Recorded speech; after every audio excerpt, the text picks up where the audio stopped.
Chapter 28. Desperados. The spikes meant to pin the rail down firm had all been yanked and scattered about. The rail was off to the side by half a foot. The next train to happen along would wind up chewing earth. It'd likely pitch over and plunge into the gorge.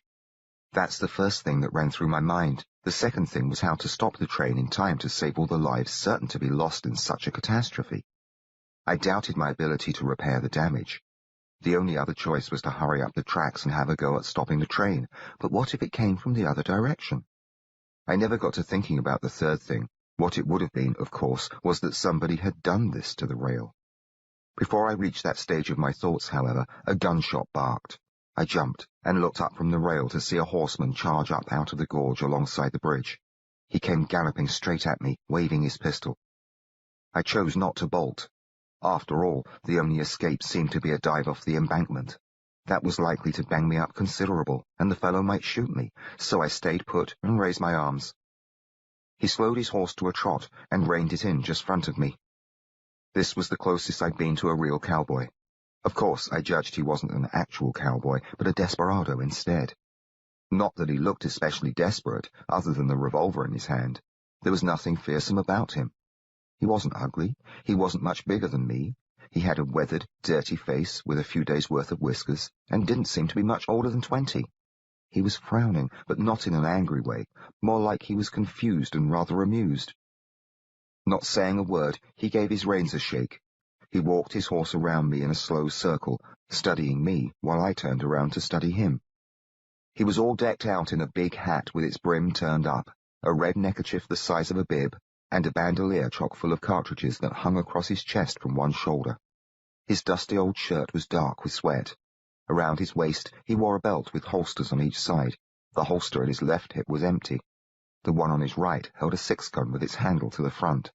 The holsters were tied down around the legs of his leather chaps. His boots had silver spurs that looked too fancy for the rest of his outfit. After circling me a couple of times, he halted his horse and said, "You fall out of bed or what?" "I was thrown from a train, actually. I had a bit of a row with a fellow, and he chucked me overboard." "How come you talk funny?" "Do I?" "Yep. You some kind of Easterner?" "My home's in London, England." A corner of his mouth turned up. "I'll be darned," he said. "Trevor Wellington Bentley." I introduced myself, and held out my hand toward him. Instead of shaking it, he touched the barrel of his revolver to the brim of his hat. "Chase Calhoun here." "Pleased to make your acquaintance, Mr. Calhoun." "Well, don't get too pleased. I reckon I'll have to shoot you." All of a sudden, I felt mighty short of breath, but I managed to say, "I do hope that won't be necessary." "Thing is, Willie, you got in the way. Me and the boys, we're fixing to hold up the express." He wasn't alone then. That didn't come as any great surprise. Working the rail loose would have been a big job for just one man. I figured the rest of his gang must be waiting in the gully. "You'll be causing a terrible wreck," I explained. "We can't rob the train without we stop it first." "You might send one of your compatriots up the tracks to wave it down. Otherwise there's bound to be an awful loss of life. Women and children. I shouldn't like to have that on my conscience." "Well, you won't." With that, he aimed the revolver at my face and thumbed back the hammer. "I might be of some use to you," I said. "Don't see how." "I could ride with your gang, perhaps. I could run errands, perform chores, cook for you. I make quite a fine pot of coffee, actually, and there's no end to the things I might do to help. I might care for your horses, and I'm really quite an amusing chap. Why, I sailed across the Atlantic with a cutthroat worse than any 10 train robbers, and he spared my life for no other reason than he didn't want to lose the enjoyment of my company." It was a stretcher, but I would have said just about anything to stop Chase from pulling the trigger. "You sure run on," he said. "You seem like a fine fellow. You're all right too, Willie. I won't get no pleasure out of plugging you, but you certainly don't look like an Indian lover." He hadn't looked fearsome before, but when he heard me say that, though, his face twisted ugly. "Say your prayers." "If you shoot me, that's exactly what you are, no better than a bloody Indian lover. My folks was massacred by the Sioux, boy, and my best friend was General Matthew Forrest of the 5th Cavalry." The hammer dropped, real slow, hooked by Chase's thumb. "You knew General Forrest?" "We were great chums. He took me into his house. I was present at his deathbed. Until last night, I was traveling in the company of his granddaughter, Sarah." "Well, let's see what the boys have to say. Move along." He rode alongside me as I walked to the edge of the gully. The bridge crossed the river, just as I figured. Over by the shore, the boys were waiting. Chase dismounted and led his horse down the slope, which wasn't steep enough to give me much trouble. The gang stood by their horses and watched us come. 4 of them, not counting Chase. A couple of them pointed at me and said things I couldn't make out, and laughed. The other 2 didn't seem amused. "This here's Willie," he said when we got close. "Trevor, actually." "What you wearing there, Willie?" asked one of those who'd pointed. He looked not much older than me. I found out later he was Chase's kid brother, Emmett. "I was thrown from a train last night," I told him. "He's from England," Chase said. "Allows us he's a friend of Matthew Forrest." "General Forrest?"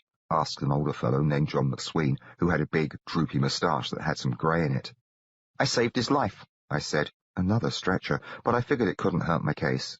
"Don't see how the general would need a lad the likes of you to save him," McSween said. "Why, a scurvy coward tried to back-shoot him on the streets of Coney Island," I said. "I called out a warning, and Matthew whirled around and emptied his revolver into the cad. Dropped him like an old boot, he did. Matthew presented me with a gold watch to show his gratitude. I would show it to you, but it's with the rest of my possessions aboard the train." "What are we going to do with him?" Emmett asked his brother. "Well, I was fixing to shoot him down, only then he took to claiming how he's a buddy of the general." A huge, red-faced fellow named Breckenridge said, "Buddy or not, we can't chance him. He's got a good look at us." I told him my name to boot. "I reckon that settles it then," said a weasel-faced fellow with red hair. They called him Snooker, and I never learned his true name. "I'll do the honours." He pulled a Winchester out of his saddle holster and worked its lever. Before he could swing the barrel my way, McSween clapped a hand on his shoulder. "Hold your water there, pal. I rode with Matthew Forrest. This lad saved his hide. His ace is with me." "I don't reckon he's ever met your general," Emmett said. "He knows he's in a fix, likely just a pack of lies." "Can you prove you ain't lying to us?" Chase asked me. "I could tell you how his wife Mabel saved him from the Apaches and caught a dozen or more arrows in the backside for her troubles. She walked with a limp to her dying day." "She's passed on?" McSween asked. "Yes, I'm afraid so. Matthew, too." "I'm right sorry to hear the news." Turning to Chase, he said, "I don't see how it'd be right and proper to shoot this lad. He ain't fibbing. Mrs. Forrest sure enough had a hitch to her gait. The story went she got it fighting Indians when her and the general got ambushed." "I'd be honored to join the gang," I said. "You wouldn't need to split the booty with me." "We don't have a mount to spare," Chase explained. "Well," said McSween, "I reckon he might double up with me. Either that, or we ought to let him go on his way." "Where you trying to get to, Willie?" Chase asked. "Tombstone. I was traveling there with Sarah Forrest." "Tombstone? Why, that's clear down in Arizona territory. You won't get there riding with us." "It's a mite far to hike with nothing but rags on your feet," McSween said. "Actually, I was simply hoping to reach the next railroad depot." "How come we don't let him stay with the train?" McSween suggested. "They'll get it running again, by and by. He can ride along with it." "He knows us," Snooker whined. "I won't betray you. You have my word as a gentleman on that. However, I'm afraid the train won't be fit to take me anywhere. As I explained to Mr. Calhoun, it's likely to be demolished in the crash." They all glanced about at each other. "That's what he told me, all right," Chase said. "He seems to believe it'll run smack down into the gorge here." "What does he know about such business?" Emmett muttered, scowling my way. "We've derailed 4 trains already," Chase said, "and never a one of them has crashed much." "Have you ever done it this close to a gorge?" I asked him. "I'm afraid the lad has a point," McSween said. "Perhaps we ought to have pulled a rail a hair farther off from the bridge. If she comes along under a full head of steam, who's to say but what she won't sail down here? We don't want to be the ones to cause a wreck, you know." "They'd make it mighty hot for us," Chase agreed. "What we ought to do," McSween said, "is ride up on the tracks a distance and yank a rail there." "I'm sure it would save a number of innocent lives," I said. Snooker commenced to complain, and Emmett took his side, but Chase put an end to the protest when he pulled a watch from his shirt pocket. "The express will be along in 15-20 minutes. We ain't got time to fool around with another rail. What we'll do, we'll post Willie down the tracks so we can try and wave her down. She might break for a boy in a nightshirt. That'll slow her down enough so she won't go over the edge." "You'll warn 'em, Chase." "I trust that he won't," McSween said, giving me a friendly nod. I nodded back at him. Chase mounted up, then reached a hand down for me. I grabbed hold, and he hauled me up behind him. I lost the sleeve off one foot and had to squirm and kick some to get myself aboard. What with my state of dress, it caused considerable amusement for the audience below. Emmett and Snooker hooted and whistled and made remarks. McSween handed the sleeve up to me so I could put it on later. I hung on tight to Chase and the horse carried us up the slope. I had saddlebags under me. They were leather and hot from the sun, so they didn't feel good against my skin. But I didn't mind the discomfort much. I was rather pleased with myself, actually. I'd managed to hang on to my life. It looked like the train might not crash after all, and riding sure did beat walking. I had my arms round Chase's waist. I gave some thought to going for his guns. They were an easy reach. If I was quick enough, I might be able to disarm him, make him climb down. Then I could take his horse up on the tracks and meet the train and prevent the robbery altogether. Why, I'd be quite a hero. I judged the railroad would likely be so grateful I might get a free ride all the way to Tucson. I couldn't bring myself to try it, though. Too risky. But also it seemed too low down. I didn't care at all for the rest of the gang, but I rather liked Chase and McSween. They'd put their trust in me. It just wasn't in me to do them dirty. By and by, Chase said, "I reckon this is far enough." He halted his horse and helped me to the ground. "Have a try, Willie. But if she stops and you tell on us, folks are likely to end up dying. You'll be one of them." "I'll simply explain that I need a ride," I told him. Then he trotted off, raising dust. I tied the sleeve around my foot. By the time I got done, Chase was almost to the bridge. I watched until he rode down the slope and vanished. More than likely, nobody had an eye on me. I was no longer in the clutches of the outlaws, and I figured they weren't likely to hunt me down if I took a notion to race down the embankment and hightail it into the woods. I'd be shut of them and free. It wouldn't hurt them any. Sure would hurt the folks aboard the express, though. Besides, I'd be missing my chance to see a gang of real desperados rob a train. So I stayed there by the tracks. Pretty soon, a whistle tooted way off in the distance. Chapter 29. The Hold-Up. The train slid around a far-off bend, its chimney chugging out black smoke that hung over the whole train, thick near the front, spreading out some over the freight and passenger cars, rising higher and thinning out behind the caboose. In the distance as it was, the whole string seemed to be moving rather slow and quiet. It got quicker and noisier the nearer it came. Pretty soon, the ground took to shaking under my feet. I stayed between the rails and waved my arms. Well, the whistle howled and howled like it was shouting at me to get out of the way. The engineer, he leaned out his window and flapped an arm at me. Yelled, too, but I couldn't hear him. The train kept on thundering closer and tooting. Then it screeched. Steam hissed and spit from the locomotive, throwing out white clouds down low to the tracks. Sparks sprayed up from the wheels as they skidded over the rails. I could see it wouldn't stop in time to miss me, so I jumped clear. Not a second later, the sun was blocked out by the great engine. I covered my ears to save them from the awful noise. Things got hot for my legs, but it didn't hurt too much. All wheezes and squeals, the train slowed to a halt. I'd done it. The engineer and fireman both jumped down. They came striding back past the coal car. They didn't look any too pleased. "You hoping for an early grave, son?" the engineer asked. He was an older fellow dressed in overalls and a tall striped hat. The other fellow, the fireman, didn't say a thing. He stood in front of me with his fists planted on his hips, scowling. He was red and dripping sweat. He had more muscles than any man I'd ever seen before. His face had muscles. "I'm afraid I fell from a train last night," I said. "You fell?" The fireman shook his head. His eyes were squinted so narrow I wondered how he could see with them. "Actually, a bloke picked me up and tossed me." The fireman grinned. If I'd had any notion to warn these fellows they were on their way to a stick-up, I lost it when I saw that grin. "My fare was paid all the way to El Paso," I explained. "I should be most grateful for a ride." The engineer rubbed his chin and looked at my feet. "Please, sir." After letting out a sigh, he said, "I suppose we can give you a ride to the next station, anyhow, seeing as how we've already gone and stopped. I had half a mind to keep moving, but you looked so set on flagging us down, I suspicion the bridge might be out." "How's the bridge?" "I shouldn't say that it's out. However, it did seem rather rickety. You'd be well advised to proceed with care." I heard somebody huffing up behind me and turned around. It was the conductor, a little fellow, holding his cap down tight, as if to keep the wind from stealing it. There wasn't any wind, but he didn't let the lack of it interfere. The gold chain of a watch swayed across the front of his waistcoat.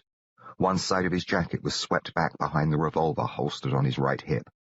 "What have we here?" he asked, giving me the eye. "Take him on back with you," the engineer said. "He claims he got chucked from the southbound last night." "Natty attire," said the conductor. "Hurry," the engineer said. "We're losing time." With a crook of his finger, the conductor gestured for me to follow him. "I'm much obliged," I called to the other two, then hurried after the little man.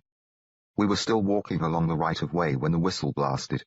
A wave of rattles and clanks came running down from the front. The passenger car beside us jumped forward with a lurch. The one behind it did the same. Pretty soon, the whole string was creeping along. The conductor stepped a bit closer to the tracks. We stopped and waited while the train picked up more and more speed.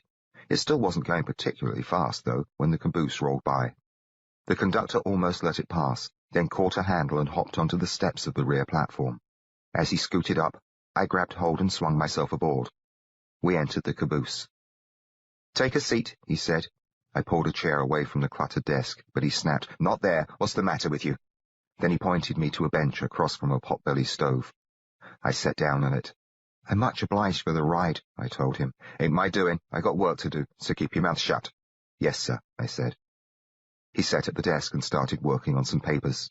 I near fell out of his chair when all of a sudden the train braked. "What in the nation?" Glaring at me like it was my fault, he popped to his feet. I shrugged, all innocent. "What's going on?" "I'd no idea, really." Well, he rushed over to the window and poked his head out. Then he cried, "Damn!" He shoved back from the window, snatched out his six-gun, and pointed it at me. "You dirty bastard! You tricked us!" "Don't shoot, please! I'm not one of them!" Some guns went off. The conductor, his eyes almost jumped out of his head. I've never seen a fellow so red in the face. He thumbed back the hammer and let it drop. I judged I was dead. The hammer landed with just a clank, not a blast. I didn't wait for him to try again, but leapt off the bench and struck his gun hand. Not a moment too soon. I hadn't more than whacked it when he got off a shot. The noise slapped my ears, but the bullet missed me. I threw a punch into his belly. His air whooshed out, and he tumbled back against the wall, slammed it pretty hard. I twisted his hand till he dropped the gun, then used both my fists to lay into him. He didn't seem to have much fight left, but I was sore. I kept pounding him. "I'm not with them," I shouted while I punched. "I told you that. Damn your bloody eyes." Punch, punch, punch. "And yet you tried to shoot me." Punch, punch, punch. "You'd no reason to do that." I went on railing at him and hitting him, but pretty soon I realized he wasn't in any shape to appreciate my efforts. I stepped back away from him, and he slumped to the floor and didn't move. I picked up his revolver and aimed it at him. I had half a notion to shoot him. After all, he'd done his best to kill me, and it was only pure luck that he hadn't put a slug in my chest. But then I got hold of my temper. I was in enough trouble without plugging a railroad conductor. He'd mistaken me for one of the robbers, and I reckon I could expect the same judgment from the engineer and fireman, if I stuck around. He got stirred up some when I commenced to strip off his duds, so I laid the barrel across his head. After that, he didn't give me any more trouble. I shucked off my nightshirt and the ragged sleeves I'd been wearing on my feet. Then I got into his trousers, socks, boots, and shirt. They fit snug, but I reckon they would have to do for now. I buckled his belt around my waist and holstered the gun. He was moaning some by the time I'd finished. I restrained myself, however, and didn't clobber him again. I emptied out the pockets, not wanting to steal what I didn't need. He was still stretched out on the floor when I rushed out the rear of the caboose. I jumped to the ground. The gang was near the front of the train. They all had bandanas pulled up to hide their faces, but I could tell one from the next because of their sizes and duds and such. I just caught a glimpse of Chase and McSween and Breckenridge as they climbed into the side door of a car. Emmett, mounted, held the reins of all the horses. My friends, the engineer and fireman, were sprawled on the ground by the tracks. Snooker kept them covered with his Winchester. He and Emmett were both watching the passenger cars, likely prepared to shoot at anyone who tried to interfere. They saw me coming. I waved to show I didn't mean any harm. Between me and them were 4 passenger cars, most of the windows open. Nobody seemed foolish enough to poke his head out, but I heard a lot of commotion from inside when I hurried along. There were angry voices, scared voices, a few folks crying and taking on like they figured they'd be getting themselves massacred. I'd gotten past 3 of the cars when somebody stretched an arm out a window of the one ahead of me. The hand had a revolver in it. Snooker and Emmett were both looking the other way, trying to see what was happening in the express car. Ran through my head to shout a warning. Judged it wouldn't help much. I shouted anyhow, but didn't leave it at that. All Emmett and Snooker got time to do was glance in my direction. By then, the conductor's 6-gun was already in my hand. I let fly at the passenger's arm. This was my first try with a firearm. When it went off, it nearly jumped out of my grasp. Of course I missed the target. My bullet went high and knocked a hole through the upper part of the window. But I might as well have hit the arm, for it dropped the gun and jumped back out of sight, never firing a shot. Emmett, he gave me a curious look with his head tipped sideways. Snooker winked at me. I hurried along and picked up the passenger's revolver. It was a Colt .45 Peacemaker, the same as the conductor's. I holstered it and shoved the conductor's gun under my belt. Then I hurried on to join up with Snooker and Emmett. "Dang," Snooker said. "Ain't you the one?" "Yeah," Emmett said. "Thanks." Unlike Snooker, he didn't seem too friendly. I couldn't help but smile. In the course of a few minutes, I'd been shot at. I'd beaten the conductor senseless, robbed him, and fired at a passenger. All those things shook me up considerable. So did knowing I'd joined in on the side of the outlaws. But I felt mighty pleased with myself anyhow. "I'm delighted I was able to help," I said. "The conductor was kind enough to loan me his weapon." Snooker laughed from under his bandana. "Appears he loaned you a sight more than his iron." "He was quite generous, really." I stepped past the two prisoners and nodded toward the express car. "May I?" "See what's taking so long," Snooker said. So I climbed aboard, just in time to see Breckenridge fetch the strongbox a kick. He looked even bigger than I remembered him. Big and burly as a bear, but his kick didn't even shake the safe. "Take more on your boot," McSween allowed. "Well, shit fire." Chase had the drop on a fellow who looked scared and had a bloody hand clamped over his mouth. "Didn't hardly recognize you, all dressed up." I was forced to subdue the conductor. "Good for you, Willie," McSween said. "We've run into some trouble here," Chase explained. "The messenger, he won't open the box for us." "Can't," the fellow said from behind his bloody fingers. "That's what he claims. Says it's a through safe, locked in Denver, and can't be opened till El Paso." "I don't reckon he's lying," McSween said. "Hey," Breckenridge called from somewhere in the dark near the front of the car. "Here's the ticket." He came back with an axe. "Stand clear, buddies." We gave him some room. He hefted the axe over his shoulder and swung it down. It chopped against the safe with a terrible clamour and bounced off. The door stayed shut. The blow did little more than leave a scratch on the box's steel top. He had another go, with the same result. "Too bad it ain't made out of logs," McSween said. Breckenridge paid no attention, but gave the box about 10 more licks. He might have kept it up all day, but the axe handle finally broke. The head flew up and whistled past Chase's face. "Lord's sakes," Chase blurted. "We ain't getting into it," McSween said. Breckenridge gave it another taste of his boot, then flung the axe handle off into the darkness. "We might take the safe with us," I suggested. "Given enough time, we should be able to—" "Tried that once," Chase said. "Let's just see what we can get off the passengers," McSween said. "Better than going off empty-handed." Chase jabbed his gun into the express messenger's chest. "You stay here. Poke your head out, and we'll oblige you by blowing a hole through it." "Yes, sir," he said between his fingers. We all climbed down. Breckenridge, who was winded and sweaty from his labours with the axe, slid the door shut. Chase explained the situation to Snooker and Emmett. "We could have got into it easy if we'd only just brought us along some dynamite," Snooker said, sounding whiny.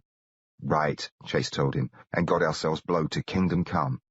Varney never knew what for about the stuff. He was the stupidest ass ever to—" "Don't speak ill of them that's gone," McSween said. "He wouldn't be gone if—" "Well, we don't have dynamite, so leave it lie. Let's just gather up what loot we can from the passengers and be on our way." "I want in on it," Emmett said. "You stay with the horses," Chase told him. "Let him," Emmett said, nodding at me. "I always got to mind the horses. It ain't fair." "We didn't come here to shoot people," Chase said. "I won't shoot a soul." "So long as a soul doesn't happen to cough behind you," McSween said. That brought him a sharp glance from Emmett. "Y'all gonna hold that against me forever? It just ain't fair. No fair. All I ever get to do anymore is hang on to the reins and wait around, while everybody else has the fun." "Give the boy another chance," Breckenridge said. "A fella already tried to plug us out a window," Snooker added. "Willie took a shot at him and—" "Missed," Emmett said. "Got close enough to scare him off. But what I'm saying, we don't know but what. We might run into a feisty passenger or two. If it comes down to gunplay, couldn't hurt none to have Emmett along." Chase seemed to think it over for a spell. Then he nodded his head. Looking at me, he said, "You'd have to watch our prisoners here. Think you can handle them?" I managed the conductor, and he had the benefit of a firearm. I patted the handle of the revolver I'd taken off him. "You might have a call to shoot one of these fellas," McSween said. "Have you got the sand?" "They'll either lie still or meet dire consequences." "Good enough for me," Chase said. "All right, Emmett, but mind your weapon. Nobody's to get ventilated without he pulls down on us and asks for it." "You got my word." Looking mighty happy now, Emmett climbed down off his horse and handed all the reins to me. Then the whole gang hurried off on foot. They stayed in a cluster, talking among each other, then split up alongside the first two passenger cars. When they were in position, they pulled their revolvers. All at the same time, they rushed up the stairs. Chase and Emmett entered the lead car, front and back. McSween and Snooker went to the front of the next, Breckenridge the rear. They hadn't more than got inside when gunshots thundered. Some folks shrieked and others commenced to bawl. Then I heard Chase call out, "This is a hold-up, friends. Settle down. We don't aim to hurt you. We don't want nothing but your money and watches. Just hand 'em over to my pal when he comes by. We'll get done right quick, and you can be on your way." I didn't suppose they'd be on their way any too soon, not with a rail out. From where I stood, though, I could see that the engine had stopped short of the ruined section of track and hadn't derailed at all. "You're starting down a hard road, son," the engineer said. I looked down at him, sprawling there on the ground beside the fireman. They both had their heads turned, their eyes on me. Neither of them made a move to get up, but I switched the load of reins to my left hand and unholstered the Colt. "You don't want no part of these doings," the engineer told me. "If I'd taken no part in these doings, sir, your train would presently be in a heap of debris at the bottom of the gorge. It was my idea to flag you down." "If that's the case, I'm mighty grateful. Your conductor took me for one of the outlaws and tried to shoot me down. That's no call for you to turn to a life of crime, son. I ain't asking you to let us go or nothing of the sort. All I'm saying is you shouldn't ride off with this bunch. You ride with outlaws, you'll wind up eating lead or swinging at the short end of a rope. That's a plain fact. What you want to do is bid him a fare thee well and stay here. We'll see to it you get a fair trial." Up until he mentioned the fair trial, he nearly had me. "I do appreciate your concern, sir. However, I'd rather prefer to take my chances with the gang. They haven't shot at me once, whereas your law-abiding conductor never gave me so much as the benefit of the doubt before he fired upon me." "You're making a bad mistake, son." "Perhaps. Now you lie still and leave me in peace." "Leave him in peace," the fireman said. "He's a dead man, but just don't know it yet." "Shut your mouth." I pointed my Colt at it. He grinned, then rested his face on his crossed arms. Pretty soon, Chase and Emmett trotted down the stairs from each end of their car. Emmett had his gun in one hand, a valise in the other. He hadn't gone in with the valise. I wondered if it might be full of loot. It looked a lot like Whittle's leather bag. Whittle's loot hadn't been money and watches, but parts taken from Mary. Watching Emmett and Chase hurry onto the third passenger car, I remembered myself walking along the street so long ago on that cold, rainy night in Whitechapel, following the Ripper. It came to me how, if I'd only just let him go and not rushed to save that whore, I never would have found myself standing here in league with a band of robbers. If I'd let him go, the whore would be dead, but Trudy and her father and Michael, they'd likely still be among the living. I never would have met up with Sarah. I wondered if the General and Mabel might still be alive, but judged they wouldn't be. Me being at the house probably hadn't done them any harm, but Sarah wouldn't have travelled west if not for me. So whatever might come of that would be my fault, whatever Briggs might do with her. The ladies in Tombstone, and whoever else Whittle might have killed in America, they wouldn't be dead if it weren't for me. Maybe more women in London would be, though. Finally, it ran through my head that it was me who caused the train not to derail and crash. If I hadn't interfered with Whittle that night, I'd be home with Mother right now, and the train would likely be a heap of rubble at the bottom of the gorge. All sorts of passengers broken up and dead. It was enough to make me dizzy, thinking about all the folks whose lives had either been saved or lost, or only just changed considerable, for no other reason than because I'd taken a notion to follow Whittle and stop him from butchering just one whore. It's mighty confounding, in life, how so much good and harm can get set in motion by just a single lad who only meant to do the proper thing. Now I'd thrown in with a gang of outlaws. I couldn't see much good coming of that, but it sure beat the notion of standing trial. Anyhow, I waited, bothering my head, but not completely lost in my thoughts. I stayed aware enough to make sure my prisoners behaved and the horses stayed put, and to kind of watch the train. Chase and Emmett weren't in the third passenger car for long when the others jumped down and hurried along to the last car before the caboose. I was too busy with my other thoughts to wonder about the conductor. He never showed his face, though. When the bunch started heading back, all the deep thinking deserted me. They had my full attention. They carried 3 satchels among them, so they must have done rather well. They walked slow, keeping their eyes on the windows till they got past the passenger cars. "Any trouble?" Chase asked me. "Not at all. And you?" "It went slick as grease." They emptied the satchels into their saddlebags, then took their reins from me and mounted up. McSween brought his horse over close to me. "You've done a fine job, Willie. Climb on aboard." He reached down to give me a hand. "Don't do it, son," the engineer warned. He seemed a good fellow who wanted to save me from a bad end. Emmett laid a bullet into the dirt no more than an inch from the engineer's nose. It threw up dust into his eyes. I grabbed hold of McSween's hand. He swung me up behind his saddle. As we galloped toward the bridge, every last one of the band pulled his gun and took to firing into the air. They shouted out whoops and banged away at the sky. Hugging the steed with my knees, I unlimbered both my Colts and let fly. It was simply bully. But part of me was listening and counting. The 6-gun I'd taken off the conductor. It fired 4 times. Chapter 30. Shooting Lessons. We went charging to the bottom of the slope and didn't stop when we came to the water, but raced downstream, staying in the shallows near the shore. We splashed along right quick for a while, then slowed down and took it easy. McSween and I were at the rear. Some of the others were laughing and talking up ahead. But what with the rushy sounds of the water and the hoofs plopping and such, I couldn't make out a thing they said. We must have put quite a few miles between us and the train before we finally rode up onto the bank and dismounted. I untrapped my feet from the tight boots, waded into the water, and helped myself to a drink while the others tied their horses to some bushes and pulled off the saddlebags. By the time I joined them, they'd dumped the loot into a heap. They were sitting on the ground, busy separating the watches from the money. I sat down by McSween. Well, looked like they had enough watches to open up a shop. They had a good big pile of coins, too, and a bundle of greenbacks. "It don't appear we've struck it rich," Breckenridge said. "Should have let me try the messenger," Snooker said. "I stuck my iron through his teeth," Chase told him. "If he could have opened up that safe, he would have." "Poor fellow wet himself," McSween said, and commenced to roll a smoke. After he got it fired, he offered his makings to me. I thanked him and took him up on the offer. The others got busy counting the money and didn't notice how I fumbled about with the tobacco pouch and paper. Otherwise, they'd have had a good laugh on my account. It required quite a bit of work, but I finally had myself a crooked cigarette with tobacco leaking out its tip. McSween, who'd been watching the count, looked over at me. He only glanced at my cigarette, then plucked it from my mouth. Just as nimble as you please, he flipped it open, took his pouch, and tapped in some more tobacco, then tongued the paper, rolled it, tightened it up, and smoothed it out. I was in the midst of saying, "I'm more accustomed to a pipe," when he poked the remade smoke between my lips. "There you go," was all he said, and then he lit it for me. "Thank you so much," I said. We sat there and smoked. By and by, the others finished counting. Altogether, they'd taken a total of $985.36 from the train passengers. "Well," McSween said, "it's better than we'd done last month at Pueblo." "Just by a hair," Chase said. "We had to divvy up that 8 ways," Breckenridge pointed out. "This time, we've only got the 5 of us."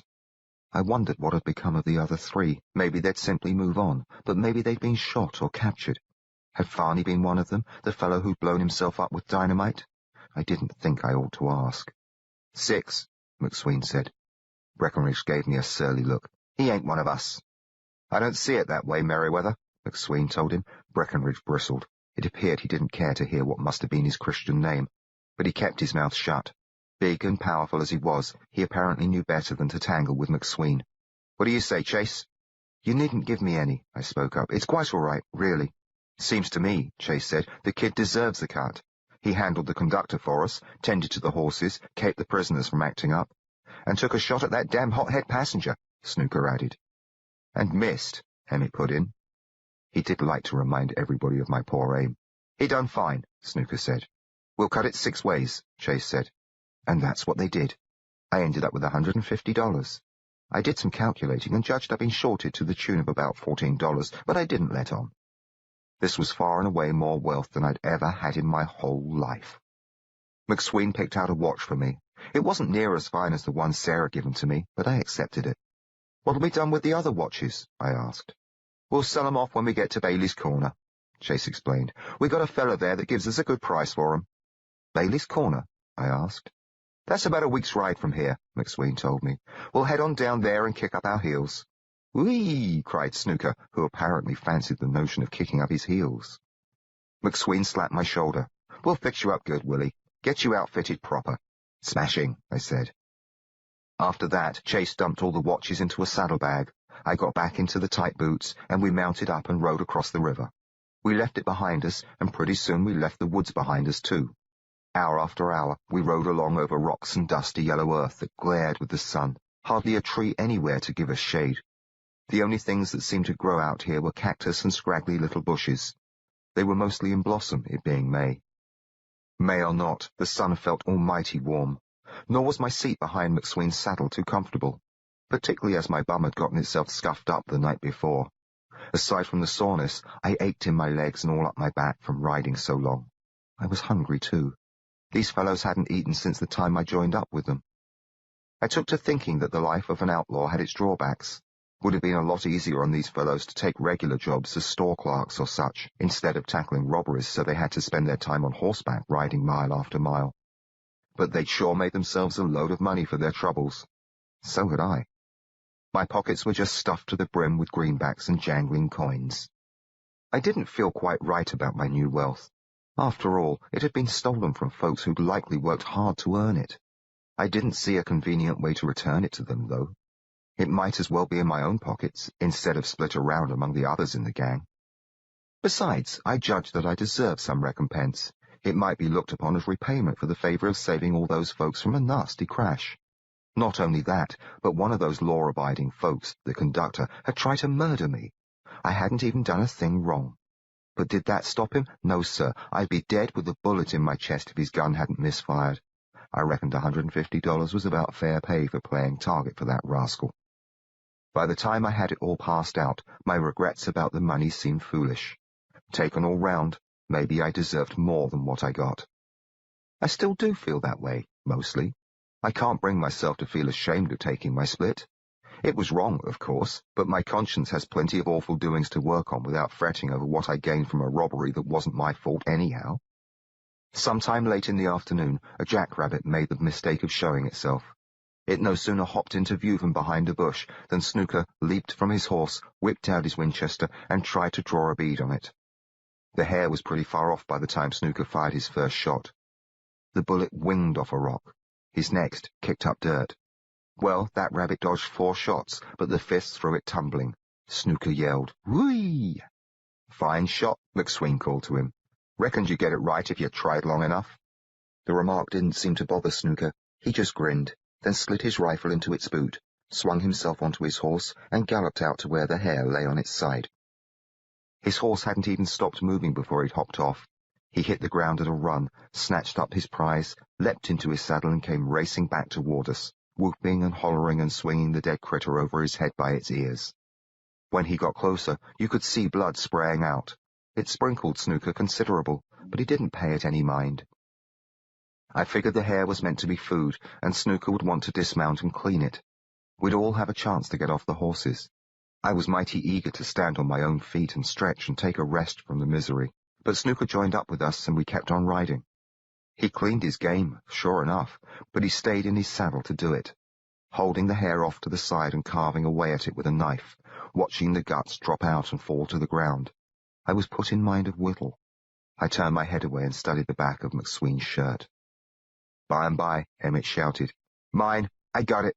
He went racing after another rabbit, reins in his teeth, his hands full of iron. He blazed away just twice. His first slug tore off half the critter's head. His second, fired at near the same instant, took it in the rear and knocked it sideways. It was the most splendid bit of shooting I'd seen up to that time. "Astonishing," I muttered. "Seen worse," McSween said. "I certainly wish I could shoot in such a manner." "Well, ask him real sweet, and maybe he'll show you a thing or two." I decided to do precisely that. Later in the afternoon, we stopped near a creek where a stand of cottonwoods grew, and there was some grass. Chase sent me off to gather firewood, while the rest of them saw to their horses. When I returned with an armload, they were arranging their saddles and bedrolls under the trees. McSween said I could borrow his saddle blanket for the night, so I took that and spread it out to air. I hadn't more than laid it on the ground when McSween called to Emmett. "The lad here purely admires your talent with the colts. You ought to take him over yonder and learn him a few tricks." My face heated up, but I said, "I'd be quite grateful." "Emmett," he grinned, "you think I'm good, do you? Quite the best I've ever seen." "You're a regular John Wesley Harding," Snooker said. "I can sure outgun you any day of the week with both eyes shut. If you could slap leather as good as you flap your gums, you'd be a wonder to behold." At that, Emmett took the opportunity to slap leather. Both guns seemed to jump into his hands. They came up cocked and ready, but he didn't let the hammers drop. He just grinned at Snooker, who hadn't gone for his at all. Snooker's hand had darted to his face, not his holster. Pulling his fingertips out of his nose, he studied what he'd found up there and said, "You beat me fair and square, you little booger." Emmett laughed, lowered the hammers with his thumbs and holstered the weapons. Then he squatted down, felt around inside one of his saddlebags, and came up with a box of ammunition. "Come on along, Willie," he said. The others stayed behind. We walked down along the creek a ways. Then Emmett stopped and nodded toward a dead stump at the other side, about 30 feet off. "Watch here," he said. After setting the box of cartridges on the ground, he stood loose, arms hanging at his sides, and stared over at the stump. "That's an hombre there that's fixing to poke me full of lead. Now, I just can't count on him missing. From what I've seen, most fellas can't shoot any better than you do, but I can't count on that, you see? So I want to plug him before he gets to take a crack. That's what the quick draw's all about.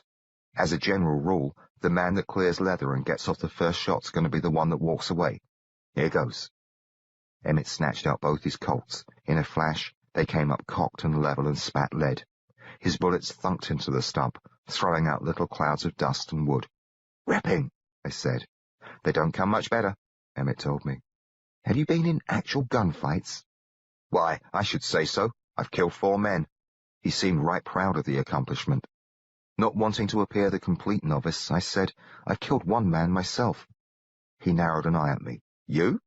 "Oh, yes, quite. A bloke had a go at me in London, and I dispatched him with a knife. Actually, I was never certain the man had died, but he told me he would. That seemed good enough for the purpose of bragging." The way Emmett looked at me, he couldn't figure out whether I was lying or not, but he said, "A knife won't do you no good at all out here. Any man that's worth his salt packs iron and ain't afraid to use it. You got to be quicker than the next guy, or you just won't last, and you got to hit what you aim at." He stepped aside, then nodded at the stump. I let my arms hang, the way I'd seen him do. Then I went for my Colts. The one in the holster came out clean, but I had a spot of trouble with the one in my belt. By and by, I got them both up and cocked. I pulled the triggers. The hammers clanked. Emmett snickered. "Ain't you the gunfighter?" My face heated up something awful. "I'm terribly sorry." "Terribly dead. That's what you'd be if that was more than an old dead tree over there." "I'm afraid my irons are empty." "I noticed that." Laughing some, he picked up the box and opened it. "You don't hardly need 2 Colts just now. You'll be lucky to handle 1 good enough to count." "Yes, sir," I said. I jammed the conductor's pistol down my belt, then helped myself to some ammunition. Then stood there with my 6-gun in one hand and cartridges in the other. Stood there and stared at them and sweated. Emmett grinned at me. "What are you fixing to do with them?" he asked. "Slip them into the gun, is it?" "That's the idea." What I did, I took the cartridge between my thumb and finger and tipped the barrel up and puzzled over the matter. I'd handled the general's weapons, but I never had occasion to load them. I simply didn't have a clue as to how I might go about it. Sliding around down the muzzle didn't seem the proper way. The bullets had to get into the cylinder, somehow. I was still trying to figure it out when Emmett suddenly commenced to split his sides. He acted like he'd never seen anything funnier. He laughed so hard he couldn't stand up straight, and his eyes filled with tears. Every now and then he'd gasp out a word or so. And, "Oh, Lord," or "Never in my born days," or "Wish the boys was here." The boys wasn't here, and mighty glad I was for that, though I suspected they'd be hearing about me. Emmett went on busting himself with gaiety and tears while I worked on my problem. He was still at it when I found a little door behind the Colt's cylinder. It opened sideways and showed me a used shell. I took that one out and replaced it with a fresh round. Then I turned the cylinder and repeated the trick. I put in 6 cartridges and shut the door.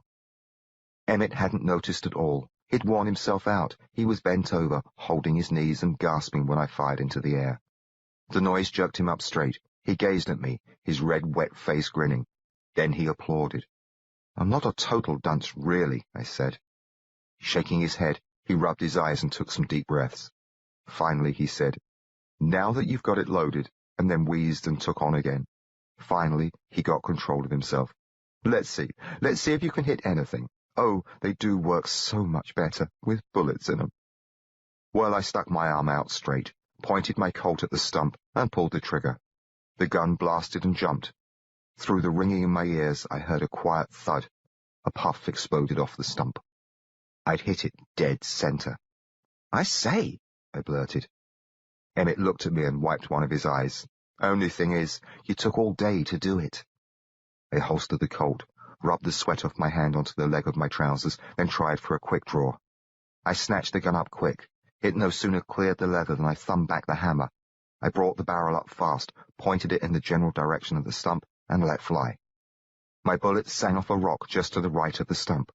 Emmett, he didn't laugh or say a word. I had another go. This time, I hit the stump. Twice more, I unlimbered the Colt with all the speed I could muster and got off my shots. Both of them poked holes in the target. Emmett looked at me, frowning some. I took a deep breath, feeling pleased with myself and more than a trifle surprised. The air smelled strong with gun smoke. It seemed a fine aroma. I did rather well, wouldn't you say? You ain't hopeless, he told me. I reloaded, slapped leather, and pounded another hole into the stump. Out of 6 tries, I only missed twice. Emmett didn't seem particularly happy about my progress. He watched me, narrow-eyed, while I loaded up again.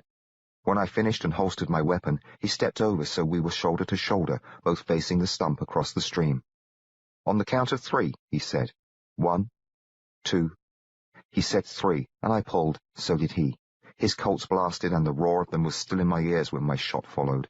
His slug smacked the stump not more than a blink or two before mine did the same. Then he eyed me again. I don't much like getting my leg pulled, kid. Pardon me? Acting like you ain't got the first notion how to handle a 6-gun, like you didn't know how to load the damn thing, making a fool out of me the way you done. Seems like I was forever getting myself wrongly accused of this or that. Why, I've never fired a weapon before today, much less had an occasion to fill one with bullets. Never. Bull squat, it's the honest truth. You've had a laugh on me. He put away his Colts, then picked up the ammo box and headed back for camp. I caught up with him. Actually, I apprenticed in gunmanship under no less than Wild Bill Hickok. That got him to look at me. There you go again. He's been sleeping in sod since '76. Some calculating showed me I was no more than about 2 when Hickok died. I'm a spot older than I look, I told Emmett. That got him to laugh. Who really showed you? He asked. No one but you. Actually, I've never in my life fired a shot until this very day when that fellow stuck his arm out of the train window. He gave me a puzzled look. There was some wariness to it, but not much anger. I'm not having you on, I said. Believe me, if I'd known what I was about, I most certainly wouldn't have humiliated myself in the matter of loading bullets. He took to smiling again when I reminded him of that. Land, I've never seen such a thing. I suppose you'll tell everyone. It's just a shame they wasn't there to see it for themselves. Chapter 31. My first night in the outlaw camp. Back at the camp, a big pot of stew was bubbling on the fire. The smell set my mouth to watering. McSween was busy stirring the mixture, Chase bringing in some more firewood, Snooker cleaning his Winchester, Breckenridge resting on the ground with his back propped up by his saddle, busy at nothing. How'd it go? McSween asked. Well, Emmett said, we had us quite a time. Glad to see nobody's wounded, McSween said. You all sure missed a show, Emmett announced. With everybody looking on, he drew one of his Colts and plucked a cartridge from his gun belt.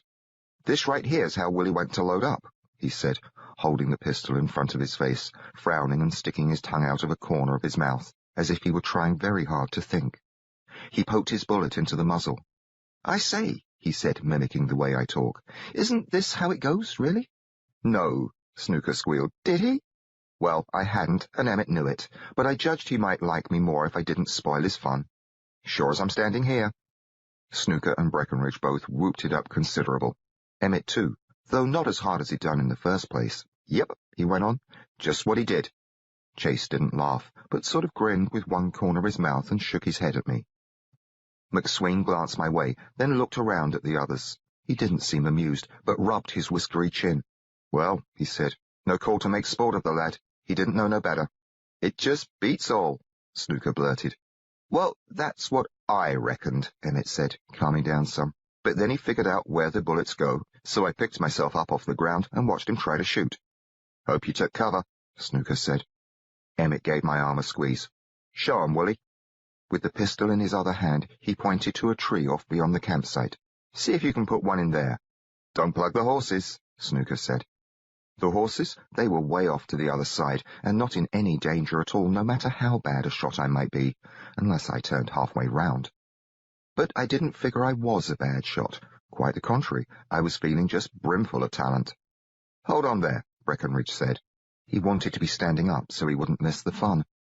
While he got to his feet, Snooker made quite a show of scampering around behind me. "Think I'm safe here?" he asked. "Quit your funning the lad," McSween told him. He unsquatted and turned to watch me. They all watched me. "Are we quite ready?" I asked. "Just take her easy," McSween said. "Spite of what Emmett likely told you, quickest draw in the world don't matter worth a hill of beans if you miss what you're aiming at." "Don't blow your toes off," Snooker warned.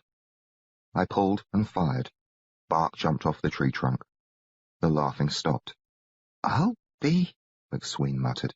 "That's some mighty fair work, Willie." Emmett said, "I learned him real good, huh, boys?" "Where'd you learn to shoot like that?" Chase asked me. "Over by the creek." "He claims he never fired a gun till today," Emmett explained. "That the honest truth?" Chase asked. "Yes, sir," I said. "Jesus wept," Breckenridge said. "Just don't let it swell your head up," McSween told me. "There's a whole lot more to life than being handy with a six-gun. Not that it don't help, but it can get you into scrapes if you don't watch yourself careful." "McSween knows plenty about scrapes," Chase said, and sounded serious. "That's a fact." "I don't suppose I'm quite good enough to start taking on real gunfighters," I said. "Glad to hear you say it," McSween said. "And you're right. You've got a lot of natural talent, looks like, but what you've got to do is hone your skills and learn what you can from those of us that's been around." "Thank you. I'd like to learn whatever's necessary." McSween and Chase, they treated me pretty fine much from the start, but after my demonstration with the Colt, the others warmed up to me. All of a sudden, I was no longer an outsider. They talked to me and joked with me, just like I'd been with the gang forever. It made me feel welcome and happy. Long about dark, the stew finished cooking. McSween scooped out gobs of it into tin cups, and we all sat around the fire to eat. The rabbit parts were mixed in with beans and onions. A morsel of food hadn't passed my lips since the previous night aboard the train, so I consumed the stew with great relish. I can't recollect ever enjoying a meal more than that one. Not only did the hot stew taste wonderful, but I was among 5 new friends who were actual Western desperados, actual train robbers. Me, partnered up with a gang of outlaws. Good fellows, even if they did ride on the wrong side of the law. Good fellows who figured I had the makings of a gunfighter. For a while there, I forgot all about my aches and worries. I hardly felt like myself at all. Trevor Wellington Bentley seemed like a stranger I'd left behind.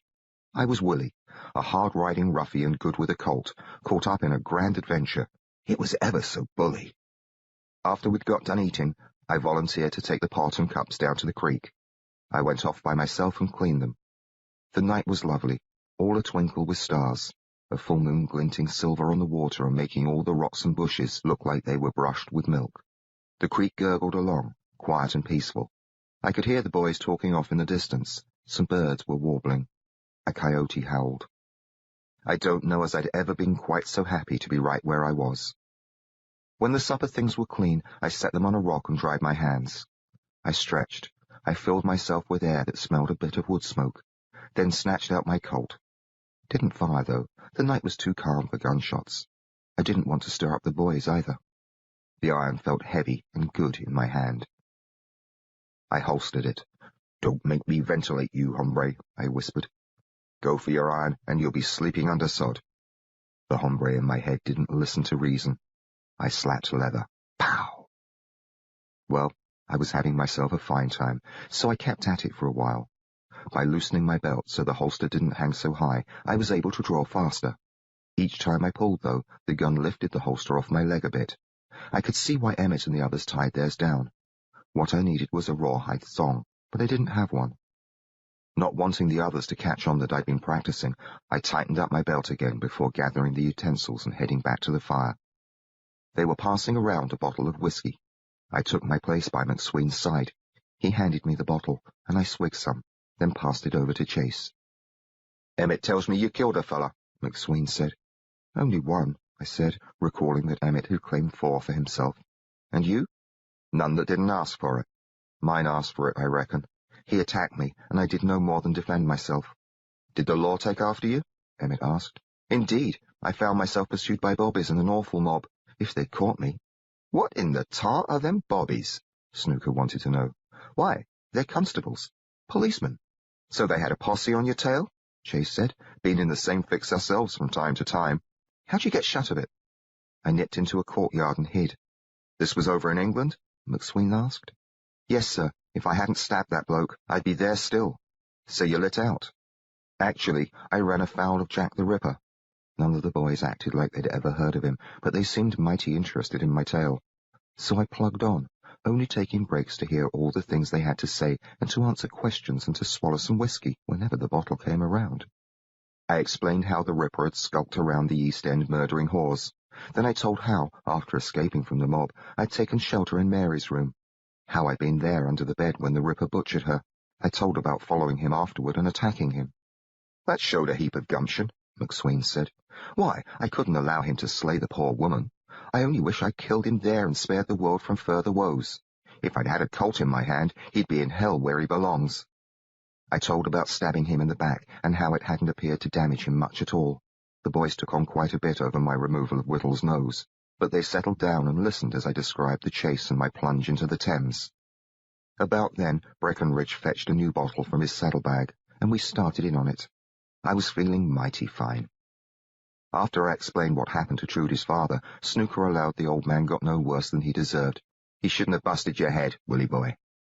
"It goes to show what comes of making wrong estimations in regard of another fellow's intentions," McSween added. I went on with my story, telling about our trip to Plymouth, the death of the Irishman, then about our voyage across the Atlantic. Why, the boys seemed pretty spellbound as I told them how we fought our way through rough seas and those terrible storms.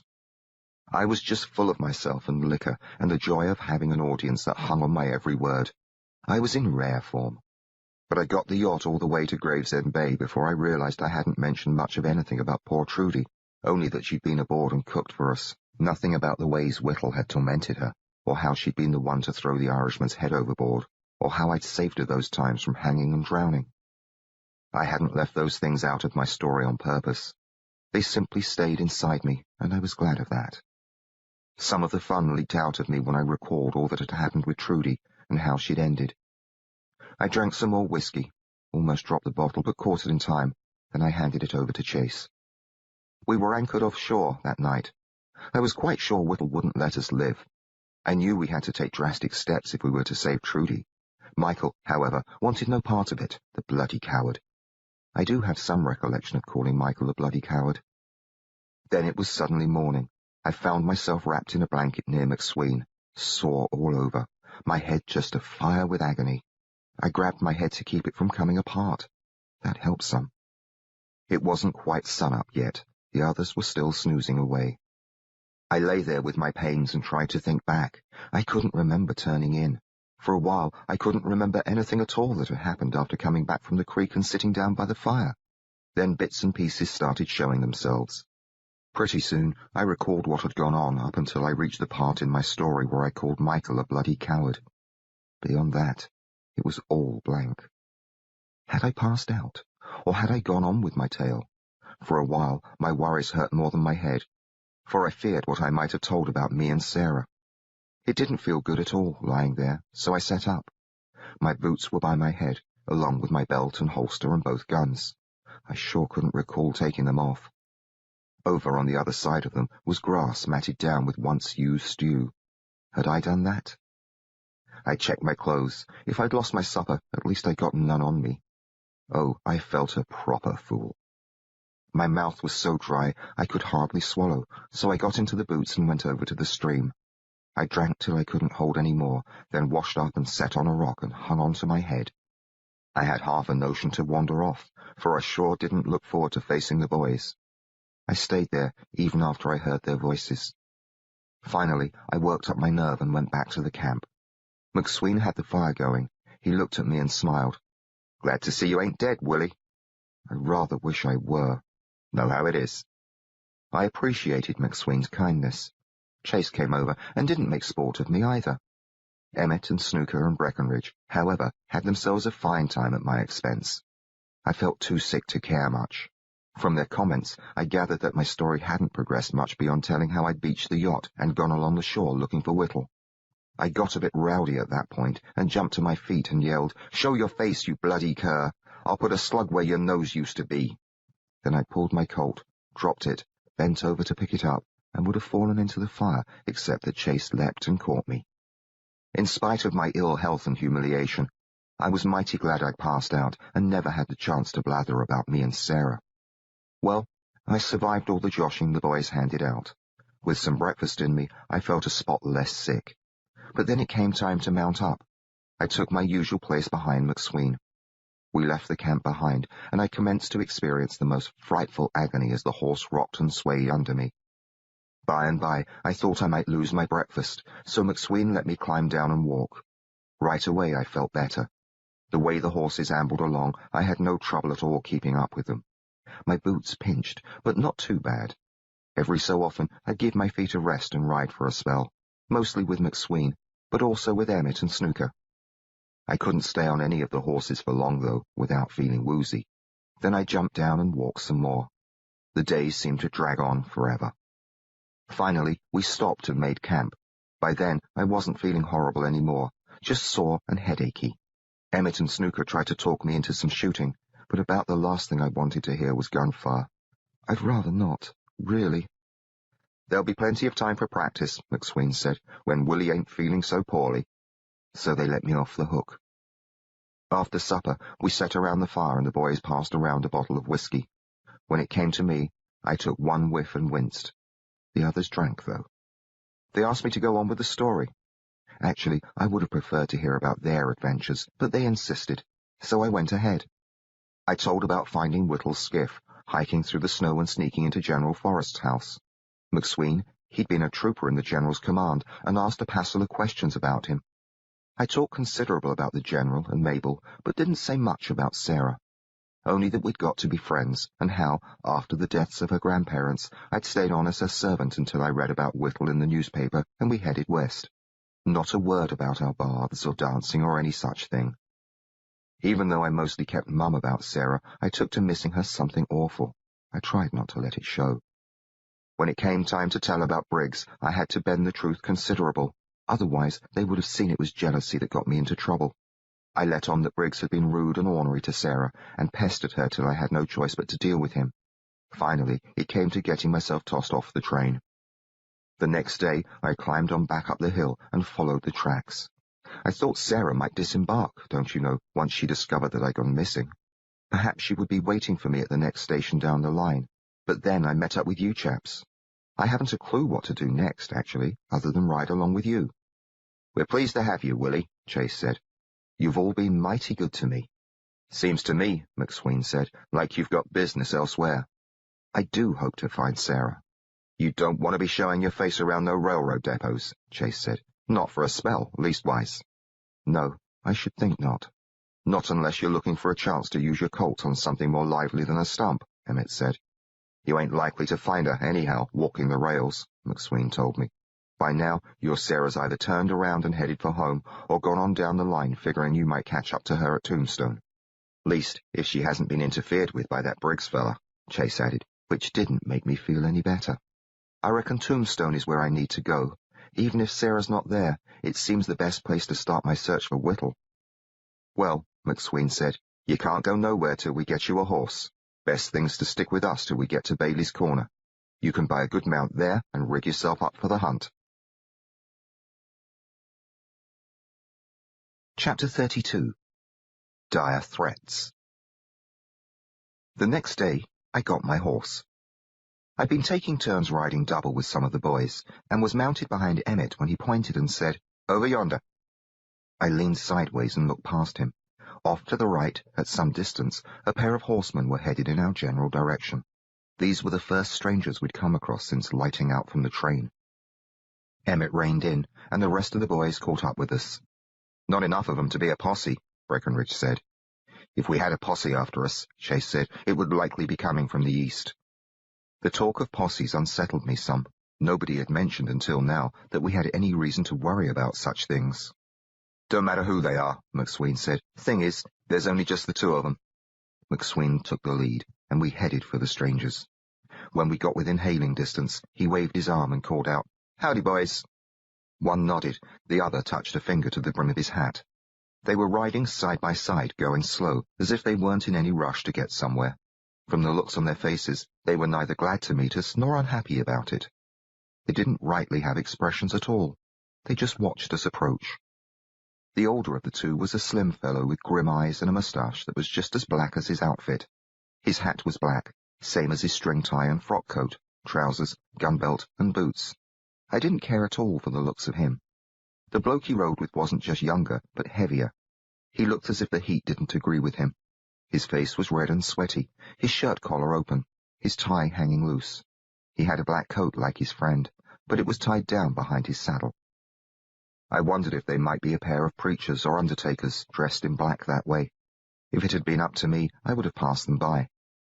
But McSween rode straight toward them. "Hate to be a bother," he said, "but you boys look like you've got a horse to spare." The last word wasn't out of his mouth before a Colt was in his hand, cocked and pointed at the skinny fellow. Emmett, Chase, and Breckenridge all pulled at once. On both sides of me, hammers went snick-clack. Snooker took a while to come out with his Winchester. He worked its lever and shouldered it. Both the strangers hoisted their arms. "Climb on down," McSween said. They dismounted and stood beside their horses. Each had one hand in the air, the other holding reins. "Willie, get on over here." I slid off the back of Emmett's horse and walked toward the two fellows. The way they glowered at me, I rather shriveled up inside. But then their eyes turned to McSween as he swung to the ground. He stepped in front of them, one at a time, and took their pistols. They never said a word to him. The fat one, his chin was trembling. The mean one looked like he wanted to bite McSween. After collecting their sidearms, McSween fetched their rifles out of the saddle scabbards. He handed one of the Winchesters to me, then toted the other weapons over to a thicket of prickly bush and tossed them in among the nettles. "Coming back," he said. "Let's have your boots off, friends." They sat on the ground and tugged their boots off. "Try 'em on there, Willie." "I'd rather not, actually." "Go on now. You need a pair what fits, don't you?" Well, this didn't seem a good time to argue the matter, so I gathered the boots. I sat down with my back to the fellows so I wouldn't have to look at them, then pulled off the boots I'd taken from the conductor. I tried on the new ones. The first set felt too tight, the second too loose. The loose boots belonged to the fat chap. They felt a sight better than what I'd been wearing, but I had no wish to keep them on. They were hot and juicy inside, so I felt like my feet were sliding about in swamp slime. So I yanked them off and shook my head. "They're altogether too large," I said, and got into my old familiar boots. "Well, that's a shame," McSween said. I carried the boots back to their owners and dropped them. "Too bad, friends," McSween told them. "You lost out on a sale." "A sale?" the fat guy asked. "We ain't here to rob you, no siree. Willie here, he'll pay you fair and square for what he needs." After saying that, McSween checked the horses over pretty good. He looked inside their mouths, ran his hands down their legs, studied their hooves and such. Then he came around front and said to the thin fellow, "He'll give you $80 for your mount, friend. Throw in an extra 10 for the tack and 10 for the Winchester. Willie, you owe the man $100. I wasn't eager to do it, but figured I hadn't much choice, so I counted out my money. I stepped closer to the man who was still on the ground with his legs stretched out. He just glared up at me. I tossed the money at his feet. "You take my horse, boy, and I'll kill you for sure." A chill started to rush through my bones, but then I flinched as a couple of gunshots bashed the silence. The slugs missed him. They kicked dust onto the legs of his black trousers. "You best watch your tongue, mister," Emmett said. I looked up at him in time to see smoke drifting away from the muzzles of his Colts. McSween drew his own pistol. Crouching, he aimed it at the fellow's face and thumbed back the hammer. "You want to take back them words?" "Take 'em back, Prue," the fatty blurted. "They'll shoot us both for sure." "It's my horse." "No call to threaten a boy's life," McSween told him. "He's my buddy. You look like the sort of fellow to follow through on a thing like that, so I reckon you either repent your words or die right here." "Prue, good God, man!" Prue, he looked fit to bust, not scared at all, but just in a rage, all red in the face, his breath hissing through his gritted teeth. "What's it going to be?" Prue took to nodding. "What's that?" "I take it back." "How's that?" "I won't kill him." "I don't reckon I believe you. Goes against my grain, though, to shoot a man down in cold blood. So I'll tell you this. Listen good. We ain't taking nothing we ain't paid for. We're leaving you a horse and your weapons. No law says we gotta, but it wouldn't be right to do otherwise. You keep that in mind. We treated you fair and square. Now, if you or your pal take it into your heads to come after us, know this.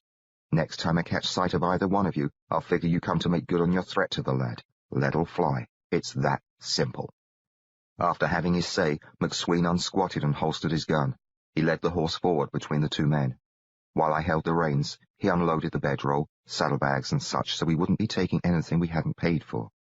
Then I mounted up and slid my new Winchester into its scabbard. I was awfully shaken by the whole affair, but it did feel good to be sitting up high in the saddle of my own horse. We rode off at a trot. I wanted to dig my heels in and light out fast, but the others just weren't in that much of a rush. Except for me, Snooker was the only one who even looked back to keep an eye on those fellows. They were watching us, not even heading for the bush to retrieve their guns. Well, I reckon they were too smart for such a play. If they'd fired just a single shot, I've no doubt at all but what McSween would have wheeled around and led the gang in a charge. The pair were still in sight when we slowed our horses to a walk. Me and Snooker were at the rear. I rode over closer to him and said, "Do you reckon they'll be coming after us?" "Never can tell. I'd rest a sight easier if McSween had shot 'em. Now we're going to have to watch our backsides." "They don't seem at all worried, do they?" I asked, nodding toward the others. "Them rascals is nothing we can't handle. Just got to watch they don't take and bushwhack us. If they do that, though, they'll wind up dead. We ain't a bunch of gals, you know." "I rather suppose you've dealt with worse rascals," I said. He gave me a weaselly grin full of sharp, yellow teeth. "None that's still above ground." "Who's the best of the lot?" Patting the stock of his rifle, he said, "Why, I reckon I could knock the left eye out of a gnat at 100 yards in a sandstorm. Chase and Emmett, they're mighty sharp with their 6-guns, though they can't hold a candle to McSween. You take Breckenridge now. He's having a lucky day when he can hit the air, but I once see him get shot twice by a card sharp, then lay one punch that turned the bastard's head clean around backward. They never bothered to untwist him, either. Saw him in his casket." "Which side up?" I asked. Snooker laughed. "Face an ass." "You're having me on. It's the plain truth. Just ask Breckenridge." I thought I might pass on that, as Breckenridge wasn't one for talking much and generally seemed rather solemn. "Is that how he came to be on the wrong side of the law?" "Oh, he got himself acquitted on that one. A fair fight, you know. The way I hear it, he was just a kid in Missouri when he laid an axe into his schoolmaster on account of the fellow called him a name. Went home to fetch it first, then came along with it and chopped him up right there in front of everyone." "I say," said I, "what did the schoolmaster call him? Do you know?" "Called him Merriweather." "But that's his name, isn't it?" "He don't care to be reminded of the fact." "I heard McSween call him that." "Well, I reckon McSween can call him anything he likes." "They're great chums, is it?" "Not hardly. They only just tolerate each other, but Breckenridge, he knows you don't fool with McSween." "That dangerous, is he?" "Only if you rile him." "He seems quite friendly, really." "Oh, he's as sweet as pie, mostly." "Is he the leader of the gang? I'd rather assumed it was Chase, but—" "Chase pretty much runs things, but he don't run McSween. It'd be up to Chase. I reckon we would have let those fellas alone back there, and you'd still be riding double. Looks to me like McSween took a notion you ought to have a horse of your own, that's all. He thinks highly of you, Willie." Well, it didn't come as a surprise to hear that, but it made me feel mighty good. "With a friend the likes of him, you ain't got much to worry about. He'll look after you and see no harm comes your way." Later on in the day, McSween broke off from the rest of us and rode to the top of a hill. Up there, he raised a pair of field glasses to his face. He studied the direction we'd come from. I met up with him at the bottom. "Are they after us?" I asked. "Didn't see no sign of 'em. I expect they knew better, though I wouldn't trust that one fellow no more than a rattlesnake." "What if they should come?" "Be some gunplay." "Perhaps we shouldn't have taken the man's horse." "He's acting up on you?" "Not at all. He's quite fine, really."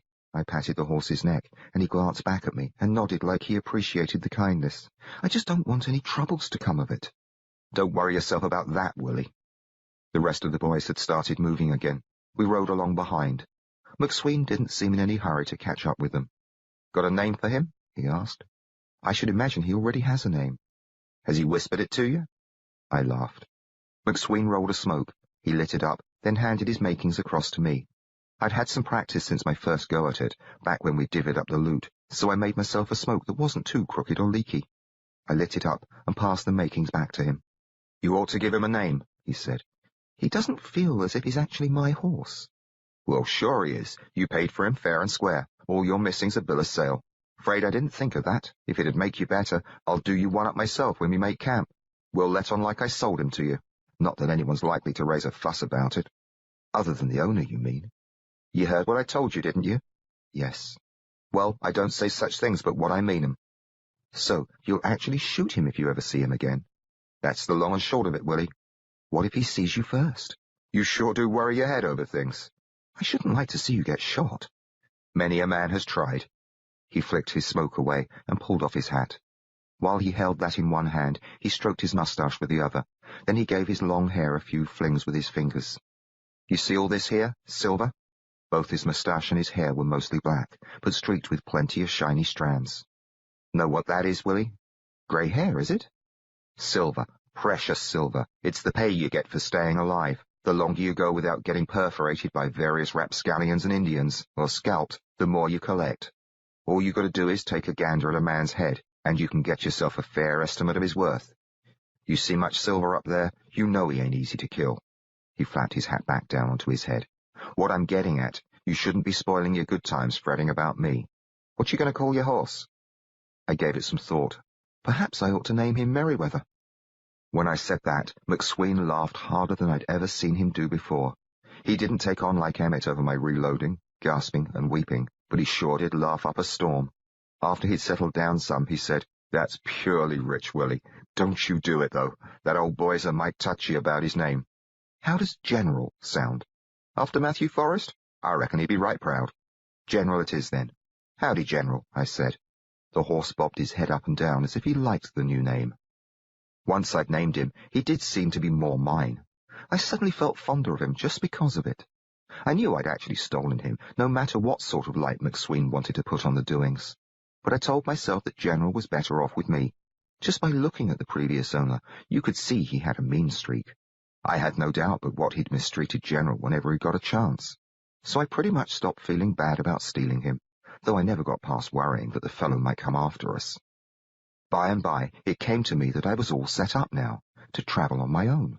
I had myself a horse, a rifle, 2 pistols, a bit of money. No reason, really, not to bid the gang farewell and head to Tombstone to seek out Sarah and Whittle. I just wasn't eager, though, to take that step. Partly, I reckon, it was for fear I might run afoul of the pair we'd robbed. I didn't hanker to be alone if that should happen. Thing is, I didn't hanker to be alone at all. So I figured to ride along with the boys, at least till after we got to Bailey's Corner. For the next few days, we kept an eye on the territory to our rear. Nobody appeared to be following, though. Each evening, after finding a place to camp, Emmett and I wandered off for shooting practice. He gave me some rawhide to tie down my holster, and that helped considerable. I got quicker on the draw, and my aim improved. A couple of times, I asked McSween to come along with us. He never did, though, until the final evening before we rode into Bailey's Corner. You've come along real good, he said after watching me pull and fire. That fellow Whittle, he's going to rue the day he crossed your trail. If I'm ever able to find him, perhaps. I've got half a mind to join you for the hunt, he said. Do you? Emmett gave McSween a look as if he figured the chap had gone daft. Yep, half a mind. That would be smashing. Fact is, I used to be a fair hand at tracking redskins. Might be I could help you run down this Whittle and put him to rest. Why on earth would you want to do such a thing? Emmett said. Not much sport in robbing trains. It's what we do. Seems like maybe I've done enough of it for a spell. It'd feel good to take a rest from it and get in on a good chase. Chapter 33. Trouble at Bailey's Corner. Nothing more was said about McSween's notion to help me track down Whittle. I got to worrying, later on that night, about whether he'd meant it or not. After the others had turned in and McSween was standing first watch, I crawled out of my blanket and went looking for him. We'd been posting lookouts ever since we took Prue's horse, as a precaution against ambush. There'd never been any sign of Prue or his friend, but McSween had said we shouldn't count them out. It's when you quit watching for trouble, he said, that it most always sneaks up on you. It took me a few minutes to spot him. He stood in a shadow between 2 high moonlit boulders off beyond the campsite. He had his back to me. I was trying to walk quiet, mostly as it was night and I didn't care to disturb the stillness. So suddenly it shocked me. McSween whirled round and grabbed Iron. Don't shoot, I whispered. It's me. I know it's you. If I was fixing to shoot, it'd be done with by now. He holstered his Colt. You've got to learn, Willie, or you ain't likely to grow no silver. As I walked closer to him, he said, Many a fellow's died before his time for no better reason than he walked up behind the wrong man. I know a marshal in Tucson who shot his best friend dead in such a manner. Heard him sneaking up, turned and let fly, put 3 slugs in his body and only just saw who he'd killed by the muzzle flashes. That's awful, I said. Happens plenty. What you want to do is keep your distance and call out. Make sure he knows who you are. Yes, sir. After a bit, I asked, How did you know it was me? Them tight boots you got on. Your gait's got a hitch to it because of how they pinch your toes. You must have frightfully good ears. They've had their share of practice. So how come you're up and about? Will you actually help me search for Whittle? I might do just that very thing. It would be splendid.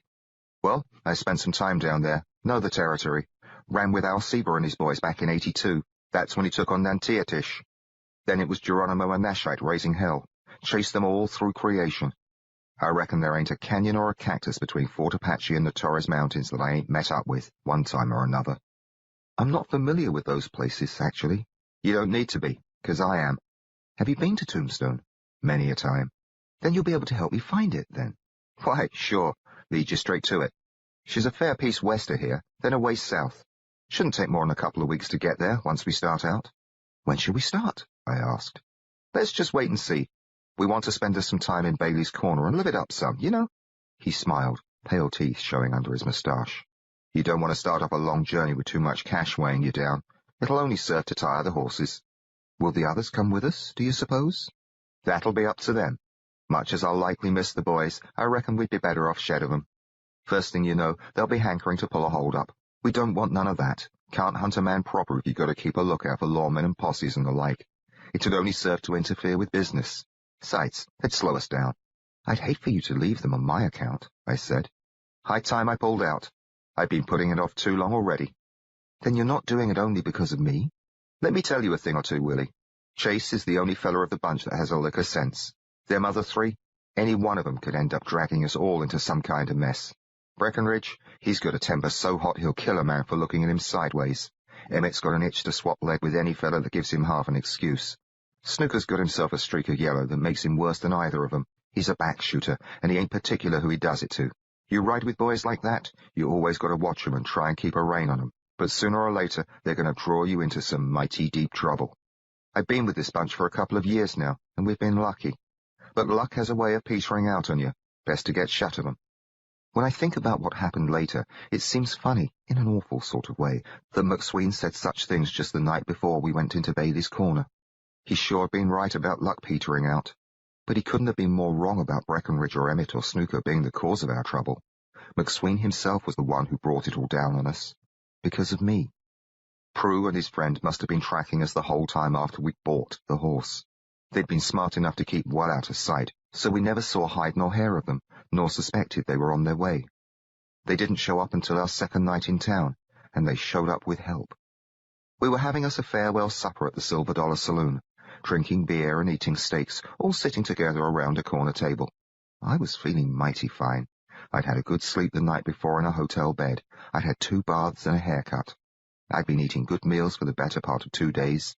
My wealth had increased by $15 due to the sale of the stolen watches, and I was decked out in a brand new outfit. I was mighty proud of my outfit. The whole gang, except for Breckenridge, had helped me pick it out the day we got into town.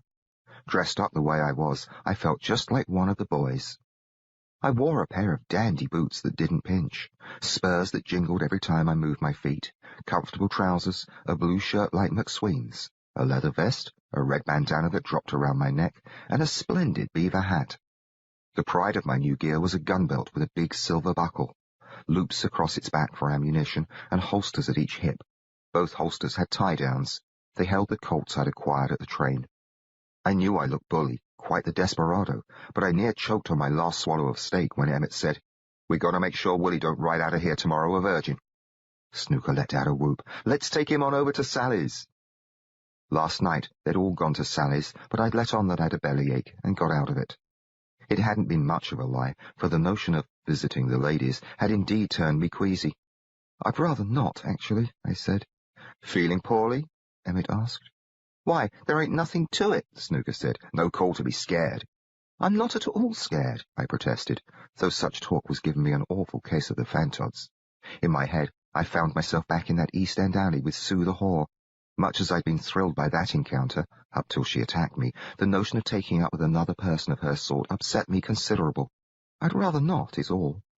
"He's plumb terrorized," Emmett said. "Oh, leave him be," Chase told him. "Gals ain't nothing to be scared of. Snooker went on. They're just the same as fellas, only they got nicer parts. You can be a mite trying, first time around, McSween said. I judged he was coming to my aid, but then he disappointed me. What we'll do, we'll have Sally fix you up with a sweet young thing that'll treat you right. Once again, Sue came to mind. I shook my head. It don't hurt, you know, Emmett said. I'm quite aware of that, I blurted. Me and Sarah. Well, I shut my mouth quick, but not quick enough. You and Sarah? Emmett asked. The General's daughter? Granddaughter, I corrected him. Well, shooey, Snooker said. If that don't beat all, McSween said, smiling some. My face felt like it was burning up. I'm quite fond of her, really, I muttered. I shouldn't like to have a go at someone else. Don't want to betray her, huh? Is that it? McSween asked. Why, she don't ever have to know, Emmett said. Still, Snooker said, I bet she's gone and taken up with that fella on the train you told us about anyhow. The remark changed my embarrassment to anger. Bugger off, I snapped. Snooker's eyes got wide. What's that? Let's settle down, boys, Chase said. What do you say to me? Bugger off and sod you. What? Are you deaf? Willie, McSween said, real low. Snooker leapt up from the table so fast his chair fell over backward. Other folks in the saloon stopped what they were doing and turned to watch us. Why don't you and me step outside, kid? I jumped up myself, figuring to accommodate him. McSween was next to spring to his feet. Now the both of you quit. Snooker jabbed a finger at me. He cussed me, John. I got every right to. What makes you guess he cussed you? Why, I don't rightly know what he said, but it was a cuss. Glaring my way, he asked, weren't it? Bloody right. You see? He asked McSween. McSween didn't answer, but what he did was yank both his Colts and let fly. Jesus! Snooker yelled through the explosions, but the bullets weren't aimed at him. Someone cried out. I turned my head in time to see Prue, pistol in hand, stumble backward with a shocked look on his face and 3 holes in his white shirt. On both sides of him were men with badges. As they went for their guns, Snooker spun around and pulled. Emmett shouted and blazed away from where he sat. I snatched out my own Colts. Though I loathed the notion of killing a lawman, I knew I had to help my friends. Before I got the chance, both lawmen flopped to the floor without ever firing a shot. Only Prue's fat friend was still standing. He'd been shielded for a spell by Prue's body, which knocked into him as it pitched backward. Now he was raising a double-barreled shotgun. About 7 or 8 slugs all punched him at near the same time. It was an awful thing to watch. They smacked holes all over his belly and chest. One poked through his throat, and another broke his front teeth and sent blood spouting out his mouth. His shotgun went off and would have blasted the floor, except that Prue's face was in the way. The roaring quit. I looked around and saw nobody who appeared ready to join the fight. The other folks in the saloon were mostly flat on the floor or crouched under tables. When I turned to check on the boys, I could hardly see them through the clouds of gun smoke. They were on their feet, hands full of iron, glancing this way and that as they stepped clear of the table. McSween, reloading, said, I reckon we wore out our welcome. The way my ears rang, I almost couldn't hear him. Anyone else want to try us? Emmett yelled. Nobody answered. McSween holstered a gun just long enough to drag some money from his pocket. He tossed the greenbacks onto the table to pay for our meal, then drew again. Chase led the way out, me and McSween backing ourselves through the doors to watch those in the saloon. A few folks were gathered on the walk, but they rather shook their heads at us and kept their hands a safe distance from their holsters. We stepped down to the street. A few horses were tied at the hitching post there, and I figured we might take them and hightail. That wasn't what the others had in mind, though. I stayed with them. What we did was walk across the street toward our hotel. I kept figuring we'd get shot at by someone, but not a single soul tried. We made it clear to the other side of the street without any gunplay and walked into the hotel. What are we doing? I asked McSween. Clearing out.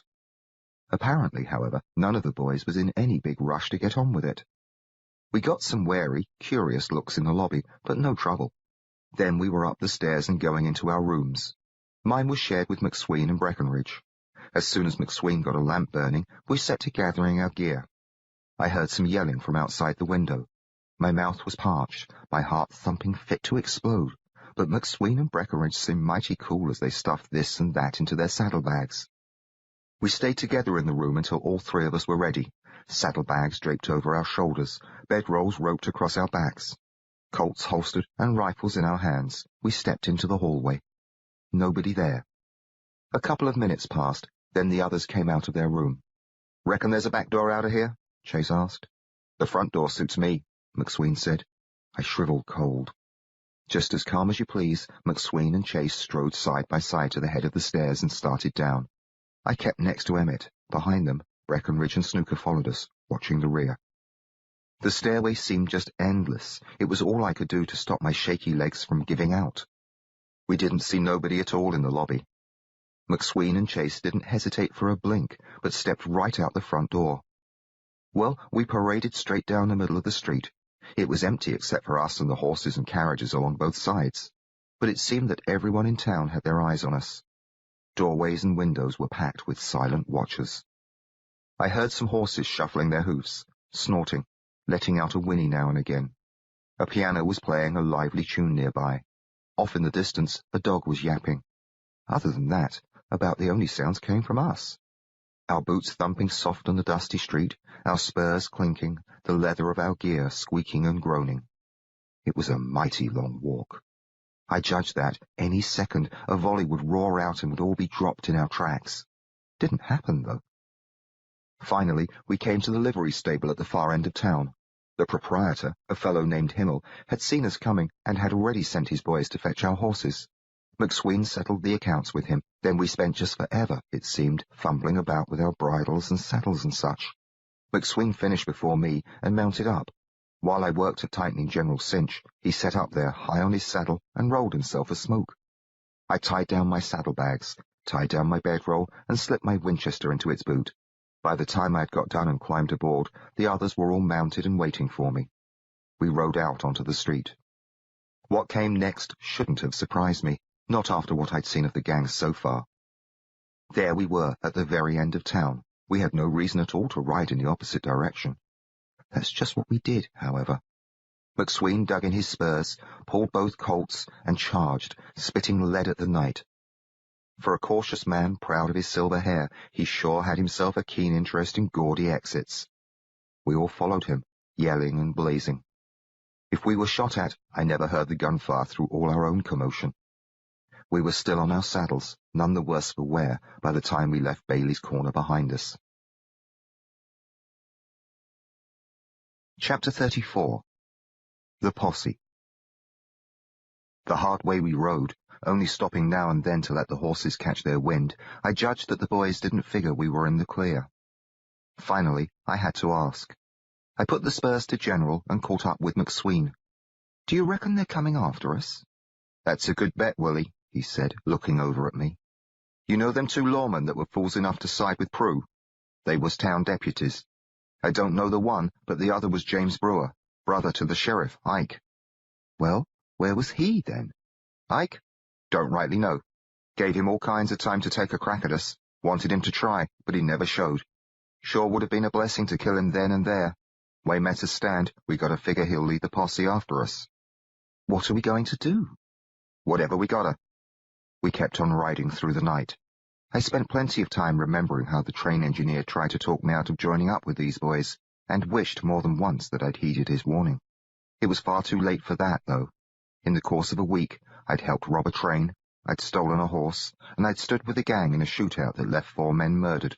I was no better than an outlaw myself, and now McSween judged we had a posse coming for us, so I figured I might end my life just as the engineer had predicted, either shot or swinging from a rope. It made me feel plain sick to think about. I kept looking back over my shoulder. Behind us was nothing but moonlit desert. Maybe a posse won't come, I told myself. I couldn't take much comfort from hoping that, but I did finally calm down. What helped my nerves was knowing I was with the boys, and they weren't likely to let any posse have its way with them. No, sir. I wouldn't be getting myself shot or hanged so long as I stayed with McSween and Chase and Emmett and Snooker and Breckenridge, and the engineer be damned. My optimism lasted till just after dawn. That's when we halted near the top of a rise and spotted the cloud of dust a few miles to our rear.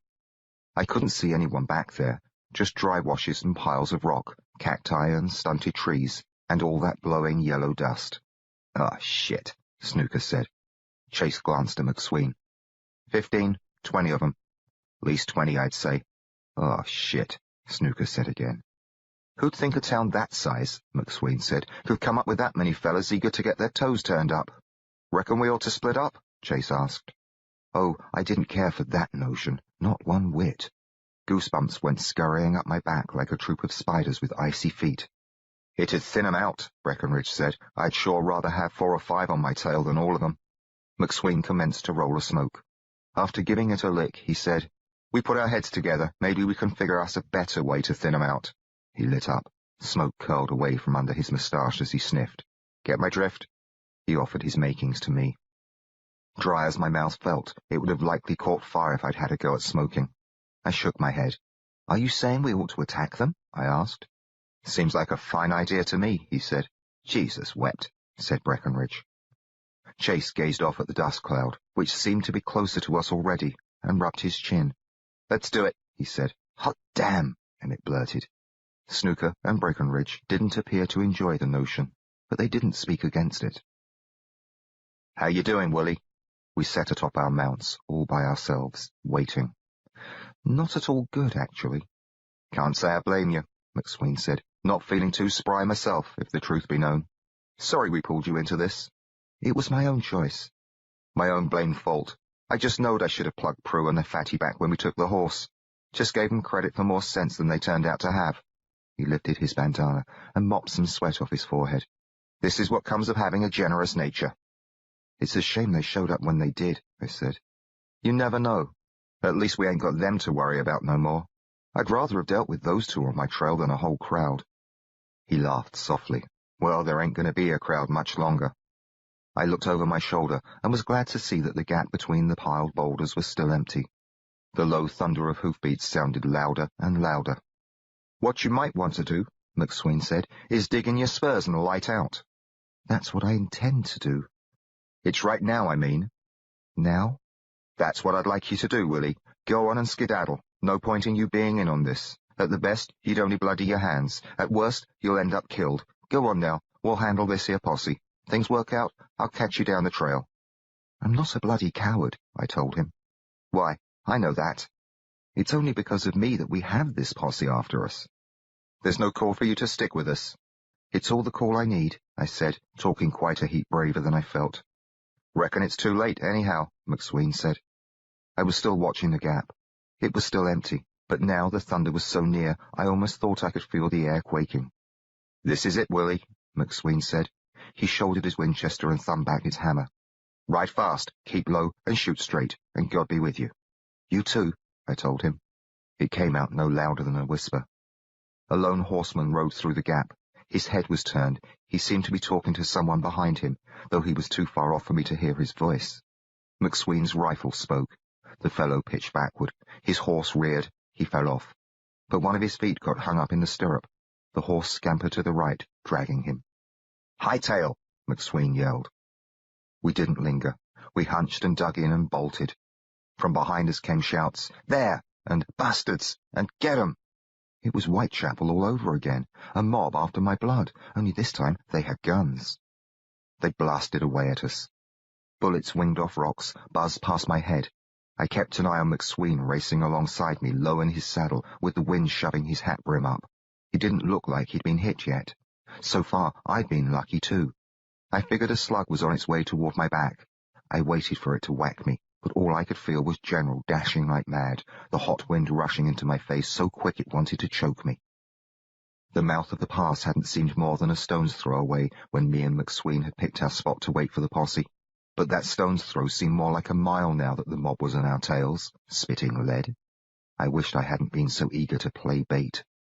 None of the others had volunteered for the job, however, and I figured McSween shouldn't have to go it alone, even though it was his own daft idea. You don't never want to try this trick on redskins, he'd said. Why, hell, it's their trick. You take your white folks, though, they'll fall for it every time. I neglected to ask him how many redskins got themselves shot dead while leading their pursuers into such traps. At long last, we galloped between the boulders at the mouth of the pass. The gunfire slackened off a bit, so I raised my head and glanced about. I didn't see hide nor hair of the boys up there among the rocks. What if they'd lit out?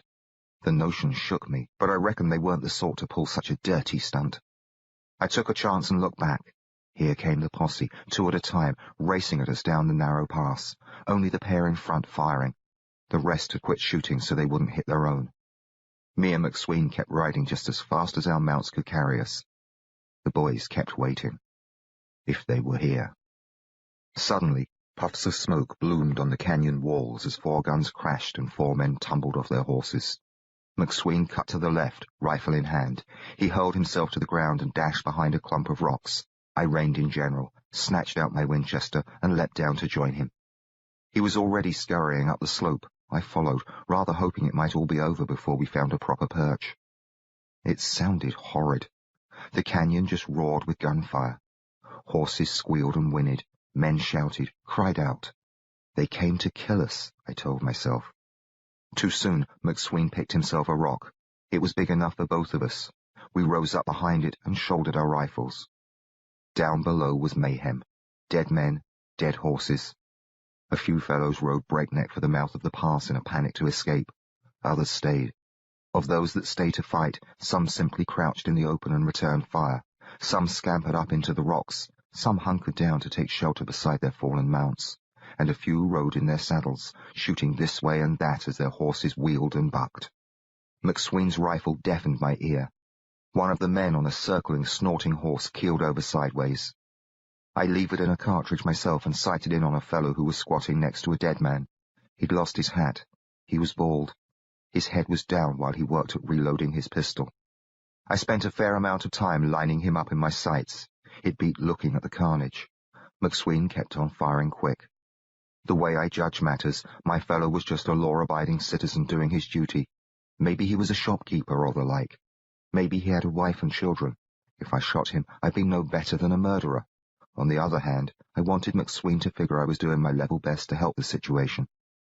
So I eased my barrel over some, took aim at his weapon, and squeezed the trigger. Missed. My bullet raised some powder off the shirt of the dead man.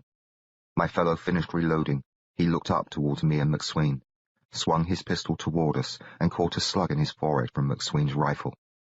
I didn't feel too sorry about it, but I was glad I hadn't been the one to kill him.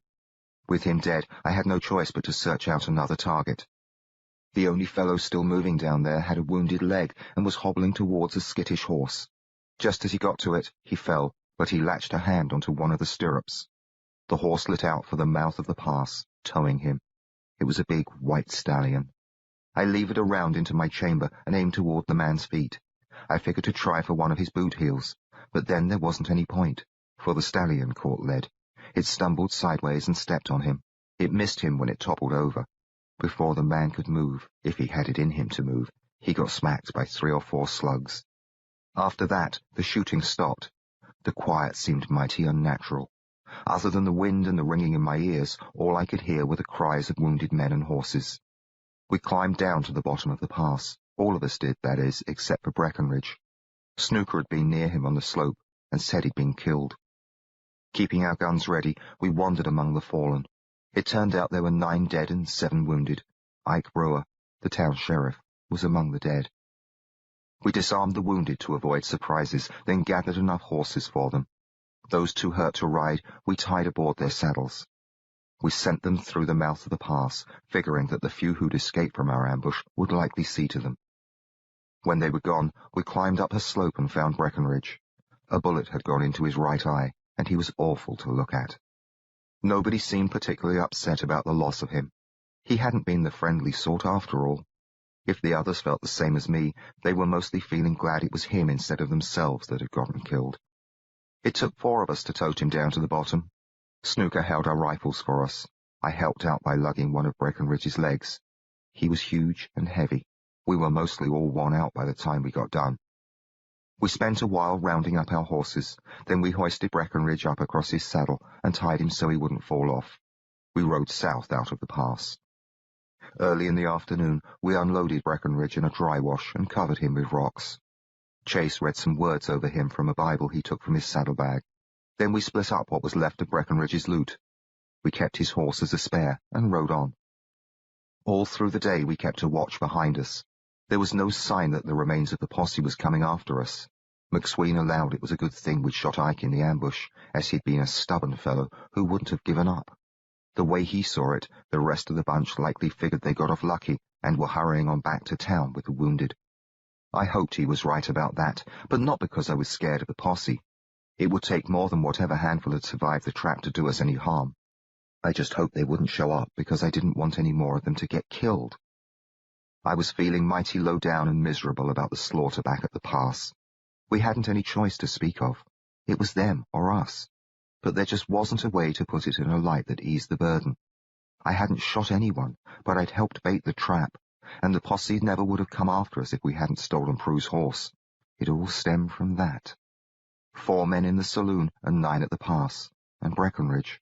Not a one of them would have gotten killed if I hadn't made a choice to ride with the gang. 14 men. That got me to thinking how Trudy and her father and Michael had also died on account of me. No way I could blame myself for the General and Mabel.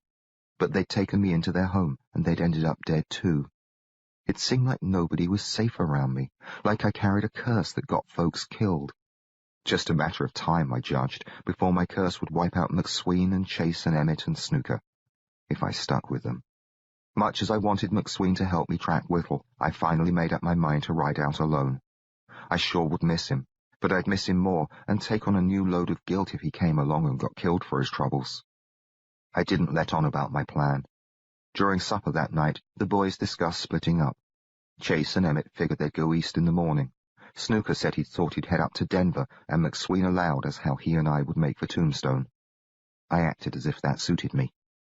Later on, we all turned in except for McSween, who had first watch. I lay in my blanket, waiting. When it came my turn, I pretended to be asleep. McSween knelt and shook my shoulder. "Time to play sentry, Willie," he whispered. I yawned, rubbed my eyes, and gave him a good show of waking up. McSween crawled into his blanket while I pulled my boots on and strapped on my gun belt. "Come sunup," he said. "We'll hit the trail for Tombstone." "Splendid," I said, and felt badly about how he might feel in the morning when he saw I'd lit out. I wandered off past the others. I climbed a pile of rocks and sat down at the top, figuring to wait an hour or so. The sky had clouded up. With the moon and stars hidden away, there wasn't enough light to see much. That would work to my advantage when it came time to sneak into camp with my things. Sitting up there, darkness everywhere, I soon found that the notion of riding off alone had lost some of its appeal. It was a mighty big wilderness. A fellow might lose his way. Worse, a fellow might run afoul of thieves or cutthroats or Indians. The Indian wars had ended, so everyone said, but that didn't mean every last savage was accounted for.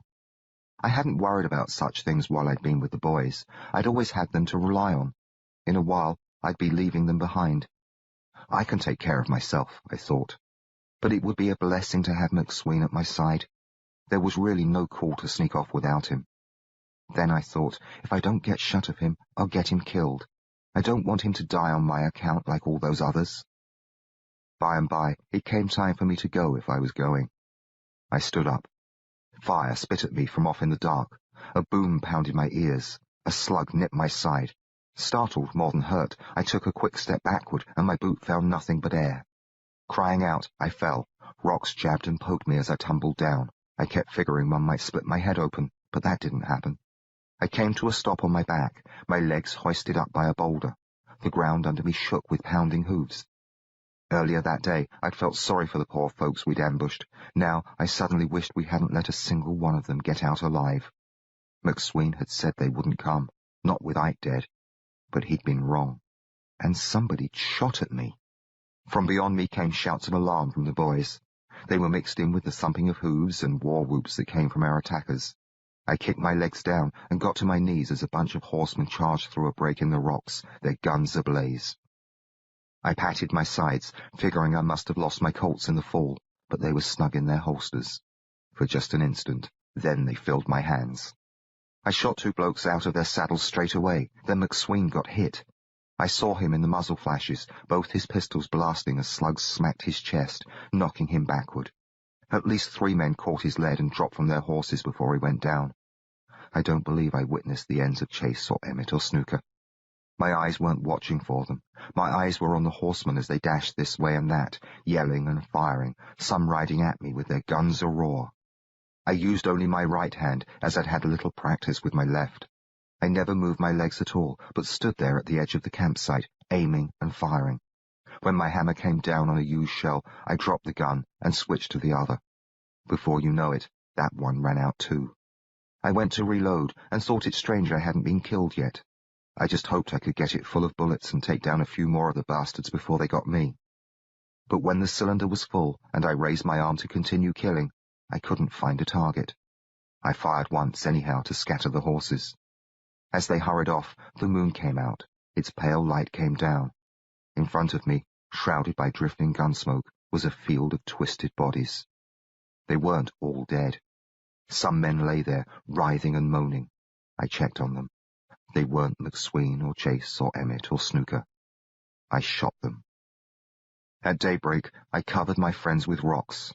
I read out loud from Chase's Bible. I let the men from the posse lay where they'd fallen. There were 11. I set all the horses free except General. I gathered money, food, and ammunition, as there was no advantage to leaving such things behind. Then I saddled up General and rode out. Part 4. Plugging On. Chapter 35. Ishmael. The wound I'd taken in my side while standing watch didn't amount to much, just a gouge across my ribs. More than once I wished whoever taken the crack at me had been a better shot. I knew I wasn't fit to go on living. The third or fourth night after the shootout at the camp, I decided to blow out my brains. It seemed the proper way to stop myself from doing more harm in this world. I'd built a fire, which was only to keep me warm, as I hadn't cooked a meal or eaten much of anything since the shooting. I sat down beside it and put a colt to my head. Then it seemed maybe I ought to leave a letter behind. A letter for who, though? Mother? Sarah? Neither of them was ever likely to see my last message, left out here in the middle of nowhere. Maybe somebody would find it, sooner or later, and send it along. I couldn't count on that, though. Every day I'd been riding west, putting my back to the sunrise and heading for the sunset, and not once had I met up with a human being. That suited me, but it didn't allow much hope of anyone finding my note. What would I write in it, anyhow? That I was the curse of death to everyone I met, that I turned bad and killed men? Wouldn't serve any purpose for Mother or Sarah to know such things. Better to let them go on wondering what had become of me than to weigh them down with the grim truth. So I gave up the notion of leaving a message. I thumbed back the hammer and was all set to squeeze the trigger when General gave a snort. The sound reminded me that he was hobbled for the night. He would die if I went and shot myself without releasing him first. I only aimed to kill myself, not General. So I holstered my gun and went to him. He looked over his shoulder. "You'll be quite better off without me, chum," I explained, and gave his neck a pat. Then I crouched down and untied the hobble. "Get on now," I smacked his bum. He trotted off a bit, stopped, and looked back at me. It was no concern of mine. He was free. He could stay or go as he chose. I judged he'd move on once I'd finished putting a slug into my brain pan. I walked back to the fire, sat down, and drew my Colt. As I pulled back the hammer, I remembered how the train conductor had tried to shoot me dead, only his gun had misfired. It hadn't been a bad round, as it had gone off just a while later when I was riding away with the boys, shooting at the sky. I'd counted the misfire to be a rare piece of luck. I didn't look at it that way now. It had been the worst kind of luck. Leastwise for the gang and the men who came after us in the saloon and the chaps of the posse. All those fellows were dead because of one misfire. Well, it wasn't likely to happen twice. And if it should, I had me 4 more chambers full of bullets in the one gun, 5 in the other. Emmett had taught me not to travel around with a round under the hammer, and only to load that chamber for target practice or troubles. There wasn't enough luck or magic or whatever in this world to stop them all from doing their job. A miracle wouldn't be saving me this time.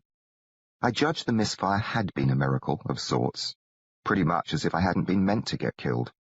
Pondering over that, I saw how I'd squeaked by and survived dicey situations over and over again ever since the night I set out for Whitechapel. There was the ocean, which should have either swallowed me up or froze me solid long before I ever reached the shore of America. There was Whittle, who'd butchered so many folks but not me. Getting chucked off the train by Briggs could have been fatal all by itself. Chase had threatened to shoot me. I gave that some thought, though, and allowed it shouldn't count. He'd likely be joshing, and never actually intended to do such a thing. The conductor, though, he certainly had a go at me and failed. Not a bullet had touched me during the gunfight at the saloon. Of course, I don't believe that Prue or the others got off a single shot, so maybe that shouldn't count either. But the posse men had taken a great many cracks at me, particularly when McSween and I were leading them into the ambush.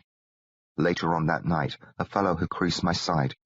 If he'd been half good with his gun, he would have killed me, sure. All that made for quite a string of close shaves, but then I'd come through the massacre at the campsite without taking a hit. Mighty perplexing when you consider I only just stood there and didn't take cover, and the bullets flew so thick and everyone but me bit the dust. Just call me Ishmael. I lowered the Colt onto my lap and gazed at how its black steel gleamed in the firelight. And I only am escaped alone, I whispered. Had to be a reason. Had to be a reason I'd survived such a passel of narrow calls. The reason had to be Whittle. I was meant to live long enough, at least, to put him in the ground. That's how I figured it anyhow. And that's how come I decided not to shoot myself that night, after all. Chapter 36. Strangers on the Trail. Once I made up my mind to go on living, I still didn't feel any better about being the cause of so many deaths, but I did, all of a sudden, find myself hungry. General had wandered off, so I had to chase after him. I brought him back to the camp and hobbled him. Then I cooked myself up a pot of beans. When I'd got done chowing them down, I set up the tin can and some sticks on the rocks around the fire. Then I stepped back, pulled, and fired. My first shot knocked the tin flying. I holstered and drew and went for the sticks. When that gun was empty, I practiced with the other, left-handed. It came out clumsy for a spell. More often than not, I hit my fire or bounced my bullets off the rocks. But I got better by and by. Blazing away, I remembered a chap the boys used to call Willie. Willie had considered it a great adventure to ride with desperadoes, smashing fun to slap leather and fire away at stumps and sticks and cans and such. I found myself rather missing Willie. He was dead. He died with McSween and the rest of the gang. He died young and never got a chance to return home to his mother or to find his sweetheart, Sarah. Tough break, that. I don't rightly know who I missed more, Willie or McSween. McSween, I reckon. I used up a whole lot of ammunition, taking turns with both hands, and killed me a heap of kindling. Then I turned in. The next morning I came upon a wagon trail. It appeared to be leading west. I was tempted to stay clear of it, for I didn't relish the notion of meeting up with travellers, but the trail would be a sight easier on General than the rough terrain we'd been crossing. We'd make better time on it, and it was bound to take us somewhere. Seemed a better way to find Tombstone than if I just kept to the trackless wilds and hoped for the best. So we took it. Soon enough, some travellers came along. I spotted a couple of horsemen riding toward me. While they were still a good piece in the distance, I gave some thought to steering General off the trail so as to avoid them. But then I judged it might rouse their curiosity. Better just to act natural and pass them by. Funny thing was, much as I wanted to be clear of these two strangers, I didn't feel any fear of them, not even when they were close enough for me to see how ornery they looked. One had a pinched, pointy face that put me in mind of Snooker. The other had a droopy eyelid. Both had the same sort of lazy, smirky ways in how they stared at me. "Howdy," I said, and touched the brim of my hat. "Howdy back," said the bloke with the droopy lid. I nudged General to go around him, but he raised a hand. "Hold her up there." I did as he asked. Then I dropped the reins over the saddle horn to free my hands. "Yes, sir?" I asked. The one with the pointy face laughed. "Yes, sir. Ain't he got manners? He's pretty, too. Just as pretty as a girl. I betcha he is a girl." They appeared to enjoy the bit of wit. "You got titties in there?" The one winked his bad eye in the direction of my shirt and grinned. "Give us a peek." "Right on, fellas." "Why, she's shy." "I'm shy on patience," I said. "Now you be nice. Angus and me, we haven't had us a girl in near a month. And she was ugly. Ugly but willing." They both laughed. "I'm not a girl," I said. Well, they glanced at each other and laughed all the more. "That don't make no difference," Angus of the half-mast lid finally said to me. "Know what I mean? Now, you just climb down off your horse there and get shed of them duds." I didn't move. "You do what Angus said," snapped the other. "If you'd like me to oblige," I said, "you'd best fill your hands." All of a sudden, they turned uncommon serious. They glanced at each other, silent and smirkless, then turned their faces toward me. "Have a crack, chaps," I said, "or ride on." They both spent some time studying me out. I saw their eyes flick about, taking in my holstered Colts, the torn and blood-stained side of my shirt, my hands resting atop my thighs and my face. They took quite a spell on my face. Then Angus said, "We didn't mean nothing, mister, only just having us some fun. The other bobbed his head. We'll just be moving along. Adios now. They split apart and rode past me. I turned General around, as I didn't aim to get backshot. Angus and the other rode off slow at first, neither one of them glancing back. Then Angus, he put the spurs to his horse. His friend did the same, and they both hightailed. I rode on, puzzling over matters. It seemed odd the way they'd backed down. What seemed odder, though, was that I didn't feel much of anything. They'd had it in mind to use me like a woman, I reckon. But I hadn't been scared the whole time, nor had I felt any relief when they'd given up the notion and gone away. Comes right down to it, I'd just as soon have shot them both. I didn't wish I'd shot them, though. I just didn't care, either way. Late in the afternoon, a covered wagon turned up. It was heading west, same as me, but going so slow that I was bound to overtake it. A blanket draped the rear opening, so I couldn't see how many or what manner of folks the wagon had in it. Whoever they might be, I wanted no truck with them. I figured to ride by quick and urged General to a trot. But when we came alongside the wagon, I saw how its canvas side was painted up with pictures of red bottles floating this way and that among words that said, Dr. Jethro Lazarus, purveyor of the world-renowned Glory Elixir. Good for what ails you. There was plenty more to read, so I slowed General down to an easy walk. Toward the rear was a notice that said you could buy 1 bottle of Glory Elixir for a mere $1. Toward the front it said, Glory Elixir, guaranteed to vanquish whooping cough, palsy, sour stomach, boils, feminine complaints, arthritis, runny bowels, gangrene, rattlesnake bite, gaseous embarrassments, dropsy, dizziness, death. The Glory Elixir's list of cures rather amused me till I saw the final one, death. That one took me by surprise and took the fun out. I put my spurs to General, figuring to get shut of such nonsense. As we hurried by, I took a gander sideways at the driver. He was all alone at the front. Say there, young fella. Good day, I said, and left him behind.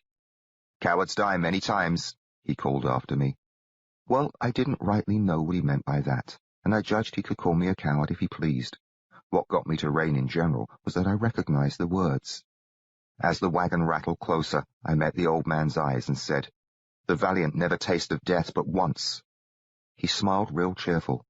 A man of learning, delighted to make your acquaintance. Dr. Jethro Lazarus here. Trevor Bentley, who hails, no doubt, from the land of the bard. Quite true, I said. Would you care to join me at the helm? He patted the seat beside him. Well, he looked peculiar but harmless, a heavy chap with a red nose and white beard, his head topped with a bowler hat that had 2 white feathers swooping up from its band, one at each side. Golden hoops hung from his ears. He wore a leather shirt that shivered all over with fringe. It was cinched in around his huge belly by a beaded belt. He didn't wear a pistol, but a rather large knife was sheathed at his hip. His trouser legs were tucked into high moccasins that nearly beat his shirt for all their fringe. I judged the sensible thing might be to stay out of his reach. Besides, a blanket draped the opening behind him, so I couldn't see into the wagon. No telling who might be back there, laying low. I'll keep to my mount, but thank you for the offer. I'm on the way to Tucson myself, he said. What about you? It didn't seem wise to tell him my plans. Just touring about, I reckon. Beware the heathen, barren places of lawless men and savage race. Not Shakespeare, is it? Lazarus. You're a poet, then. Poet and purveyor of the Glory Elixir. I wanted no truck with his Glory Elixir, so I asked, Did you encounter a pair of rascals earlier? He let out a soft chuckle. I do hope they did you no mischief. They beat a quick retreat at the sight of my friend Buster. He reached down by his feet and hoisted a shotgun. Its barrels were cut off short, just in front of the forestock. Buster. I half expected him to point it at me, but he stowed it away. Buster's sent many a miscreant to glory, he said. When he gets done with them, they're well beyond the aid of my elixir. I couldn't help but smile at that.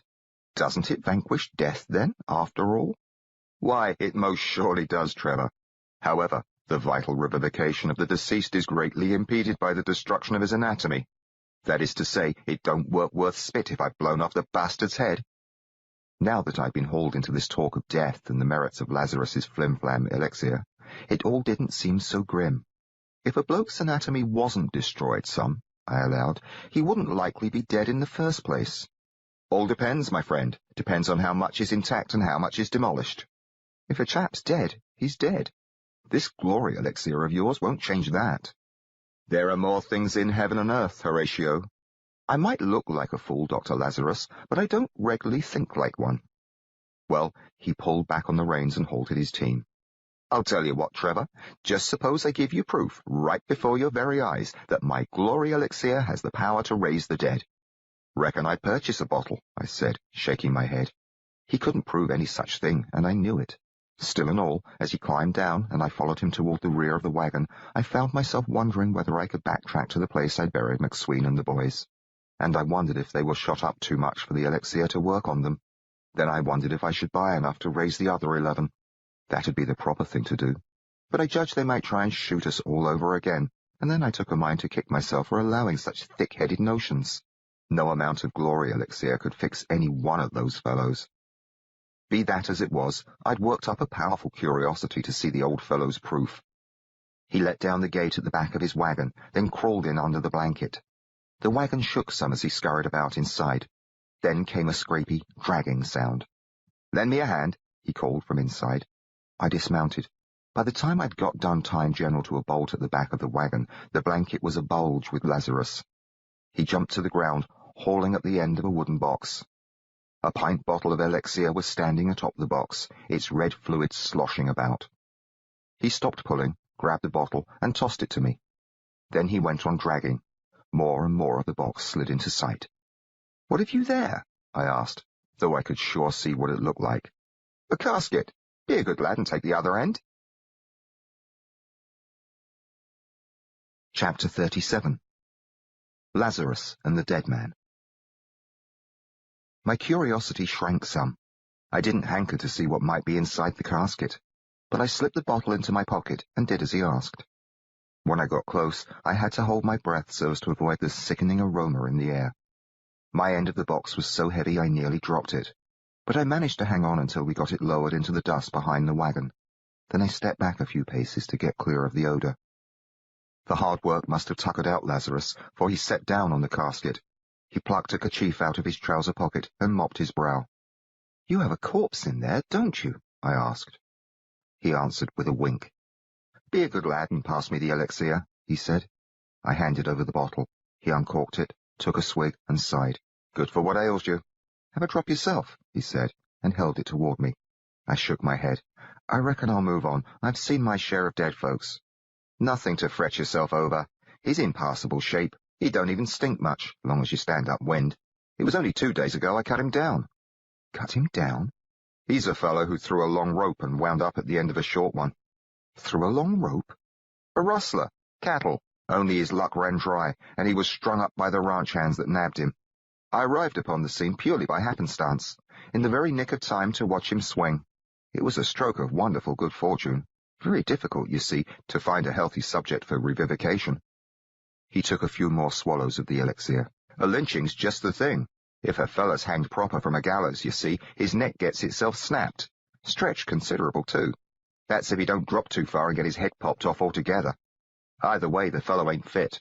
I've brought back a few that have had their necks busted, and they pretty much put off my customers. How they stumbled about with their heads all wobbly. But you take a fellow that's gotten lynched.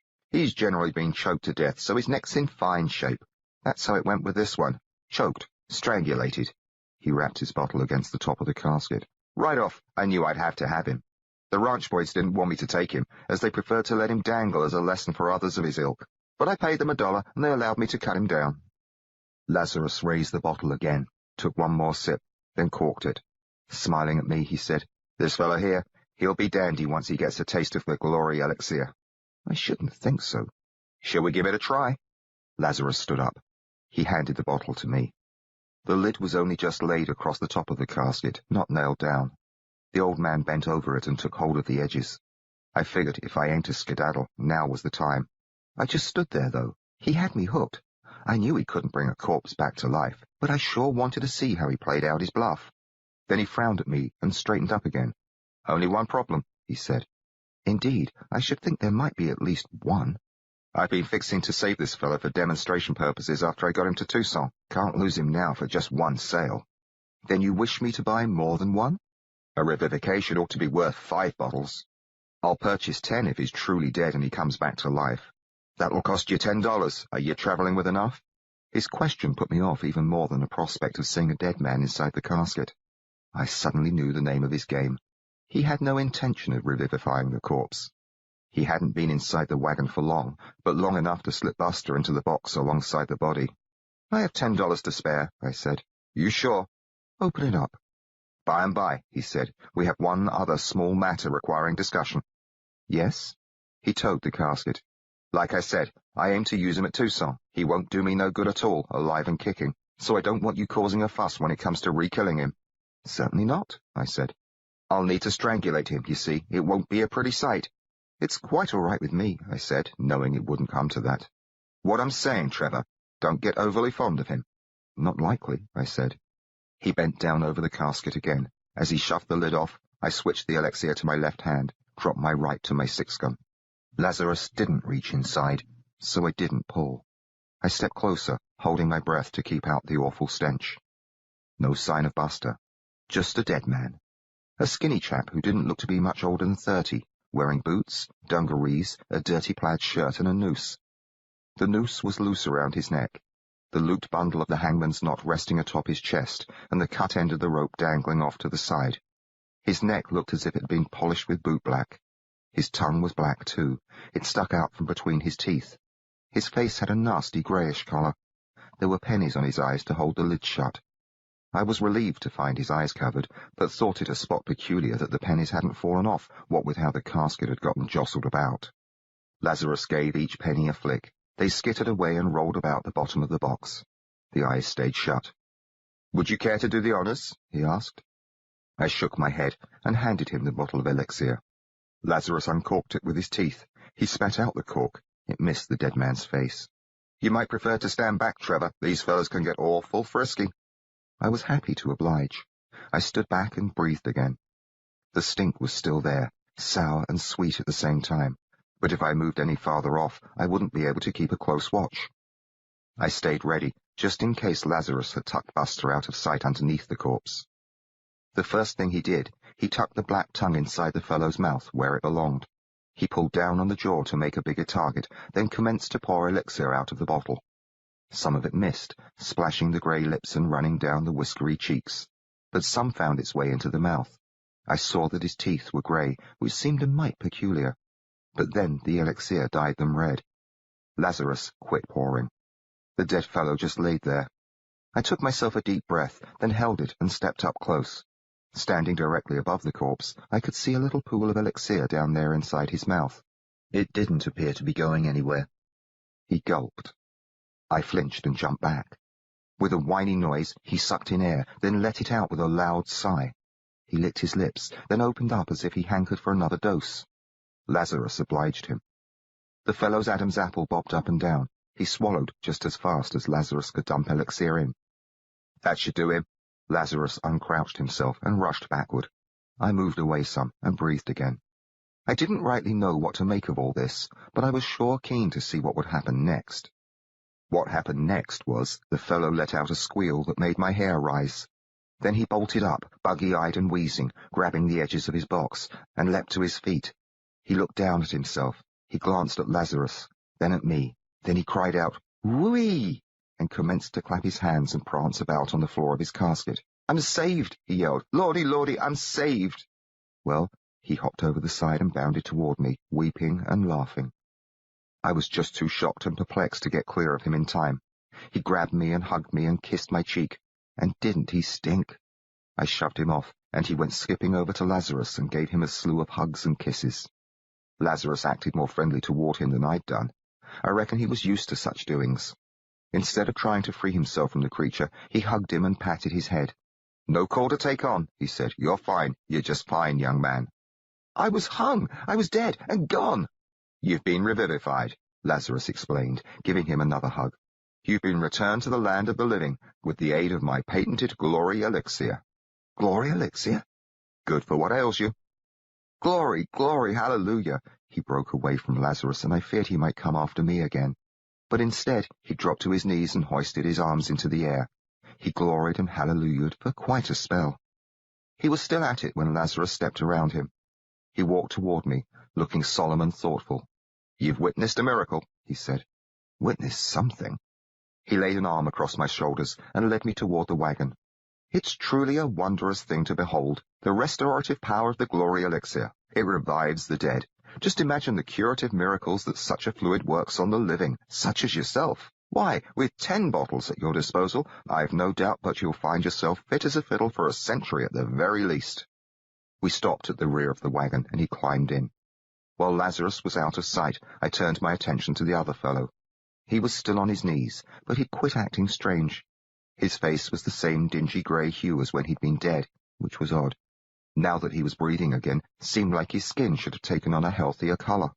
When he saw me looking at him, he smiled.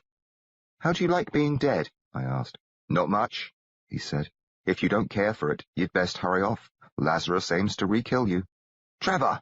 Lazarus shouted from inside the wagon. "I thought he ought to know, actually." The revived fellow wasn't smiling anymore, but he wasn't lighting out either. "You'd best skedaddle," I warned him. He just stayed, kneeling there. Lazarus crawled backward, dragging a wooden box out through the blanket. "Why'd you want to tell him such things?" he asked. He sounded a trifle peeved. "Well, don't you worry yourself. He's still here." After climbing down, Lazarus called to him. "The lad's joshing you." "Oh, I know that, Jethro." Dr. Jethro Lazarus rolled his eyes heavenward. Then he pulled a bottle from the box, just as if nothing had gone amiss. "There's one," he said, and handed it to me. "You told me you intended to re-kill him," I said. "Don't mean he has to know it. He'll know it quickly enough when you have a go at throttling him. I'll make it quick and painless. Tell you what, I'll make it quicker." Well, I swung around and tossed the bottle into my left hand and slapped leather with my right. Lazarus yelled, "No!" His buddy yelled, "Don't!" Then my Colt was blazing up dust all around him. He sprang to his feet. He dodged about. "Hold still," I shouted. He froze and reached for the sky. "Please don't shoot." "No call to fret," I told him, and took careful aim at his chest. "Dr. Lazarus'll revive you." Lazarus chuckled. "I do believe we've been found out. He's fixing to plug me." Shaking my head, I holstered the Colt. The dead fellow looked quite relieved. He came toward us, watching me careful. Along the way, he dug a hand into a pocket of his trousers and dragged out a sort of rodent by its tail. It looked as flat as if it had gotten stepped on. He gave it a fling, and it thumped into the casket. "How'd he catch on?" he asked Lazarus. "You called me by my name, dummy." "It was more than that," I said, rather pleased with myself. For the first time since the big shootout at the camp, I didn't feel horrible. I found myself smiling. "Why, do you two frauds actually fool folks with your game?" "More often than not," Lazarus said. His partner came up to us. Even without the dead critter, he didn't smell any too fresh. "I'm Eli," he said, and stuck out his hand. It was the same hand he'd used to rid himself of the rotten carcass, so I didn't shake it, but touched the brim of my hat instead. "Trevor Bentley," I said. "Glad you didn't poke me full of lead. Care for a licorice?" He dug into his other pocket and came out with a stick.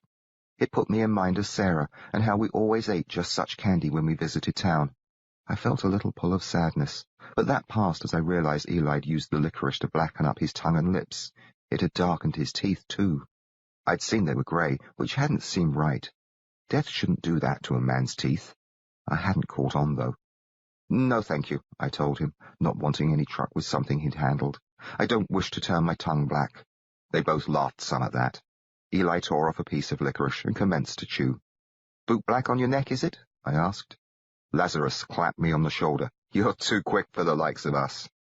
"And how is it you made your face such a colour?" I asked Eli. "Ashes," he said. He licked a finger, in spite of it being one that had plucked the dead thing from his pocket, and took a swipe at his face. A path of grey came off.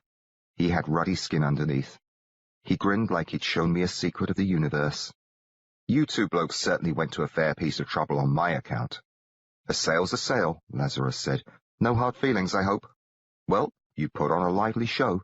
Did you try it out on that pair of rascals that came along before me?" Lazarus shook his head. "I'm afraid we missed the opportunity. They rode up on us too quick. Had a chance to spot Eli."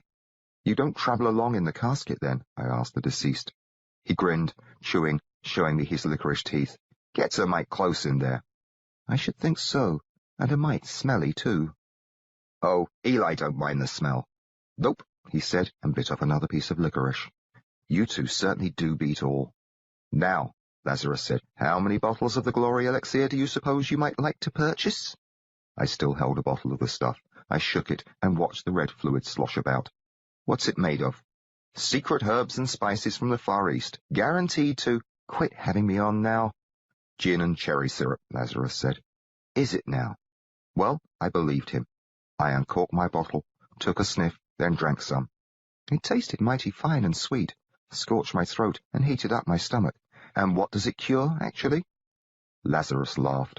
Sobriety. Though I had a vivid recollection of my bout with a hangover following too much whiskey with the boys, I judged that some glory elixir might be a fine thing to sip now and again. But then I figured Eli might have had a hand in filling the bottles. Real quick, I lost my thirst for the stuff. "Suppose I pay you $1 for the show, and you keep your elixir." Lazarus scowled and rubbed his beard. Pretty soon he said, "I'll tell you what, you keep your $1 and ride along with us. Scout up ahead, then you let us know quick when someone's coming along so Eli can get himself set for a demonstration. We'll pay you handsomely for your services, give you 10 cents on every bottle sold. How does that appeal to you, Trevor?" I gave it some thought, then said I'd do it. I went on over to General, mounted up, then waited while they loaded the casket into the wagon. It was good to be out of smelling range of Eli. When they got the wagon moving, I rode on ahead. They were quite a pair of rascals. They'd livened me up considerable with their antics. For a while there, I aimed to follow the plan and scout ahead for them. It'd be a treat to see them have a go at tricking some folks. I figured I might travel with them all the way to Tucson. They seemed like good company, if you don't count Eli's aroma. I could see how we might get to be chums. But chums of mine don't last. If I stayed with them, they were bound to end up dead. Same as everyone else. So I chose to spare them. I was some distance ahead of their wagon by then, so all it took was to quicken General's pace. By the time I looked back, they were out of sight. Chapter 38. I Get Jumped. Later on that same day, another wagon came along. This one had a man and woman up front and a boy about my own age riding a mare alongside. I considered warning them not to be fooled by Lazarus and Eli, but chose to let them look out for themselves. If they were fools enough to fall for such a swindle, they deserved it. Besides, I judged it would be low down of me to ruin business for those two chaps. All I did was say, "Howdy," as I rode by. The woman acted like I wasn't there at all, but the man and boy watched me close as if they feared I might be a desperado looking for a chance to gun them down. Lazarus and Eli weren't likely to have much chance with this crowd. Nobody else came along. When the sun got low, I put some distance between me and the trail. I found a sheltered place in a dry wash. After seeing to General, I did some shooting practice. Then I made myself a fire and cooked up a can of beans. Now that I'd regained my appetite, the beans didn't seem altogether satisfying. They filled me up, but I had an awful hankering for fresh meat. After supper, I felt like having a smoke. Didn't have any makings, though. They were back at the old campsite with the rest of McSween's things. I turned gloomy, remembering McSween. So I pulled a whiskey bottle out of my saddlebag. It had belonged to Breckenridge. I'd taken it, along with the gang's ammunition and money and some supplies, even though I hadn't the heart to take McSween's tobacco and paper. I uncorked the bottle and worked on it. It didn't have the good, sweet taste of the glory elixir, but it had never been touched by Eli either, so that was a clear advantage. The whiskey didn't perk up my spirits much. I quit while I still had my wits about me and turned in. The next day, I returned to the trail. I still had a hunger for fresh meat, so I kept my eyes open. There were birds about, magpies and hawks mostly, but a gunshot was likely to blow such things to smithereens if I was lucky enough to hit one. McSween had told me once that rattlers make good eating, but not a one showed itself. I figured that was for the best, as I wasn't keen on the notion of chowing down a snake. I did spot a few gophers or prairie dogs. They'd poke their little heads up out of holes. I'd dismount and have a crack at them with my Winchester, miss, and go on my way again. It was starting to look like I'd be eating beans from here to the next town, but then, long about noon, I caught sight of a jackrabbit as it hopped off from behind a boulder about 50 yards off. I lit out after it. The critter led me a merry chase, but I closed in, slapped leather, and shot from the saddle. My first bullet knocked its brains out. Feeling mighty pleased with myself, I dismounted and fetched my knife. It had been Snooker's knife, which he'd always worn on his belt. I carried it in one of my saddlebags as I hadn't figured out a good way to wear it, what with having holsters at both hips. Anyhow, I unsheathed the knife and gutted the hair and cut off its head and skinned it. I couldn't see much advantage to waiting, so I built a fire and cooked it up on the spot. It smelled just splendid as it sizzled away. By and by, the outside turned a lovely golden brown. I took my meal off the fire, then had to wait for it to cool down. I ate the hair right off the spit, and it tasted simply delicious. When about half was gone, I judged it would be a fine thing to save some for supper, so I wrapped the remainder in a cloth and put it into a saddlebag along with my knife. Then I climbed onto General, and we headed back for the trail. We were almost there, passing through a gap between some boulders, when my head got clobbered. Whatever it was thumped me solid through the crown of my hat and shook my brains. I couldn't see anything but red as I tumbled sideways and bounced off some rocks. After I hit the ground, my vision came around in time to let me watch General prance so as not to step on me. I tried to sit up, wondering what had struck me. Just then, someone leaped off the top of a boulder and landed in my saddle. General, spooked, reared up on his hind legs. The stranger yelped and pitched backward, boots kicking at the sky, then came crashing down on top of me. My air blew out. The wound in my side felt like it burst open. The rascal set up quick, so I snatched a handful of shaggy hair and tugged. Out popped a grunt that sounded like it came from a boy no more than 7 or 8 years old. I'd been attacked by an urchin? It crossed my mind that he seemed mighty big for his age, more my own size, but I had no doubt he was a child, so I figured I shouldn't shoot him unless I had to. Instead of going for my gun, I kept him held down atop me by the hair and used my right hand to punch him in the side. He grunted and flinched every time I struck a blow, but that didn't slow him down. He squirmed and twisted and finally sailed an elbow into my side. It found my wound. The pain turned me weak, so I lost grip on his hair and he went to sit up. I grabbed for him, but only caught shirt. He wasn't ready to let that stop him. He strained against it, groaning. I heard a rip and the shirt came down off one shoulder. Then my arm got knocked away by an elbow and he scurried off me. Without a glance back, he stumbled to his feet and made a dash for General, who was watching us from just beyond the gap. I sprang up and gave chase. "Stop, or I'll shoot you," I yelled. He didn't stop. I didn't shoot. I just didn't have it in me to plug a kid. Besides, I was quicker on my feet and gaining on him, so it wasn't called for.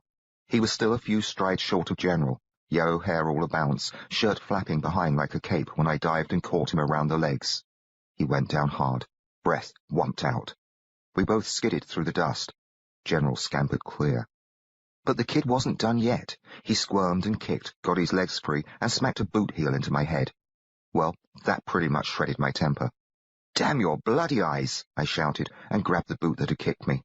On my knees, I gave it a rough pull. It didn't come off, but dragged him closer.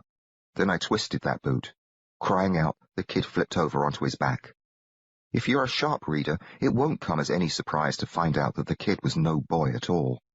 I wasn't reading about the situation, though. I was living it, and let me tell you, I couldn't have been any more surprised if he turned out to be a circus monkey. For a while yet, I still thought I'd caught a boy. He no sooner rolled onto his back than I dropped his boot and charged ahead on my knees, all set to pulverize this kid who'd attacked me and obviously aimed to steal my horse. But the way the shirt was sprawled open, I couldn't help but see he had what appeared to be a pair of smallish bosoms. I'm not always a quick study. What I thought, just for a bit, was that the lad had a deformity. Maybe he was some brand of freak, or had himself a disease that made him swell up in such a fashion. I'd once read in a book about the bubonic plague, which caused people to grow lumps on their bodies. Maybe what this kid had were buboes. The notion gave me pause, for I didn't relish catching a dose of the plague. My pause was all she needed. She couldn't go anywhere, as her legs were trapped under me, but she bolted upright and swung a fist into my face. It knocked me off to the side. We tussled in the dust, me too stunned to put up much fight. The next thing you know, she was on top of me. She sat across my hips, unleashing a flurry of blows that battered my face considerable. She had a savage look on her face. It was a pretty face, though, and I decided she likely was a girl, after all. So those were breasts, after all, not deformities or buboes. They were sweaty and bouncing about as she lit into me, but I couldn't work up much interest in them. Girl or not, she had to be stopped. I tried to go for my guns, but her legs were in the way. Finally, I managed to catch her wrists. They were slippery, but I held on. She jerked her arms in a frenzy, huffing and grunting. "Quit it!" I shouted. "Stop! I'll have to hurt you." "Hurt me? She rather sneered it out, then pulled her wrist up and bit my knuckles. I yelped and let go. Before she could take another swing at me, though, I threw my fist at her chin and got lucky. As her head snapped sideways, I bucked and shoved her. She tumbled off me. I scrambled to my knees and pulled a Colt and pointed it at her face. "Don't you move," I gasped. She was propped up on her elbows, ready to have another go at me, but when she saw the gun, she sank back onto the ground and lay there, panting for breath. Blood trickled from a corner of her mouth. Her shirt hung wide open. Her tawny skin glistened in the sunlight. I could see reddish smudges on her side where my punches had landed. Her blue dungarees had gotten pulled clear down past her hips during the fight. Some gold hair curled out over where they buttoned shut. I reckon she saw how I was studying her, for she hiked up the trousers to her waist and shut her shirt. "You think you're going to meddle with me? You better think again. You'd have to shoot me first." "I've every right to shoot you," I said. "You tried to nick my horse." "Well, he's all yours." She propped herself back up again with her elbows. Her shirt slipped open some. She checked to see how much. It left a bare strip down the middle of her chest and hung off the sides of her belly, but it kept her breast covered, so she didn't fool with it. She was still breathing hard. She blinked sweat out of her eyes and stared at me. "You don't need to go on lying there," I told her. "It gives me less room to fall if you kill me." I couldn't help but let out a laugh when she said that. The laugh made my head hurt worse. I felt around up there and found quite a bump above my right ear. My whole face felt tight and sore from the drubbing she'd given me. I checked my right hand. It had a passel of dents from her teeth, but she hadn't broken the skin. "You sure did me some damage," I said, "but I don't suppose I'll kill you." I holstered my weapon, then added, "Just leave my horse be." "You aim to let me go?" she asked. I didn't know rightly what to do with her. While I gave it some thought, she sat up. Didn't get off the ground, though. She crossed her legs and watched me. "Can't let you go," I said. "You're no better than a horse thief." I couldn't help but recollect that I was the same. Besides, you bashed me about quite a bit. "No more than what you bashed me." With that, the back of her hand rubbed a dribble of blood off her chin. She frowned at it, then showed it to me. "You see? I took quite the worst of it, actually." "You sure do talk peculiar. Anybody ever tell you that?" Well, that set me to blushing.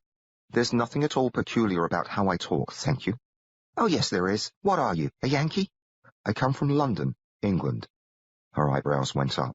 "I'll be danged," she said. "An Englishman, if that don't beat all." Her eyebrows came back down, and she was suddenly frowning. "I didn't do that to you, did I?" "What?" "Your side there." I raised my arm and looked down where the posse bullet had ripped my shirt. The cloth was bright with fresh blood. It was healing up quite nicely before you ambushed me. "Someone go at you with a knife?" "It's a gunshot wound." "Let me see," she said, and got up. I watched her close, wary of tricks. On her feet, she tried to fasten her shirt. Its buttons were gone, though, so she pulled it shut and tucked it into her trousers. Then she came on over to me. "You best behave," I warned her. "I just want to see."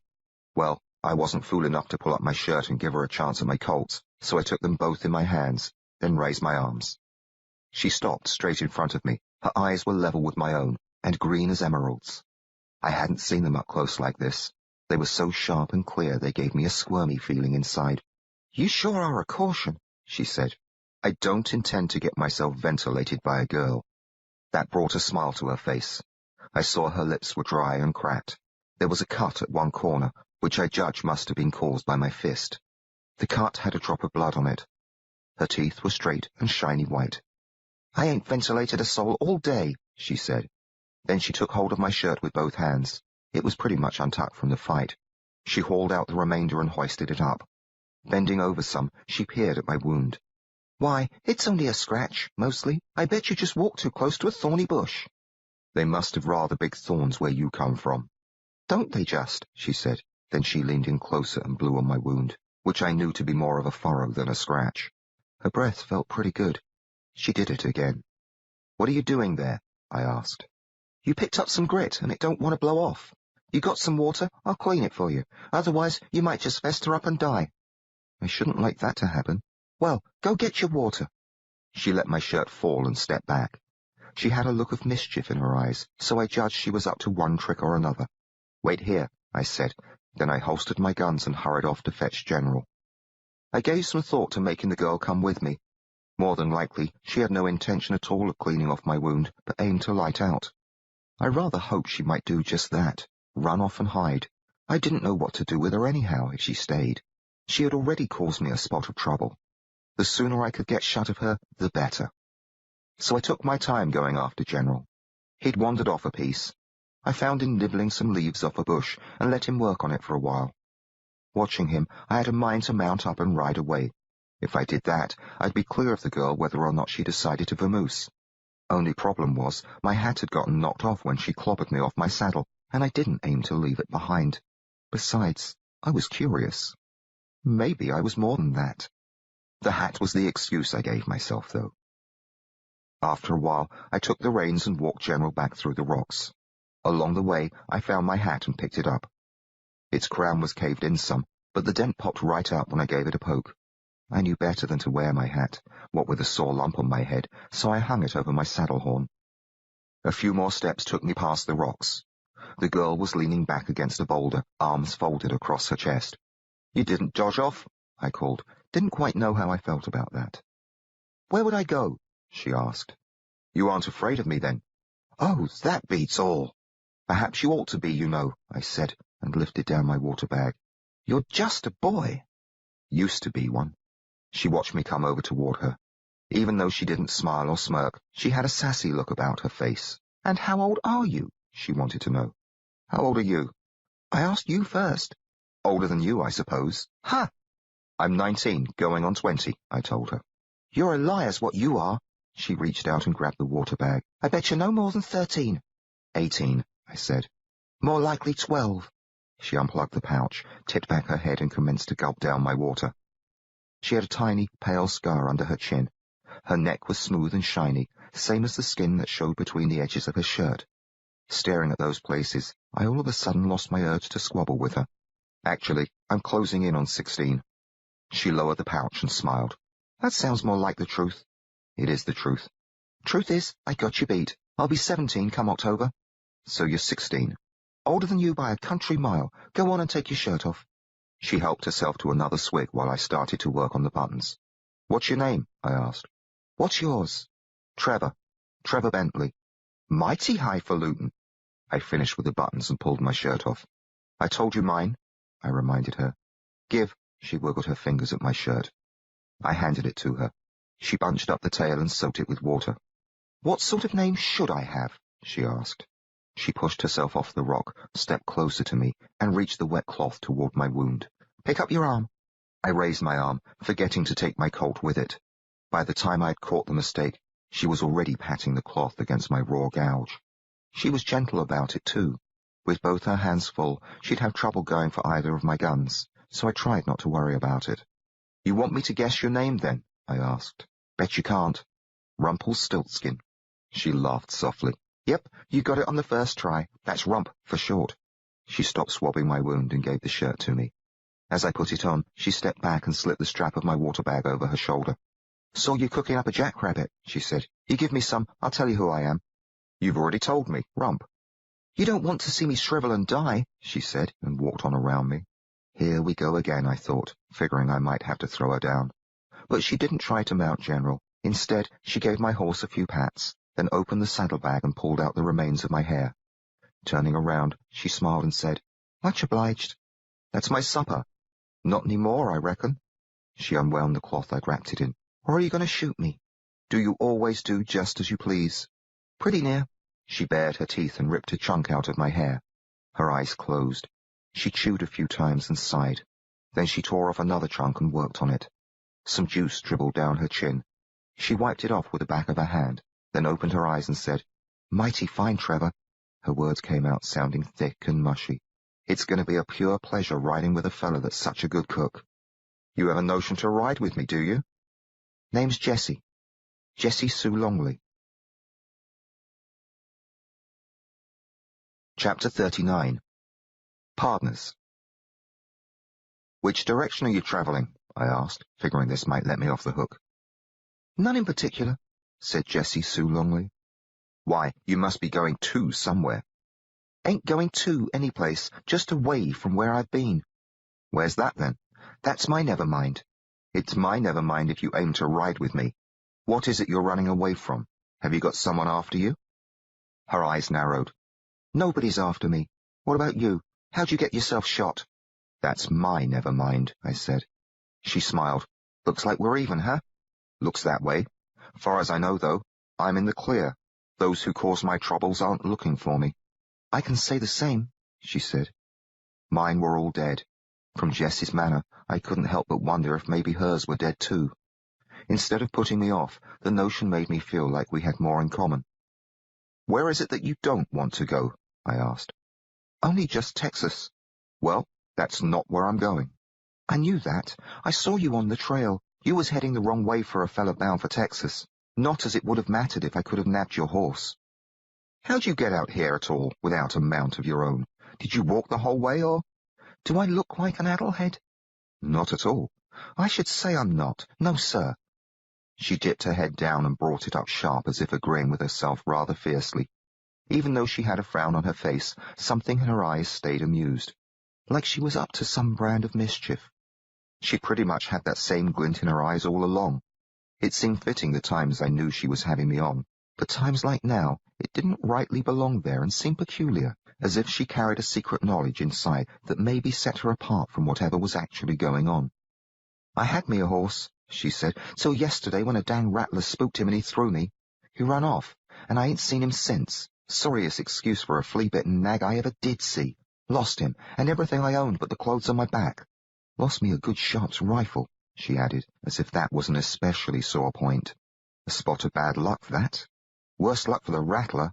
A grin came up, matching the usual gleam in her eyes, and she patted her tummy. You ate it? Killed it first? Stove in its ugly head with a rock? The same as you did to me? Well, your head ain't so ugly, and I didn't stove it in. You certainly had a go at it, didn't you? I only just meant to knock you off your saddle, she protested. If I'd aimed to kill you dead, you'd be stretched out in the dust before now. I doubt that. Not me. She bent over, hitched up a leg of her dungarees, and snatched a knife out of a boot top. It was just about the biggest knife I'd ever seen, the blade near as long as my forearm. She tapped its point against my chest. This here's my Bowie knife, she said. I gazed at it and felt myself shrink and get cold here and there. She'd had that awful weapon all along. If she'd used it instead of the rock, she could have split my head open. She hadn't even gone for it when we were fighting hard on the ground, and there'd been moments when she'd had the chance. She'd chosen not to pull it and gut me. Why didn't you use it? I asked. Makes a terrible mess, she said, and slid it back down into her boot.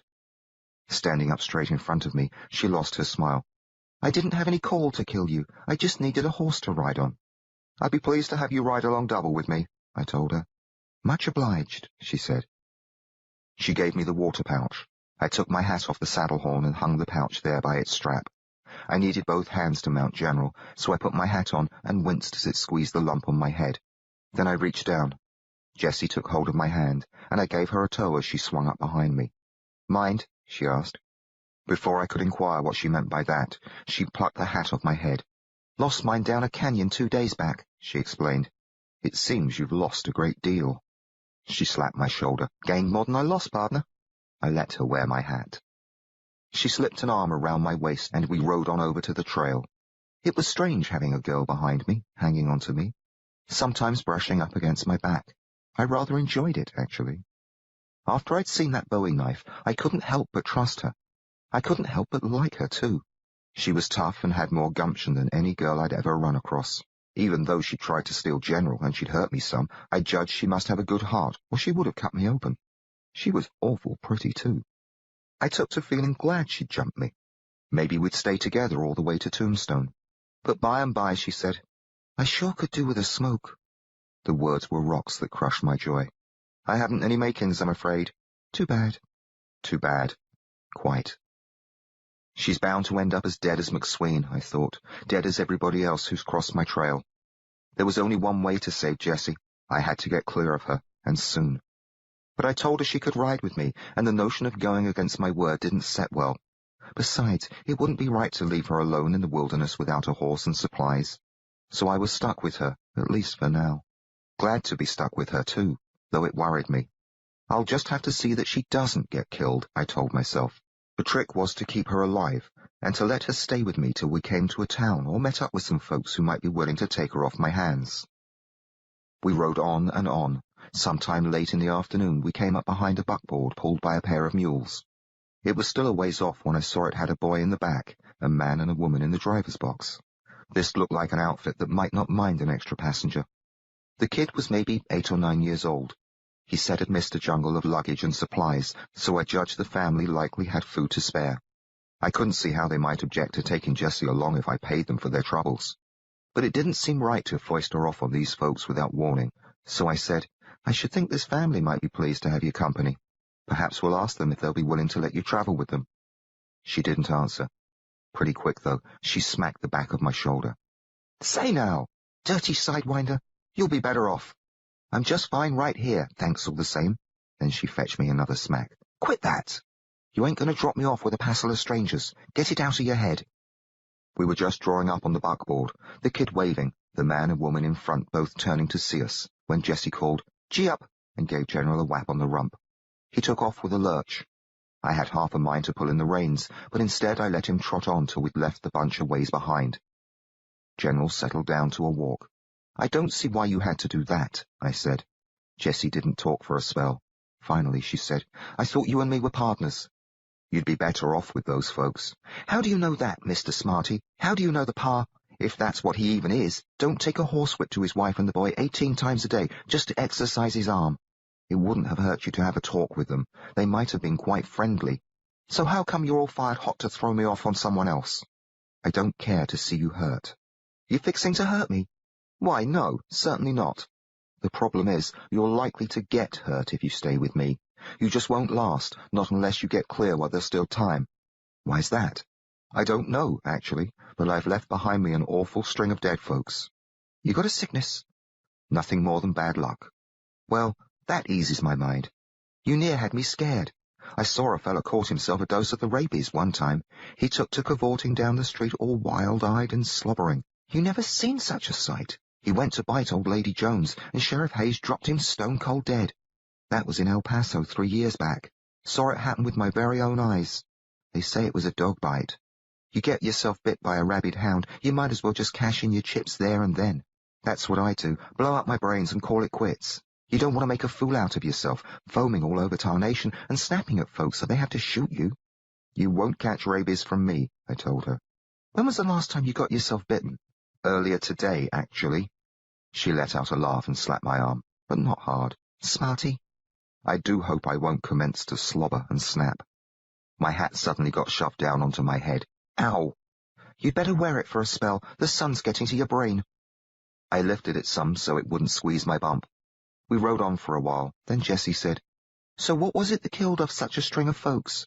Mostly guns and knives. But you ain't the one that done 'em in.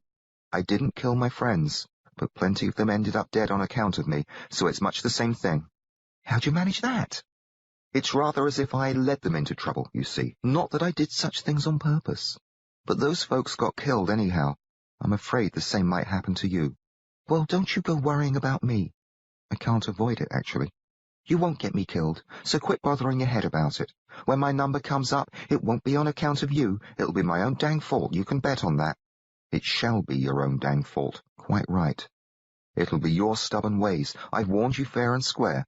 I turned General and looked back down the trail. The buckboard was still a distance off, but getting closer. You ought to reconsider. Nope. I'd a sight take my chances with your bad luck, which I don't believe anyhow, than join up with them folks. You claim you're not addle-headed. That man, he'd take after me. It's what men do. He's married, Jessie. That ain't likely to stop him. He'd just bide his time till he can get me alone, maybe tonight when his woman's sleeping, or maybe he'll just go and try me right in front of her eyes. Some fellas ain't particular who watches. You're daft. I know what I know. It'll happen, sure as you're sitting there, and then I'll be forced to give him a taste of my knife. More than likely, the widow'd lose her head when she saw how I'd carved her husband. Wouldn't matter that he was no good and better dead. He was her husband and the father of a boy, so she'd throw a fit and grab a gun and shoot me. Then I'd be killed, and you know what? Every last bit of such a sorry business would be all your fault for passing me off on these folks.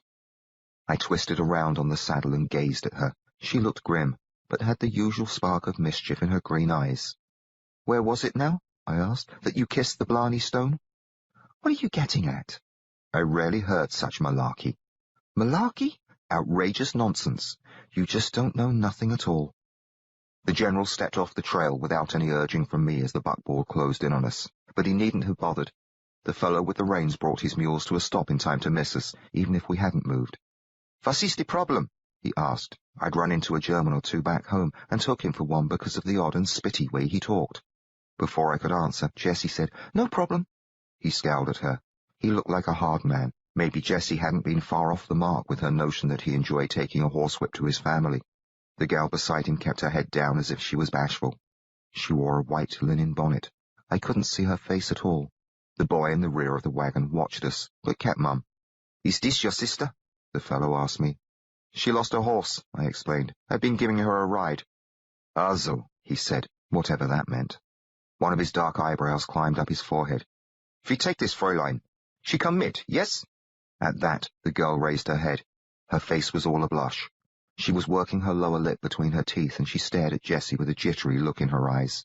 Well, then she shook her head just a bit.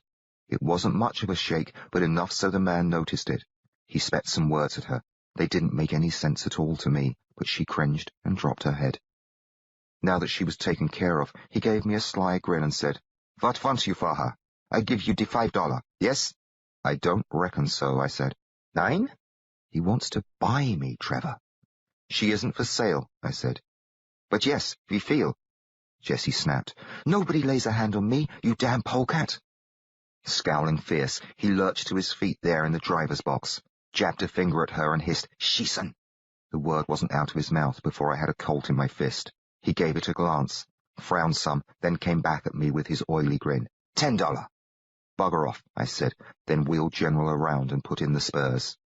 We galloped on down the trail till a rocky bend put the buckboard out of sight. Pretty soon, after we'd slowed down to a walk, Jessie pushed her head against me. Her hair tickled the back of my neck. "Sure glad you didn't sell me off to that pig," she said. "I wonder if he might have gone up to 20. She bumped her head against me fairly solid. A bit later, I heard a few sniffles. It crossed my mind she might be crying, but that didn't seem likely. Not Jessie. Just in case she might still be worried, though, I said, "You can ride with me for just as long as you like. I won't try to give you away again, or sell you either." She leaned more of herself against my back and wrapped both her arms around my middle. She gave me a squeeze, then said, "See that you don't." Chapter 40. The Damsel in Distress. Later on, we came to a shallow creek that crossed the trail. Even though we still had some daylight left and could have gone on, it usually doesn't hurt to camp by water. I'd had no trouble yet with running low. It was a dry country, though. If we moved on, no telling when we might run into another place with good water. Other folks were likely to have the same notion. I didn't want company, and figured Jessie felt that way too. So we followed the creek north till we were a good distance from the trail. We found a fine spot that had high piles of rock on two sides, and even a few scrawny trees. They'd give us shade till the sun went down, and block out some of the wind that usually stirred up cold at night. As I unsaddled General, Jessie said, "You just stay here and don't you dare come looking for me. I'm going upstream for a spell." She wandered off. I stayed where I was, finishing removing all my gear from General. Set down the sack of oats for him and groomed him while he ate. When I got done, Jessie still wasn't back yet. I let General wander down to the creek, but didn't follow him. The reason Jessie had warned me off, I judged, was so she'd have privacy for bathing. It stirred me up some, thinking about that. I took a notion to climb the rocks and spy on her. It seemed like a low-down thing to do, though. Besides, she might catch me at it and get riled. So I hauled my saddle into the shade under a tree and leaned back against it to make myself comfortable. A soft breeze was blowing. I closed my eyes and listened to the birds. It was uncommon peaceful and nice. I might have drifted off to sleep, except that my mind wouldn't let go of Jessie. I kept remembering how she'd looked when we were fighting, her shirt open as she threw punches at me, and how she'd looked later, sprawled on the ground. She might be in the creek right now without a stitch on. It was almost more than a body could stand.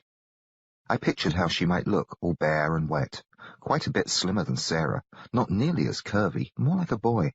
I wondered what her breasts might feel like. They weren't near as large as Sarah's.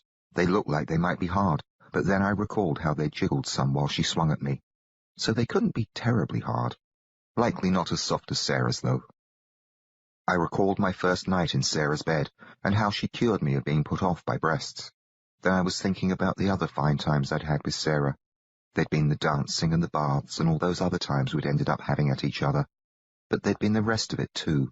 Trips into town, horse rides and picnics, the pure pleasure of being with her, talking or reading, doing chores or sharing meals. Pretty soon I was missing her something terrible. If only I hadn't seen that story about Whittle in the newspaper, we might still be at the house. That set me to thinking about our railroad trip, and I got angry remembering Briggs. If that no account hadn't thrown me off the train, we'd be together yet. But he had thrown me off, and I joined up with the gang. It seemed likely that I would never see Sarah again. No telling where she might have gone to by now. Maybe she travelled on to California with Briggs. I sure hope not. But if she was fool enough to get pulled in by the likes of him, she deserved no better. It made me feel ornery, thinking that way about her. I told myself she was too good for him, too smart for him. What she'd probably done was turn around and gone home to Coney Island. I hoped so. That way I would be able to find her again after I'd finished my business with Whittle. Except I won't, I thought. Till now I hadn't given it much real thought, but I'd known, way in the back of my mind, that me and Sarah were finished. It finished between us the night I shot down those posse men. After that, I was no longer fit for her. Sarah and even Mother herself were good women. I was no better than a murderer. Best for all concerned if I never saw either one of them again. I judged they'd be better off without me anyway, on account of how they'd likely end up killed. The same went for Jessie, but I was stuck with her. I recalled how she put her arms around me there on the trail after we'd left the German behind. It seemed clear she was growing rather fond of me. I couldn't deny that I'd gotten fond of her, too. She was full of gumption, and her sassy ways appealed to me. Even if she'd been an ugly thing, I would have enjoyed her company, but she was awfully pretty. Too pretty. If I didn't watch out, I might find myself purely infatuated with her. That wouldn't do at all. I won't allow it, I told myself. I'll only take her as far as the next town. I won't spy on her. I won't touch her. I won't even think about her being a girl. She's just someone who needs a ride. My job's keeping her alive long enough to leave her behind. After making up my mind about that, I felt somewhat better about the situation. I felt pretty near gallant. Jessie was a damsel in distress, me a knight determined not to lose my heart to her and only fulfill my mission of delivering her to a safe haven. With that settled, I figured it might be time to rouse my bones and start a fire. So I opened my eyes, and there was Jessie watching me. She sat nearby in a patch of sunlight, barefoot, arms resting across her upraised knees. Her ankles were wet. Water dripped off the cuffs of her dungarees. Her blue shirt was damp and clinging to her. It wasn't tucked in, but she'd used her belt to hold it shut around her waist. Her face glistened with specks of water. Her short hair wasn't fluffy anymore, but lay against her head in thick, golden loops. A few of those hung across her brow. 2 on the sides curled down in front of her ears and came to points. In short, she looked wet and fresh and altogether splendid. She looked so fine it put a lump in my throat. I could see it wouldn't be an easy task to keep my wits and not take a powerful liking to her. The gleam in her green eyes and how she smiled didn't help at all. Sitting up, I said, "You could get yourself shot, you know, sneaking about in such a manner." "Bunkum," she said. "There was a lawman I heard about. He ventilated his best friend when the bloke walked up behind him unannounced. It happens all the time, actually. This must be my lucky day. I'm quite serious. Well, next time I find you sleeping, I'll be sure and pelt you with a stone." I wasn't asleep. "Then you should have heard me coming. Ears no better than that. It's a wonder you've lasted." A drop of water slid off one of her curls. It trickled down her eyebrow, so she wiped it away with the back of her hand. "So then, you were playing possum?" "Not at all," I protested. She narrowed her eyes. "You were up in them rocks having a gander at me, saw me coming back, so you scampered on down and let on like you'd spent your time dozing." A blush heated my face. "Aha!" She didn't seem angry, but pleased with herself for finding me out. "I did no such thing," I said. "No call to fib about it." "It's the truth, Jessie, but you go ahead and think what you wish. I'd be quite a wealthy chap if I had $1 for every time I'd been wrongly accused of this and that. It's as ordinary as daylight." "Liar, I seen you." "Did not." "Did too." She pointed a thumb over her shoulder at the rocky height behind her back. "Right up there, so you might just as well fess up." All of a sudden, the bottom seemed to drop out of my stomach. I jumped to my feet, pulled a Colt, rushed past Jessie, and went charging up the slope. "What in tarnation?" she called after me.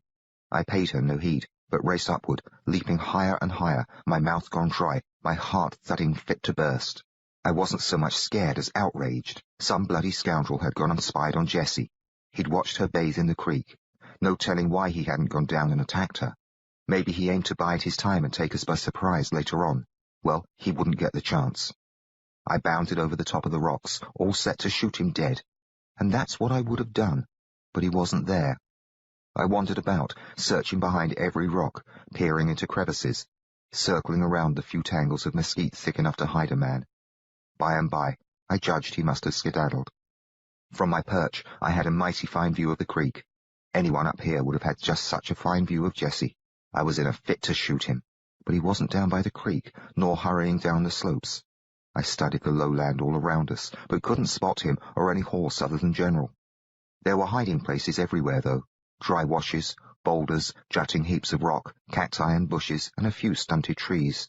Not many places for concealing a horse, though a man on foot could disappear in any of 1,000 places. I might have stayed up there longer, hoping he'd show himself, but then it came to me that I'd left Jessie alone. What if he'd circled around? What if he'd jumped her? Quick as I could, I hurried along the top of the rocks till our camp came into sight. There stood Jessie, arms folded across her chest, gazing up at me. And wasn't I glad to see her? Before starting down, I scanned the area. Nobody appeared to be lurking about. I could see the wagon trail off in the distance, but nobody was in sight on it. "He got away," I called, and commenced to make my way toward the ground. "Who got away?" Jessie asked. "The bloody cur that spied on you." She frowned some. "He wasn't you?" "Certainly not. Did he look like me?" "Well, I didn't see him up close. He was only just peeking down out of the rocks." "We'll have to keep a careful watch," I said, and leapt to the ground in front of her. "I shouldn't have let you go off by yourself. That was a bad mistake." "Well, nothing came of it." "Not this time. From now on, we'd best stay together." "I need me some private times, Trevor." "What you need is me standing guard. No telling where this fellow might be or what's on his mind. I don't aim to see you attacked or killed for the sake of your modesty." "I can take care of myself, I reckon. Just let me take along your Winchester. I'll get along dandy." I couldn't see a good argument against that. She ought to be fairly safe, armed with a rifle. "Perhaps that'll do," I told her. "We ought to stay together, regardless, unless you're fixing to bathe or the like." "Sounds good to me." She got into her socks and boots, then we roamed about the area, gathering stray bits of wood and roots for our fire. I kept my eye open for the stranger, and also for game. Neither appeared. Jessie seemed uncommon quiet the whole time. After we made our fire, she kneaded some flour into dough, jammed wads of it onto sticks, and cooked them over the flames while I heated up a pot of beans. After we finished our meal, we took the pots and spoons over to the creek. That's when I noticed how still and quiet things seemed. The air had a yellowish cast to it. Looking off to the west, I saw that the sun was gone behind sombre mountains of cloud. "Do you suppose we'll have a storm?" I asked Jessie, who stood nearby with the rifle. "Could be. Just as likely not. Doesn't appear as how they get much rain in these parts." We didn't pay it any more mind. I cleaned off the pot and spoons. Afterward, we spent a while scouting about to gather more fuel. When it got too dark to see, we quit that. We led General back to camp, and I hobbled him so he wouldn't go wandering off too far during the night. Then we sat down by the fire. Jessie was still talkative. Pretty soon I asked, "Are you worried about that chap you saw in the rocks?" "You might say that." "He hasn't shown himself yet. Why, I suppose he dodged off long ago. All the same, we'll need to take turns standing watch. Can't have him sneaking up on us while we sleep, you know." "Oh, he ain't likely to sneak up on us." "One can't be too careful. It's when you're least expecting trouble." "I never did see him, Trevor." She flung a stick, rather briskly, into the fire. It hit and tossed up a spray of sparks. "I didn't see nobody. I only just let on." I gaped at her, flabbergasted. "That's the way of it. I'm right sorry I went and got you so worked up about him." "He wasn't there at all." "Nope. I figured sure you must have climbed up top to goggle at me, and you'd fess up once I claimed I saw you." "I told you I'd done no such thing." "Well, who'd admit it?" "I'm not one to go about lying." "Me neither. Not as a general rule, but I wanted to catch you out." "Why should I care to goggle at you?" I blurted. "You know why." I certainly did know why, but I wasn't about to admit it, so I kept mum. By and by, Jessie said, "I seen how you look at me, Trevor Bentley." My face heated up, but I doubt it was noticeable in the firelight. "Malarkey," I said. "I don't blame you none for it. You're just a fella. They can't help that sort of thing." "You're roaming up the wrong trail, Jessie." She narrowed her eyes at me, and a corner of her mouth turned up. "Why, you can't go on denying it till your face turns blue. I know what I know." "Seems to me that you hold quite a high opinion of yourself." "I sure do. That's a fact. A mighty high opinion. That's how come I don't allow myself to get jumped on by every low-life sidewinder that takes a fancy to me." "I've not taken a fancy to you." "Sure have." "Am I a low-life sidewinder, then?" "Don't reckon you are." "Thank you kindly, ma'am." "That don't mean I'll let you jump on me." "I've no intention of jumping on you, actually. You're the one who's done all the jumping on folks so far." She let out a soft laugh. "Long as you leave the jumping to me, we'll get along fine." We went quiet after that, and just sat there watching the fire for a spell. Then the wind kicked up, so Jessie fetched my blanket. She brought it back, sat down beside me, and wrapped it around both of us. I scooted closer to her, and our arms touched. That earned me a wary glance. "Quite sorry," I said. "Oh, never mind. It ain't your fault I'm touchy." "Whose fault is it, then?" "Chester Frank and Charlie Gunderson and Jim Dexter, I reckon. Bobby Joe Sims and Carl Williams, Benny Anderson, Danny Sales, Hank Dappy, Ben Travis, Billy One-Eye Cooper." She took a deep breath, then went on. "Randy Jones, Ephraim and Silas Henry, Reverend Haymarket, Jack Quincy. Did I mention Farley Honecker?" "I don't believe so." "Well then, Farley too, and Gary Hobbs, Dix Tallman, Robert E. Lee Smith, a dimwit named Grunt, I never caught his real name. Then there was Sweet Sam Bigelow, and—" "By Jove," said I, "how can you recall such a string of names? You ain't likely to forget the names of such swine. What did they do to you?" "It ain't what they did, it's what they tried to do." "Every one of those chaps?" "There's more. You didn't let me finish." "They all tried to?" "Have a go at you?" "One way or another. See, I didn't have no one to look out for me. I reckon that was partly the trouble. My ma, she passed on when she gave birth to me, and my pa was a damn drunk. He tried me a few times himself, but I learned him better." "Your own father?" "He was just as low as the rest of them, lower than most, but it was Clem Catlow that was the last straw. Clem was big as a tree, a boxer. He rode into town to fight Irish Johnny O'Rourke, one of our local boys, and KO'd Johnny in the first round. Same night, he followed me when I went to walk home. I worked in the kitchen there at the Lone Star Steak Emporium on 3rd Street. Anyhow, he stumbled along after me and sweet-talked me some. I gave him a piece of my mind, but he wasn't one to be put off. Finally, he took hold and hauled me into an alley. I says to myself, it's him or me. I'm a mighty tough scrapper." She looked at me and hoisted an eyebrow. "You are that," I said. But I knew I weren't no match for Clem Catlow. One good whack and he'd likely knock my head crooked. I yelled and begged, but it weren't no use. He threw me down and took to ripping off my duds, so I had no choice but to kill him. Just when she said that, thunder rumbled through the night. It sounded some ways off, but we frowned at each other. "You killed him?" I asked, whispering as if to keep the storm from hearing my voice and coming after us. "Tore him up with my Bowie knife. Let me tell you, it was no easy job squeezing out from under him afterward either, but I managed it. Then I ran on home and got my things together and saddled up Pa's horse and lit out." Chapter 41. The Gully Washer. "I stabbed a man myself," I told her. "It was in an alley, too." Jessie looked at me. "No," she said. "Yes, indeed. He and others had a go at robbing me. Then I was pursued by a mob and, why, I would be in England yet if not for all that." "Ain't it strange? I'd still be in El Paso, I reckon, except for taking my knife to Clem in that there alley. Looks like you and me are two of a kind." "I suppose we are." Smiling, she bumped her shoulder against me. Along came another grumble of thunder. It sounded closer than the last. "Tell me more," Jessie said. "I should hardly know where to start." "Start at the start. We got all night." I gave it some thought, then commenced my story where it rightly began, with Mother bringing the drunken Rolf Barnes into our flat. When I told her about him laying into her with his belt, Jessie let out a hissing noise. "I know just his kind," she said. She seemed quite pleased about the way I'd bashed him with the fireplace poker, but allowed us how I should have finished the job. I plugged along with my tale. Jessie seemed mighty interested and asked questions about this and that and made comments. All the while, the thunder got noisier and closer, and lightning sometimes brightened up the sky. Still, the rain stayed away. I came to the part about Sue, but didn't let on she was a whore.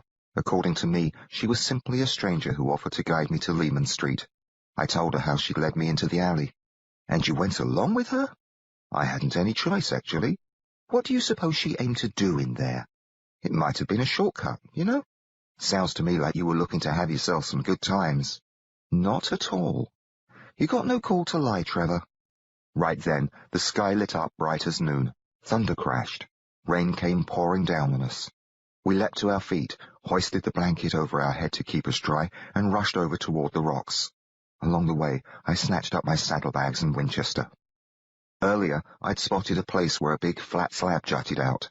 We raced up a bit of a slope to get there, ducked against the overhang, and huddled down with our backs against a rock wall.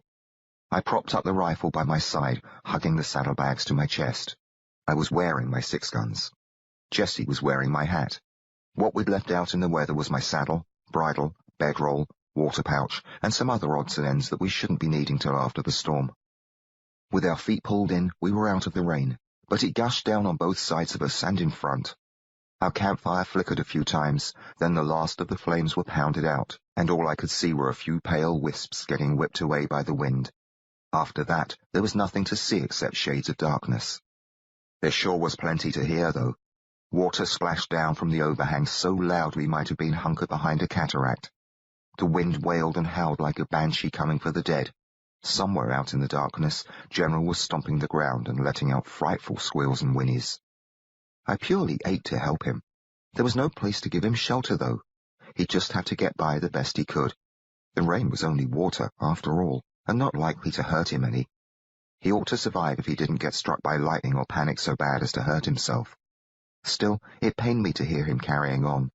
He was mighty spooked. In a lightning flash, so bright it stung my eyes, I saw General rear up on his hind legs. The way I'd left him hobbled, I feared he might pitch over, but he came down safe just as the blackness shut him off from sight. A roar of thunder came next, so heavy and loud it shook the air. I gave some thought to rushing out and cutting General loose. I could borrow Jessie's knife or dig my own out of the saddlebag, but then I judged he would run off and we might never see him again. Jessie stirred beside me. I looked at her. She was just a dim shape, but I could see enough to watch her take off my hat and set it atop her upraised knee. Just about then, a flash lit her up. She turned her head and smiled at me.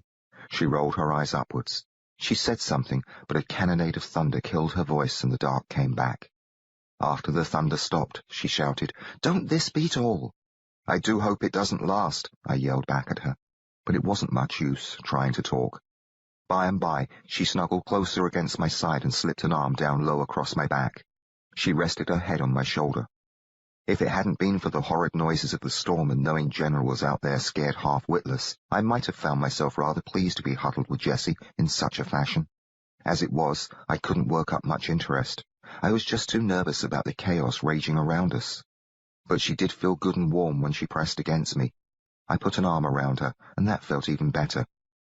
As bad as the storm was, we were safe and mostly dry. Lightning couldn't hit us.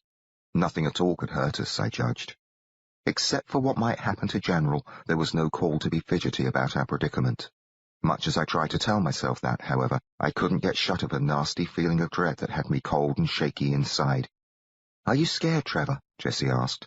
Her face was near enough to mine that I could hear her playing in spite of the noise. "Are you?" "I asked you first." "What's there to be frightened of?" "You are all a tremble," she said. "Not at all." "R2, is it the storm?" "I'm not afraid of any old storm." "You ain't scared of me, are you?" She reached over and patted my stomach. "What are you doing?" I asked. "Not a thing. Don't get worked up." All of a sudden, my bum was wet. A chill scurried up my spine. Jessie and I gazed at each other in the darkness. "Uh-oh," she said. I slapped my hand down at the ground beside me. It splashed up water. This didn't make a lick of sense. We were on a slope, not much of a slope to be sure, but enough of one so we shouldn't have water rising around us. "It's me for the high ground," Jessie said, jamming my hat onto her head. As she scurried out from under the shelter, dragging the blanket after her, I grabbed hold of my Winchester and saddlebags. Then I plunged through the curtain of water spilling off the ledge and was drenched in a blink. On my feet, I swung around and spotted Jessie. She was already in the clear, perched on a boulder off to the right. I waded toward her, water sucking at my boots, and climbed up some rocks till I got up there beside her. "A real gully washer," she yelled. "We ought to—" My voice went dead as an awful roar filled my ears. The roar wasn't thunder. I didn't know what it might be, but I didn't like it. "What's that?" I shouted. "Flash flood? We'd best—" "What about General?" she yelled. Before I could think to answer, Jessie threw down the blanket, slipped the bowie knife out of her boot, and leapt off the boulder. I knew what she aimed to do, cut the hobble so General could make his escape. It was what I should have done myself, but she'd beaten me to it. Now she was gone, I couldn't see or hear her. There was just the darkness and the downpour and the awful noise roaring closer. I dashed up to some higher rocks, threw down my rifle and saddlebags, dropped my gun belt, and hurried back to where Jessie jumped from. Just as I got there, lightning ripped across the sky. In its jittery glare, I spotted General a few yards off. He was up to his elbows in the swirling dark flood. The flash lasted just long enough to let me see Jessie burst up out of the water beside him, raising her bowie knife. Well, I leapt as the dark came back, landed on my feet, and commenced to trudge through the currents, reaching out for Jessie and shouting her name. Not that she could hear my puny voice through the bedlam of thunder and that other noise which sounded like a locomotive barreling toward us. Just when I wondered if I could ever reach her, the water suddenly went down. Splendid, I thought, feeling it slip away till it wasn't more than ankle deep. I splashed on ahead, got brushed by General as he bolted past, and then collided with Jessie. We both went down splashing, her on top. She pushed herself off me. I sat up. Another flash of lightning came along just then. I saw her bending over, hair in her face, shirt drooping open. She reached for me with one hand, and the other pushed the knife into her boot. And then the wall of water loomed up behind her. "No!" I yelled. I didn't see it smash Jessie, for the lightning quit. I darted my hand toward where she had been, touched something that might have been her hand, then got myself slammed down by the monster wave. It shoved me along the ground, picked me up, tumbled me head over heels, scraped me against the rocks, bounced me off this and that. Fearing my brains might be dashed out, I hugged my head with both arms. Not a bit too soon, either. I'd no quicker covered up than a blow numbed my elbows, and jammed my arms together so tight I thought they might crush my head. I didn't know it just then, but the mighty wave had hammered me into the rocks not very far from our shelter, head first into a narrow gap. It was a nice bit of luck, though I hardly considered it so at the time. I figured my arms were busted, and I knew I was trapped. My arms and head were wedged in tight. The water piling over me, pushing at me, twisting my legs and shoving me up as if it aimed to snap my spine. Of course, I couldn't breathe, but that seemed like a minor problem, as I judged the wave would likely break me into pieces before I could ever find the opportunity to drown. Then it quit trying to kill me. Like a grizzly deciding to chase after tastier prey, it let go and raced off. As the water receded, I sucked in a chestful of air. My knees came down on something solid. Without the wave ramming at my back, it didn't take much work to squirm myself free. That's when I saw the blocks of stone with the gap between them, and realized how lucky I'd been. If the gap hadn't caught me, no telling where I might have been swept off to. It didn't seem likely that Jessie had met with the same brand of luck. The moment she entered my head, I forgot all about my hurts. I got to my feet, rather unsteady, and turned around to look for her. The rain was still coming down in a deluge. What with that and the dark, I couldn't see a thing below me. Pretty soon, though, the sky lit up. Where we'd been camping was a wild, surging river. All but one of the trees was gone. I caught a glimpse of the rocky slopes just before the lightning blinked out. No sign of Jessie. The thunder took a while in coming, so the storm seemed to be moving on. Off in the distance was the freight train noise, same as I'd heard when the bloody wave was approaching. I was all set to scamper for higher ground, but then noticed that the roar was fading, so stayed where I was and waited for another lightning flash. When it came, I looked again for Jessie on the rocks. If she was there, the short burst of brightness didn't give me enough time to spot her, so I took to searching. I was none too steady on my legs. They didn't hurt as much as my arms, but they were awful sore and wobbly. The rocks were slick, and, except when lightning came, I couldn't see where I was going. I fell a few times, and once even tumbled down into the water. Didn't quite, though. Kept at it, searching low and high, crisscrossing the slope time and time again. Finally, there was no more point. Jessie was gone. That huge damn wave had carried her off. I climbed on top where I dropped my guns and saddlebags. They were high enough that they hadn't gotten swept away. I strapped on my belt, then just sat there in the rain. Jessie hadn't been with me even one full day. Chapter 42. The Body. Sometime during the night, the rain stopped. I didn't notice when it happened, though I never did fall asleep. Just sat there, mulling over Jessie, hating it that I hadn't grabbed her before she could jump down to cut General free, remembering how she'd looked just before the wave took us, remembering everything about the hours she'd been with me, and all the while missing her, aching for her to be alive and come back. Over and over again I pictured Jessie underwater, trying to fight her way back to the surface, but always being towed down deeper by the rough current, running out of breath so her lungs burned, getting hurled along, tumbled, smashed against rocks, torn asunder until she was dead. Even after she was dead, the flood wouldn't leave her be, but rushed her limp and broken body down through the endless desert, beyond where I could ever find it. A few times that night I heard Jessie call out my name, but I knew it was only the wind howling its agony through the night, and not Jessie at all. Once she came to me. She sauntered out of the dark, hair shaking in the wind, shirt flapping behind her, a smile on her face and a merry spark in her eyes. "Can't get rid of me that easy," she said, and my heart swelled up with joy. Then a bolt of lightning ripped through the clouds, and I saw she wasn't there at all, and I wept. That wasn't the only vision I had that night. In the other, I was carrying her dead body in my arms. All the region's kites were swooping down on us. They were going for her eyes. Her lovely green eyes, no longer alight with mischief, but flat and dull. As my arms were full, I couldn't fight off the buzzards. One of the big, stinky things finally perched on her chest, so I bit off its head. I left the carcass in a heap on top of Jessie as a warning to the others. They stayed away, and finally Jethro Lazarus came down the trail in his wagon. He was just the man I'd been looking for. I hailed him and said I needed to buy a bottle of the Glory Elixir. "Sold my last bottle no more than an hour ago," he explained. I cried out, "No," and Lazarus grinned and shook his head. "You had your chance to buy some, lad. It's all your fault." I shrieked, "No," again, and slapped Leather and shot him. Except I didn't shoot Lazarus. My slug whinged off a boulder no more than 6 feet in front of me, and I wasn't lugging Jessie's body along the trail at all. I was sitting in the rain, all by myself among the rocks. Those were the two visions I had that night. They weren't dreams or nightmares, as I was awake when they came to me. After getting over the upset about each of them, I took to wondering what they might mean. They might be omens or premonitions, maybe, but I didn't rightly believe in such malarkey. More than likely, they meant nothing. They were only just my mind going sour on me from too much weariness and grief.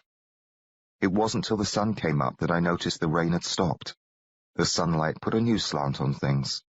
I took a notion that Jessie might not be dead after all. I'd survived the flood. Maybe she'd lived through it too.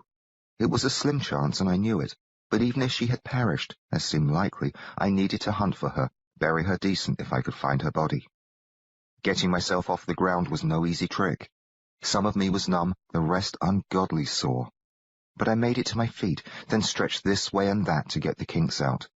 I felt like somebody'd taken a sledgehammer to my elbows and shoulders. They were stiff and achy, and I swung my arms around until they limbered up, then practiced drawing my Colts a few times. Once I got my arms working decent, I bent over low enough to pick up my saddlebags and rifle. Then I turned around and gazed down the slope. Our campsite was dry except for a few puddles, which mostly seemed to be in holes where the trees had been uprooted and carried off. The rocks we'd used for a fire ring were gone, along with every trace of burned wood and ashes. The flood had also carried off my saddle, bridle, bedroll, everything. Nothing moved down there. I called out Jessie's name. She didn't answer. I called it out again and again, but the only sounds came from the breeze and a few birds and the creek rushing by. The creek, off beyond the rocks, looked more like a river now. It was swollen up to 10 times its regular size, rough and muddy, sweeping bushes and sticks along toward the south. I commenced to climb down, groaning some with each step, and was about to jump from the bottom boulder when a whinny came through the quiet. It was the sweetest sound I could have heard just then, other than Jessie's voice. It came from the left, so I snapped my head sideways. The pain in my neck fetched a wince out of me, but I had to smile at the sight of General off in the distance. He was no more than 100 yards away, nibbling the leaves off a bush. I got about halfway there before he noticed me, nodded and wickered, and came wandering over. He seemed no worse the wear for last night's near miss. After greeting him with some fond words and pats, I swung my saddlebags across his back and led him over to a rock. Using that to give me some height, I had little difficulty climbing onto him. With my rifle in the crook of one arm, I gripped his mane with my other hand and turned him toward the water. We followed the shore, me calling out Jessie's name and studying both sides of the river. The sun was starting to heat things up, so steam drifted off the damp ground and the water. The mist wasn't thick enough to hide much. It rather gave me the creeps, though. What with the stillness, the limbs and such rushing by on the dirty river, the dead critters here and there along the banks, and the white shroud hanging over it all. I felt like I was riding through a wasteland fit for a nightmare. The flood seemed to have killed everything it met. I came upon the remains of birds, snakes, gophers, and even a three-legged coyote, all of them washed up along the shore. They had flies buzzing about them. A buzzard was working on the coyote. Once, a dead burro glided by on the river. Much as I wanted to find Jessie, I took to dreading the notion. She was bound to be dead, same as all these animals. I didn't care to see her that way. It was my duty to keep on looking, though. Mostly, I hoped I might beat the buzzards to her body. Soon as the mist burned off, I spotted a pair of white legs sticking out of a tangle of tree limbs at the other side of the river. The sight made me want to curl up and die. The tree was still in the water, but jammed tight against some rocks. All I could see of the body was its legs. They were bare, which made me wonder what had become of Jessie's boots and dungarees. Maybe they'd been tugged off by the currents, or maybe she'd had time to pull them off so they wouldn't sink her. One leg pointed straight at the sky, the other hung sideways at the knee. The look of that broken leg made it all worse somehow. Bad enough she was dead, but it pained me even more to see how she'd been ruined. As she was across the river, I figured I was likely to drown trying to reach her. Didn't much care, though. I couldn't ride off and leave her there. If I got drowned, so be it. I stopped General upstream a ways, dismounted, and shed my clothes. Then I raced into the water. It splashed up, wrapped around my shins, and climbed higher until I couldn't run any more, but only trudge along. It was a mite chilly, though not cold enough to bother me much. The current shoved at me. I was near halfway across and still on my feet when a branch came scooting along. I had to backstep to keep it from hitting me. As it slid by, I grabbed hold and let it tow me downstream till I was just above the caught tree. Then I let it go and got sucked down. I was shoved and tumbled for a bit. When I finally got my feet planted firm on the bottom and stood up, I found myself just below the tree. The water was no higher than my waist. Leaning into the current, I worked my way back to the snagged tree. Its trunk was half submerged.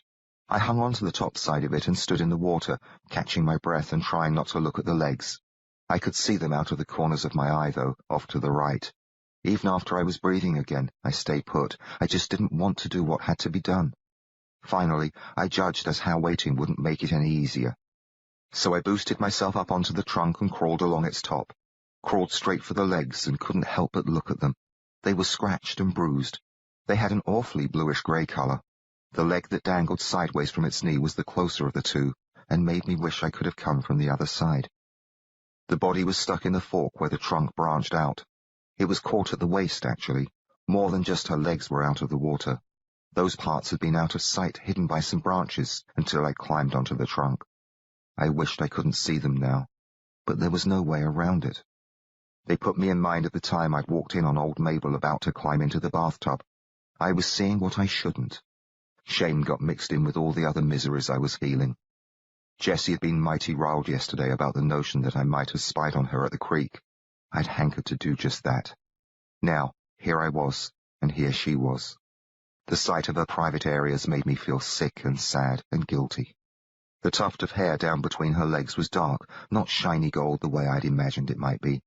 Her rump was heavier than it had seemed when I'd watched it through the seat of her dungarees. Close up, she didn't look near as good as I'd supposed. All at once, I caught on how I was studying her and how I was disappointed she didn't look good. If I'd felt low down before, now I was no better than a snake. A sidewinder, that's what Jessie would have called me. I got to my feet so quick I almost fell on her, but found my balance in the nick of time. Standing, with one foot on each side of the fork, I bent over, picked up the broken part of her leg. It felt wobbly, the skin tight and cool. Holding that leg by its ankle, I reached out and caught hold of her other ankle. I brought her legs together and gave them a pull, but she was still wedged in tight. I had to move in closer, stepping out along the branches. I had to hug the legs against my chest and push with my body. It was horrible. I was naked. I couldn't keep my own legs together and still keep my footing, so I had to shove at her with my chest and belly, and couldn't help but rub her with my lower parts. I sure did wish I kept my trousers on. I shoved and tugged upward, and finally she came unstuck, so quick I wasn't ready for it. All of a sudden, she jumped upward. I yelped and let go of her legs and waved my arms and pranced, but it was no good. I tumbled sideways through a thicket of limbs and plunged headfirst into the river. Before the current had a chance to rush me away, I grabbed a chunk of rock at the bottom. That halted me till I could plant my feet. Just as I started to stand up, something pounded against me and knocked me down again. I knew it might be Jessie, so I flung my arms around it. As soon as I pulled it against me, I knew it was the body all right. I had it by the waist and felt its back against me. As we got rushed along, I kept heeling the bottom, trying to stop us with my feet, but we kept being towed along backward. I reckoned I might drown if I didn't let go of her so I could break the surface and find a breath. I just couldn't do it, though. Figured I'd rather drown than lose her. That's how it might have ended, too, but somehow we got swept toward the shore. Just when my chest felt ready to explode for want of air, my bum slid over some rocks and sunlight heated my face. I scurried out from under the body, wheezing, blinking to clear the water from my eyes, and grabbed hold of her under the armpits and stumbled backward, dragging her toward the shore. That's when I saw her breasts. I was hunched over, staring straight down at them. The first thing I thought was that they had swollen up huge from soaking in the river so long. I also figured the water, or death itself, had leached the colour out of them. These looked as if they had never been darkened by sunshine, whereas Jessie's had been pretty near as dark as her face. The hair on the head of the corpse didn't seem right either, too dark and straight and long. Still, I figured this had to be Jessie. I was only just troubled by her odd appearance. I bent lower and looked at the face. I was seeing it upside down. It was an awful shade of purple, and the lips looked almost black. The mouth was drooping open, the eyes were shut, but one lid was rather sunk in, as if it had no eye underneath it. I studied the face, knowing this was Jessie, trying to find something familiar about the hideous visage. All of a sudden, ice chased up my back. I cried out, "Yeah!" I dropped her and staggered back a few steps, shocked, appalled. I'd been hauling at a stranger. Not a stranger exactly, but not Jessie. The German's wife. The river started to swing her away. I sure didn't want to touch her again, not this awful dead thing that wasn't Jessie. I wished I'd never handled her at all. But I brought her along this far, and it didn't seem right just to let her go. So I splashed after her and grabbed an arm and commenced to pull her towards shore. It gave me an awful case of the phantods touching her, now that she wasn't Jessie. When I almost had her ashore, I squealed out another yell, for she wasn't alone. In her hand, she held the hand of a boy, the kid who'd been riding along behind her in the buckboard, her son more than likely. She'd had him all along, must have, even when she was pinned, legs up, in the fork of the tree. He'd been under there, clutching at his mother's dead hand. It was purely amazing and awful. I dragged the woman, and she kept her grip on the boy. They both came out of the river and onto the dry rocks. Neither of them wore a stitch of clothes. Neither did I, for all of that, but I knew how come I was naked.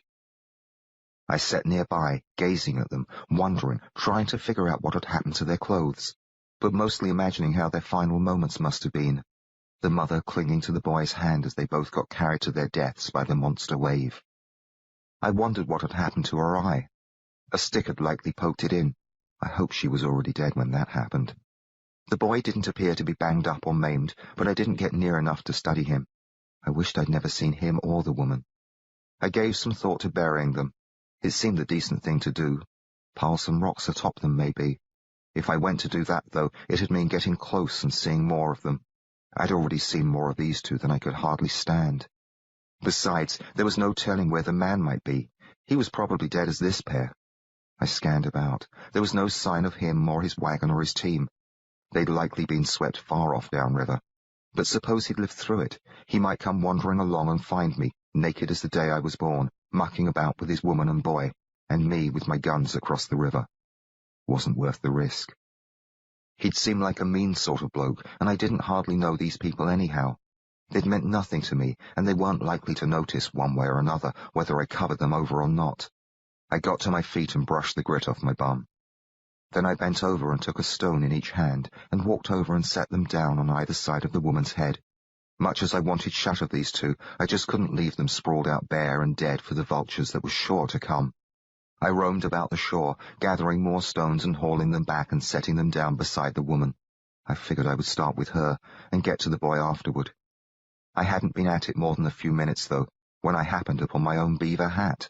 The sight of it, resting atop a boulder off in the distance, just about knocked my breath out.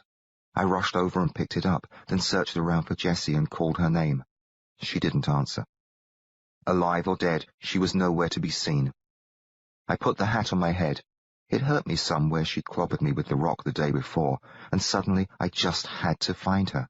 It was foolishness to waste time covering a couple of strangers while Jessie was somewhere, maybe dead and needing a burial, maybe alive and hurt and needing help. Bloody foolishness. So I ran to the river and waded in. Chapter 43. I Find Jessie. Though the current was still quite swift, the water never rose much above my waist, and I was able to stay on my feet all the way to the other side. I raced along the shore to where I'd left my duds, got into them quick as I could, strapped on my gun belt, picked up my rifle and saddlebags, then hurried on over to General, who was having himself a drink, and climbed onto him. It was tough to do, what with a rifle in one hand and him without a saddle, but I flung myself aboard, grabbed his mane, and hauled his head around. Then I dug in my heels and we were off at a gallop. Why the all-fired rush, I'm not quite sure. Somehow it was on account of me finding my hat. It had been on Jessie's head last time I'd seen her. It made me reckon she might be nearby, though there really wasn't a good reason for believing any such thing. Nearby and needing me. I had to find her straight away. Every second mattered, or so it seemed to me, though I'd be blamed if I know why. General fairly dashed along the riverbank, hooves thundering, mane afly. We hadn't made such speed since the time we were with McSween, the posse giving chase. That time, though, I'd had a saddle under me. Now all I could do was hang on to his mane one-handed and grip his sides with my legs and hope for the best. What with the rush and the way it all jarred me, I couldn't get much of a look at the shores. It crossed my mind that we might race past Jessie and leave her behind. The notion didn't worry me, though. I simply knew we'd find her, and soon. And it happened just that way. The river took a turn to the east, and we no sooner galloped around a bluff near the bend than straight in front of us was a buckboard overturned with its wheels in the air, and Jessie sitting on the ground, leaning back against it, alive and watching me come. Golden hair, golden skin agleam in the sunlight. Wearing her boots and dungarees, and no shirt. I wanted to let out a whoop, but anger and alarm got mixed in with my joy. Her legs were tied together at her ankles, her arms were stretched overhead, roped to the wheel rim. Nobody else seemed to be about. I pulled General to a halt, leapt down and rushed for Jessie. "Where is he?" I asked. "Went off to hunt for his family." "Keep a lookout." Crouching, I propped the rifle up against the buckboard. Then I reached for the top of Jessie's boot, figuring to use her knife on the ropes. "He took it off me. Don't reckon I'd be in this fix if I still had my Bowie knife." With a glance over my shoulder, I saw that General had wandered off a piece. My knife was still in the saddlebags across his back. Not wanting to waste time, I commenced to pluck at the bundle of knots by Jessie's wrists. "Figured you was drowned," she said. "I thought the same of you." "Came right close to it, grabbed a hold of a tree and rode it like a raft." "Was it the German who got you?" "Varmint found me sleeping. He's got himself a Henry, poked me awake with it. Figured I'd slice him anyhow, so I went for my knife and he jammed the damn muzzle halfway through to my backbone." "Bloody swine," I muttered. The last of the knots came loose. Jessie squirmed her hands out of the coils while I backed away toward her feet. Smack in the center of her belly, just under her rib cage, her skin was bruised bright red and purple from the muzzle of the Henry rifle. She lowered her arms. She rubbed her wrists. "How long has he been gone?" I asked, and started on the knots between her boots. "I ain't been keeping track of time, Trevor." "What did he do to you?" "Brung me here. What do you think?" "Did he hurt you?" "Oh, he was as gentle as a lamb on Easter Sunday. What's the matter with you? Sure he hurt me." "He took off your shirt." "The flood got that off me. If it hadn't, he would have. Put his hands all over me, the dirty snake." The last bit of knot was too tight. I couldn't work it loose with my fingers, so I hunched down low and went at it with my teeth. The feel and taste of the rope put me in mind of when I chewed Trudy's knots aboard the yacht. I suddenly remembered all that had happened to that poor woman, and how useless I'd been when it came to saving her. Jessie broke into my thoughts, and I was glad to have them stopped. The damn sidewinder was happier than a thirsty tick on the hind end of a hound dog. Should have seen how he pawed at me. Put his damn mouth all over me, too, once he had me tied good. Don't know how come he didn't go on and do the rest of what he wanted. Just stopped and grinned and said, "We have you later, ja? I must Eva and Heinrich find." The knot came apart in my teeth. I unhunched and pulled at the rope. "Then he wandered off downstream," she said. "He should have gone upstream," I said. "That's where they are." "You seen 'em?" "They're dead." "That ought to suit him. I reckon he aimed to shoot his wife anyhow, if she wasn't drowned. He was looking mighty peculiar and sly when he went off." I flung the rope away and stood up. "We'd best light out before he—" Jessie made a quick grab for the Winchester. Just as she shouldered it, a gunshot blasted the stillness. A section of one spoke of the wagon wheel exploded, throwing splinters into her hair. I was whirling around, grabbing iron when she fired. The bullet took out the German's knee. He was standing in the open about 40 paces south of us, levering a fresh round into his Henry. The slug smacked his trouser leg and drilled through. Blood splashed out. He squealed and lurched backward, but when he came down on the hit leg, his knee folded. That's when my first bullet hit him. It punched his forearm. The stock of the rifle jumped and knocked him in the chin. His head flew back. He flung out his arms. The rifle started to fall. I put a bullet into his stomach. He was still up, but going down fast. Before he hit the ground, I laid 3 slugs into his chest. He landed flat on his back and jerked about and shuddered. Then a rifle went off behind me. The bullet got him under the jaw. He flinched and went still. Turning around, I found Jessie was standing, the Winchester at her shoulder as she worked the lever. She sighted in on the German, but only just stood there and didn't fire. By and by, she lowered the rifle. She looked at me. Her green eyes were wild and fierce, and didn't show a bit of the fun that had nearly always been there before. She took a deep breath. When she let it out, I could see her shoulders tremble some. "Are you all right?" I asked. She nodded, then she clamped the rifle stock tight under her arm. It rather flattened the side of her breast and pushed the whole mound outward a bit. The sight stirred me up. I didn't let on, though, and looked away quick. We walked over to the dead German. We stood above him and gazed at him, not saying anything. I went about reloading. My hands shook. "You'll need a shirt," I said. "You shot his full of holes." Jessie squatted beside him, set down the rifle, and pulled her bowie knife out of his belt. She shoved its blade down the side of her boot. Then she commenced to unbutton his shirt. It was drenched and red. "Reckon I can wash off the blood. You can wear mine if you like. This one'll do me fine." After the buttons were opened, I wrestled the body up and slumped it forward over its outstretched legs. I held it that way while Jessie pulled off the shirt. Then I let it down. We went to the shore and Jessie crouched on a rock and scrubbed the shirt. I watched her. We'd just killed a man.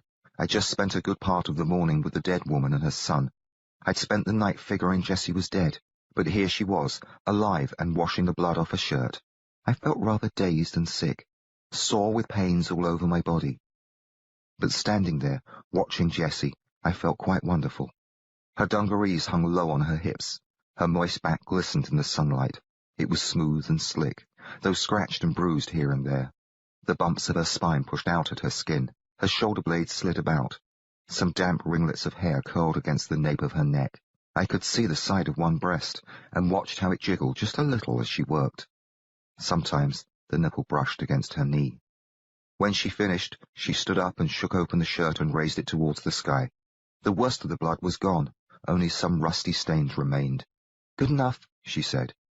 Turning around to face me, she swept the shirt behind her back and pushed her arms through the sleeves. "You don't mind wearing a dead man's shirt?" I asked, knowing how it was. I'd spent a lot of time in the clothes of dead men. "After what he'd done to me, and what he was fixing to do, I like it." She fastened the buttons. The shirt was far too large for her. As she went to roll up the sleeves, she looked down to study herself. Her skin showed behind the bullet holes. The nipple of her left breast poked out through one of them. When she saw that, she laughed. "Shoot," she said. "Reckon we better trade off, or you'll wear out your eyes staring at me. That one's quite fetching, actually." With a playful smirk, she showed me her fist. "Give," she said. So we both shucked off our shirts and traded. The German's was wet and cool. It felt good on my hot skin, but gave me a squirmy feeling. I followed Jessie back to the body. She took the dead man's belt. It had cartridges in loops for his Henry and his revolver, but no holster. His coat was tucked into a front pocket of his trousers that was lined with leather. Jessie cinched the belt around her waist, checked to see that the revolver was loaded, then pushed it down under the belt at her left hip, butt forward for a cross-draw. "Too bad you don't have no hat," she said. "I'll let you wear mine." She looked up at it, squinting against the sun. "Where'd you find that?" "Oh, it washed ashore." As I reached for it, she said, "No, you keep it on your own head. I already lost it once for you. Anyhow, I got me an idea." She pulled her knife and slit a leg of the German's trousers all the way up the side. She cut it off from around his thigh. Being none too careful, she gashed him once. The blade opened a raw pink furrow in his skin. She sliced and tore at the cloth, getting it to the proper size, then wrapped it around her head and tucked in the loose end. When she finished, the bundle of checkered cloth atop her head resembled a turban. Still, she wasn't done with the German. She pulled up his boots, checked inside them, and tossed them aside. Then she went through his pockets. She found a folding knife, a handful of coins, and a leather pouch. "This is for you," she said, and tossed the knife to me. She kept the money. She opened the pouch. Inside was tobacco, cigarette papers, and matches. She grinned up at me. "Let's have a smoke." She got to her feet. I picked up both rifles and we wandered over toward the buckboard. "Are they dry?" I asked. "He never got his feet wet," Jessie said. "Told me as how he was up in the rocks when the flood hit. Carried off everything but him." We sat down and leaned back against the wagon. Jessie rolled herself a cigarette. She passed the makings to me, and I did the same. She waited for me to finish before striking a match, and used it to light both our smokes. She drew in on hers and sighed. "Whatever come of all that there bad luck you was telling me about, Trevor?" The glint was in her eyes again. I was sure glad to see it. I felt uncommon fine to be sitting there next to Jessie, having a smoke, nobody about who might cause us harm, the sky cloudless and blue. But I reckoned there'd be trouble ahead. I shouldn't be calling a flood good luck, not this morning's business either. Whatever befalls you is good luck if you come through it kicking. We came through it right handy, appears to me. We lost everything. Didn't lose General, nor your saddlebags and guns. Didn't lose each other either." She reached over and gave my leg a pat. "Fact is, we gained us a good Henry rifle and a fair .45, a folding knife, a handful of change, and some fine smokes. A gunshot shirt, too," she added, and nudged my side with her elbow. "We lost my water bag," I told her. "That don't amount to much." "It'll amount to quite a good deal if we try to carry on down the trail." "You sure are a worrier, Trevor Bentley." "It helps me stay alive." "We'll do fine, long as we stay here. I'm too tuckered out for travel anyhow." "I didn't sleep all night myself." "Let's get some shut-eye." "Now?" I nodded toward the body. "Oh, he ain't likely to cause no trouble." "He'll draw scavengers." "Then let's get shut of him." After finishing our smokes, we went over to the German and dragged him by his heels to the river. We waded out a few paces, then let him go. The current sailed him off. We washed our hands and returned to the buckboard. We hefted it up on its side. All the cargo was gone, but that came as no surprise. We gave the wagon a shove. It crashed down onto its wheels. One wheel was busted before we started, and another gave out when it fell. They were both at the rear, so the wagon had quite a slant. But it was dandy for our purpose. We crawled into the shade underneath it and stretched out. Me and Jessie, side by side. We lay there and looked at each other for a spell. She eased an arm over and took hold of my hand. We were safe. We were together. I figured we had some tough times ahead of us, but everything seemed just fine right then. I drifted off to sleep. Chapter 44. Mule. Waking up, I was all hot and groggy and felt like I'd been asleep for a month. Jessie wasn't beside me anymore. That worried me and cleared my head. I rolled over and crawled out into the blazing sunlight. Not only had Jessie gone missing, but so had the Henry rifle. I figured she might have wandered over to cool off at the river. General was there, taking a drink, but I couldn't see hide nor hair of Jessie.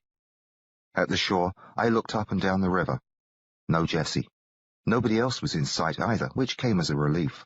We sure didn't need any more trouble, not after all we'd been through. More than likely, she'd taken the rifle to do herself some hunting. I got shed of my hat, gun belt, and boots, but kept my shirt and pants on so they'd get wet and keep me cool for a while afterward. Besides, I didn't fancy being naked on account of Jessie might come back and see me that way. Then I waded into the water. It wasn't racing along furious anymore, and had shrunk down considerable to where it was only about 3 times as wide as it had been before the storm. Nothing dead appeared to be drifting my way, so I had a drink. After that, I swam and floated about, enjoying the coolness. I'd just climbed onto a rock, figuring it was time to go searching for Jessie, when the bray of a mule caught my ears. It came from downstream. The mule wasn't in sight yet, but the sound made me think it must be hidden by an outcropping about 50 yards south of me. Fearing there might be more than a mule, I ran for my gun belt. No sooner was it buckled around my waist than the mule hobbled into view. Behind it walked Jessie, prodding it along with her rifle. The mule was having a rough time, grunting and braying as it struggled forward on 3 legs. It kept its left foreleg off the ground. The way the hoof wobbled, I judged the poor mule's leg was broken at the knee. I got into my boots and hat while Jessie nudged the mule closer along the shore. "Look what I found us," she called. "He won't do us much good being lame," I said. "I don't aim to ride him," she said. "This old boy'll keep us in meat for a week." "You want to eat him?" "Got to put the thing out of his misery anyhow. No use letting him go to waste." I couldn't come up with any good argument against that. We stood him close to the water's edge, then Jessie shot him in the head. I was glad she didn't ask me to do it. I plugged my share of men, but they'd all been fixing to kill me or my friends. This mule hadn't done any harm. I felt sorry for it. From the look on Jessie's face when the mule dropped, she wasn't too happy herself about shooting it. After setting the rifle down, she commenced to roll up her sleeves. "You go on and build us a fire." She pulled the bowie knife out of her boot and knelt down beside the carcass. I hurried off, glad to get away. Instead of scrounging around for bits of wood, I broke up some of the buckboard. Jessie still had the German's tobacco pouch with the matches. She was up to her elbows in blood, though, so I fetched matches out of my saddlebag. I found Snooker's big knife in there, too, and used it to split some kindling. I made a neat pile of wood and fired it up. The notion of eating mule didn't sit well with me, but meat was meat. While I watched the flames rise, I recollected that General Forrest had told me how the Apaches were more inclined to eat horses than ride them. They had an appetite for mules, too. According to him, though, they weren't above eating rats. He sometimes called the Apaches gut-eaters. That didn't speak well of their taste in victuals, but I allowed as how I'd rather eat mule than rat just about any time at all. With such thoughts in my head about the Apaches, I suddenly recalled their trick of using horse guts for storing water. The flood had taken our water pouch. We couldn't leave the creek behind if we didn't have us a way to carry water. It ran from north to south, so following it wouldn't get us any closer to Tombstone. We might head upstream, find the trail and wait for strangers. Somebody was bound to come along by and by. Then we'd need to borrow, buy, or steal a container. It seemed a mighty roundabout and dicey way to handle the problem. Better, by a far sight, to avail ourselves of the mule's innards. I picked up my knife and went over to where Jessie was busy carving. She'd already cut us a couple of steaks off the critter's flank and was slicing long, thin strips off the thigh.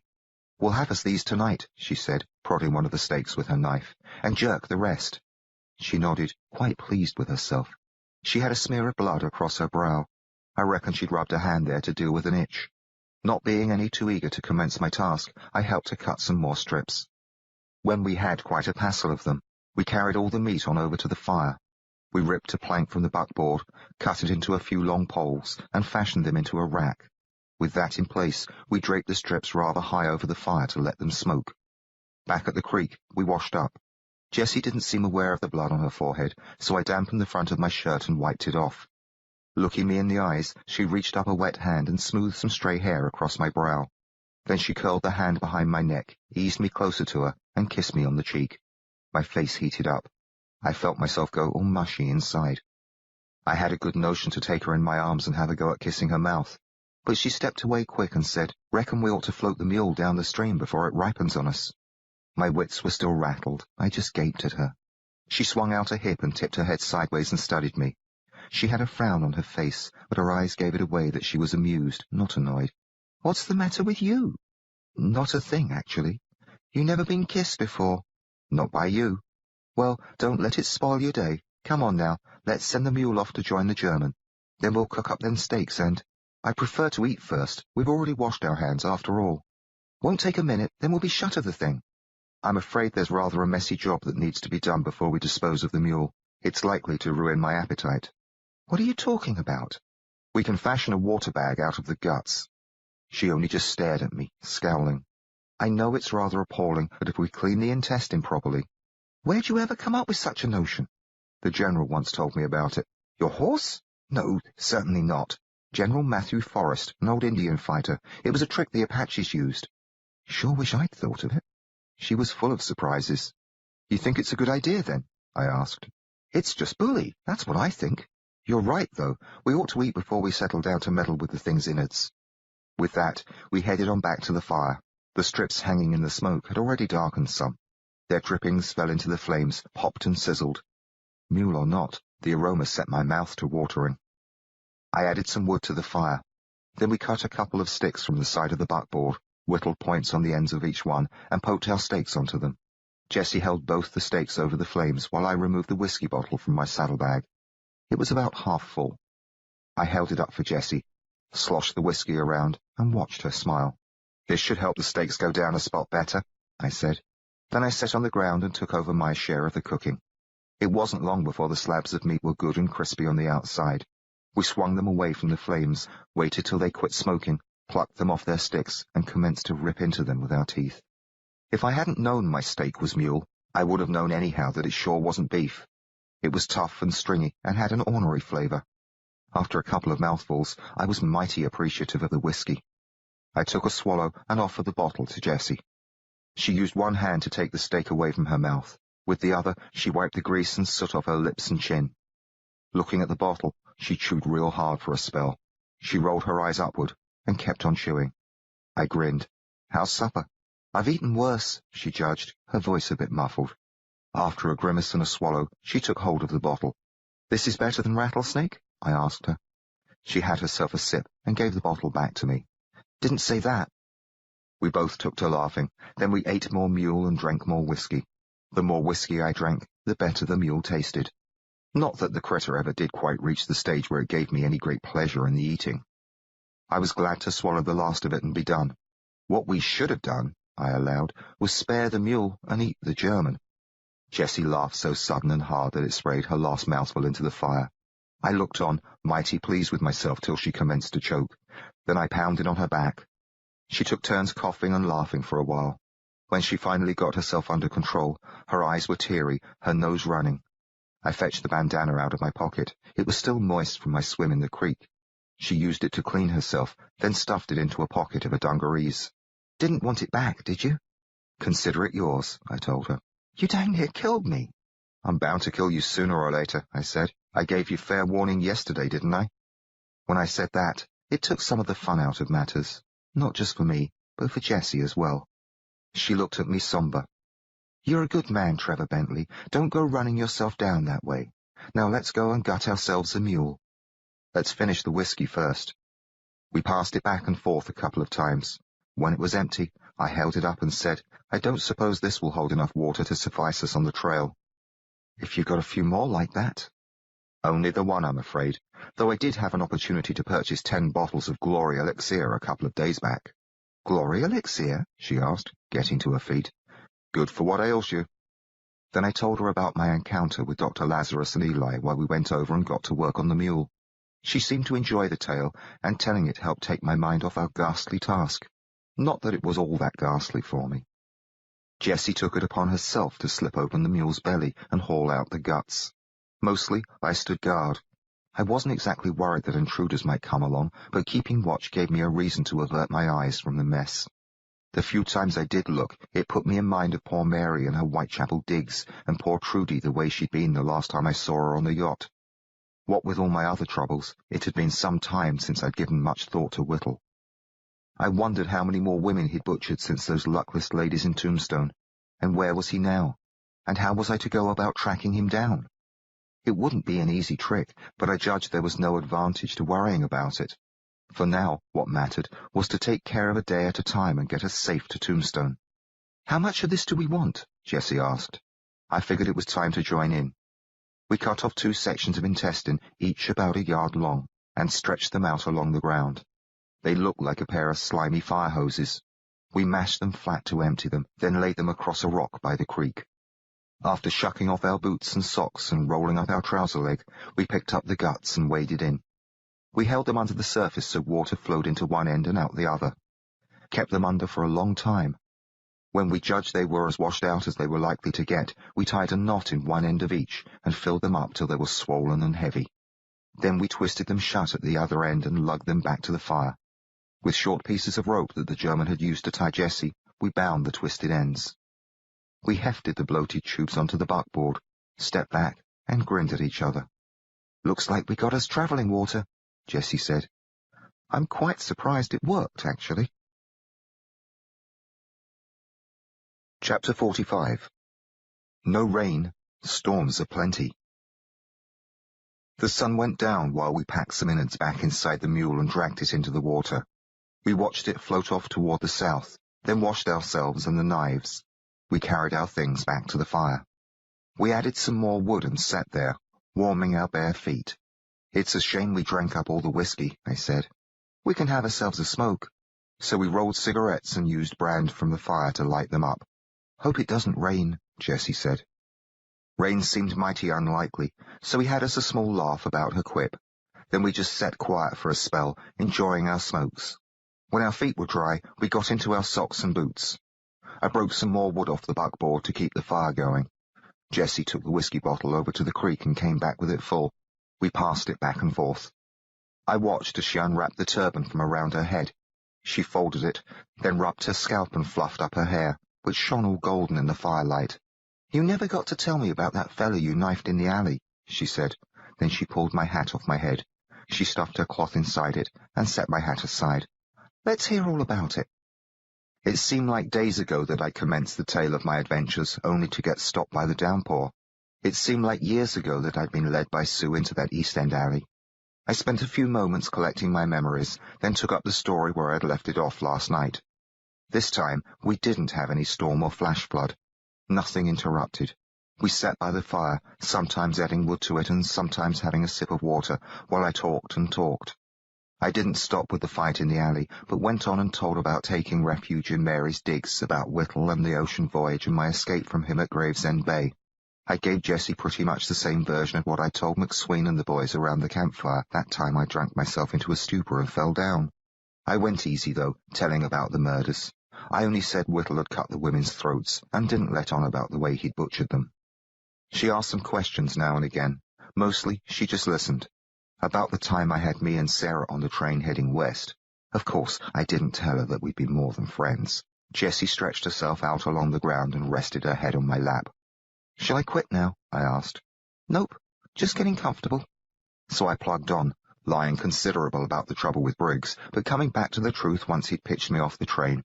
I told her how I'd met up with the gang and got pulled into the robbery, all about buying, general, and the shootout at Bailey's Corner, how we'd led the posse into a bushwhack, and finally about the attack on our camp.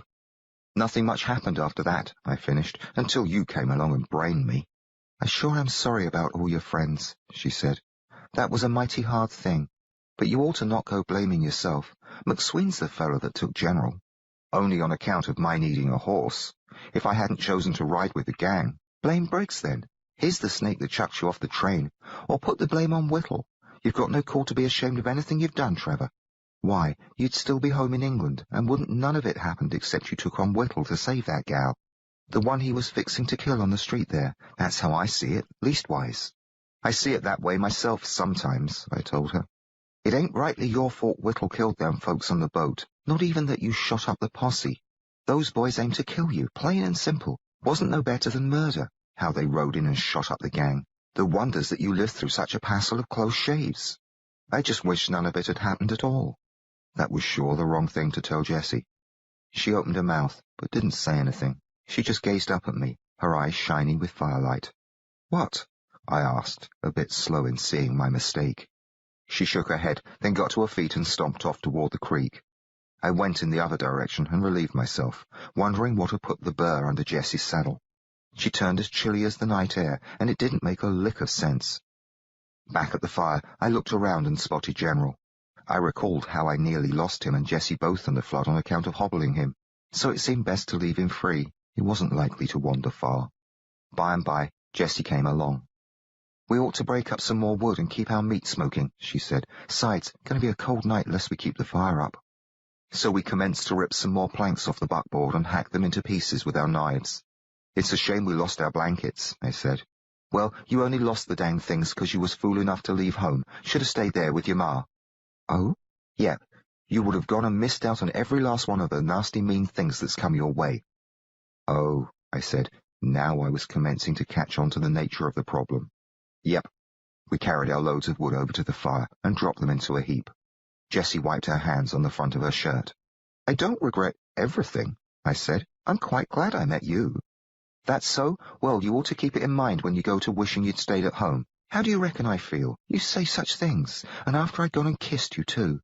When she said that, I stepped right up to her and put my arms around her and pulled her close against me and kissed her on the mouth. I rather expected her to shove me away. She didn't do it, though. Instead, she moaned and squeezed me tight. I couldn't rightly believe my luck. I was actually holding Jessie in my arms, kissing her mouth, and she wasn't fighting me off. It was bully. But then Sarah came into my head. I took to feeling guilty. She'd given herself to me, heart and body, and here I was, taking up with the first pretty gal who come my way. She's more than just a pretty gal, I told myself. She's Jessie Sue Longley. I might never see Sarah again anyhow. Besides, she seemed like part of my past, part of the life I'd left behind when I took up with the outlaws. She'd never met the train robber, the horse thief, the murderer. The boy she'd known was dead and gone. She'd likely have no use for me. With Jessie in my arms, I had no more use for Sarah either. Best to forget about her. Jessie pulled back and looked me in the eyes. What's troubling you? She asked. Nothing at all. Don't you fib to me. What is it? I shook my head. I tried to hug her again, but she held me off. Time we got us some sleep, she said. But Jessie. She didn't say anything, but pulled the German's pistol out of her belt. Stepping past me, she fetched the folded trouser leg from inside my hat. I don't kiss liars, she said, and lowered herself to the ground by the fire. She set the Colt nearby, then eased herself down on her side and tucked the cloth mat under her head to use as a pillow. Well, I was feeling too riled to sleep. I sat across the fire from Jessie and stared at her. I'll keep watch, I said. You don't need to watch me. I'm no liar, Jessie. That's so? If you must know, I had to do some thinking about Sarah Forrest. Instead of me, because of you. I needed to set matters right in my mind. You see, we were somewhat more than friends. I lived with Sarah for several months, and after the General and Mabel are gone, we rather took up with each other, that's all. That's all, huh? I'm sorry. Bet you wasn't sorry when you was bedding her. I'm sorry now. After a while, Jessie said, Where you reckon she's at? She might be anywhere. Maybe she returned to her home in New York. Maybe she's waiting for you at Tombstone. It doesn't matter, actually. I don't want to see her again. Jessie was silent for a spell after that.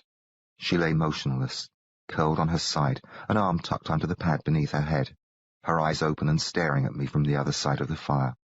Finally, she said, Don't go and throw her over on account of me.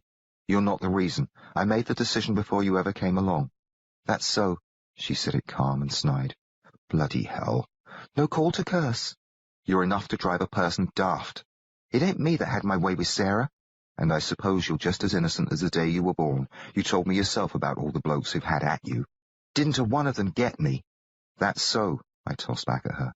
Yep, and I aim to keep it that way. With that, her eyes were shut. It was just as good as if she'd walked away. I had half a mind to throw a stick at her. The other half wished I was hugging her. She was just the most infuriating woman that had ever crossed my path. My plan, from the start, had been to get shut of her at the first opportunity. The sooner the better, I thought. All she does is make me crazy. But the notion of parting with her made me feel cold and empty inside. I recalled how miserable I'd been after the flood, thinking her dead, and my joy when I found her. Found her hog-tied by the German. Hadn't been for me, he would have had his way with Jessie for sure. She wouldn't be so high and mighty after that and hold it against me about Sarah. Maybe I shouldn't have been so quick to rescue her. Well, thinking such a thing made me feel awful low down, so I took it back and judged I was glad I'd saved her in time. I wanted to stop thinking about her altogether. Sleep ought to do that, so I added more wood to the fire, then unstrapped my gun belt and stretched out. The ground felt mighty hard. The fire kept the cold off my front, mostly, but it was no use at all for warming my backside. Maybe we should have skinned that mule and made us a blanket from its hide. The mule was long gone, though. No advantage to bothering your head about what you might have done different. I lay on my side, curled close to the flames, and commenced to ponder all the things I might have done different if only I'd known what was to come. It all ended up with this. From the time I'd set out for Whitechapel on that night so long ago, any different sort of move that might have saved me or the others from grief would have likely changed the direction of my life, so that I never would have turned up where I was when Jessie bounced the rock off my head. Maybe that would have been for the best, I told myself. Didn't believe it, though. I judged I'd go through it all again for a chance to join up with Jessie.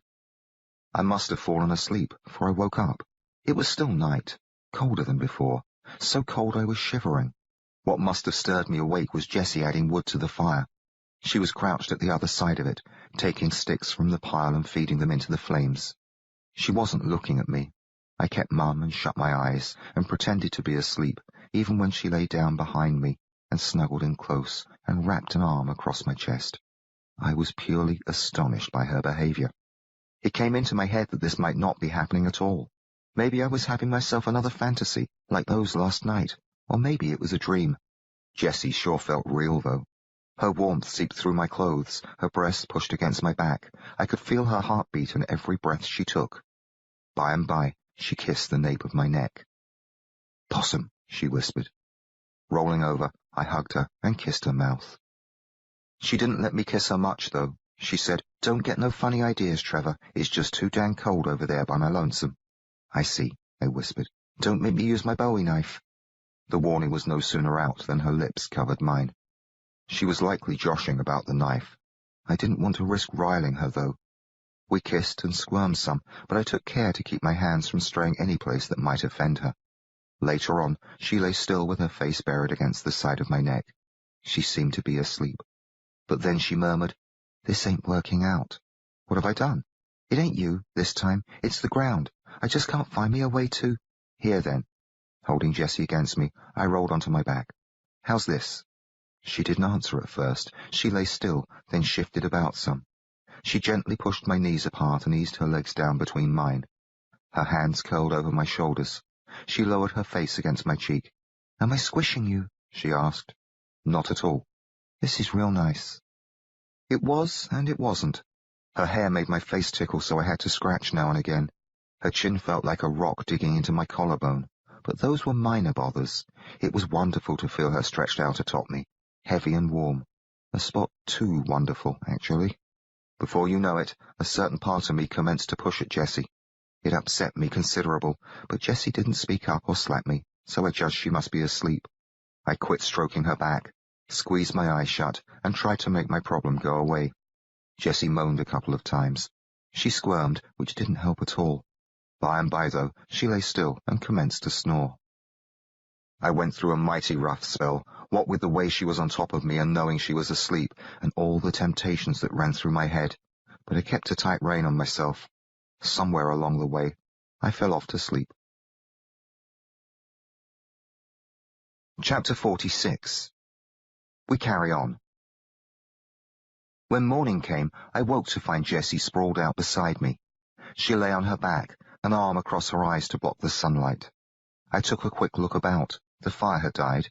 The mule meat above it had shrunk considerable and dangled from the rack like several lumpy leather belts. General was standing motionless, head down, a few yards beyond the rear of the buckboard.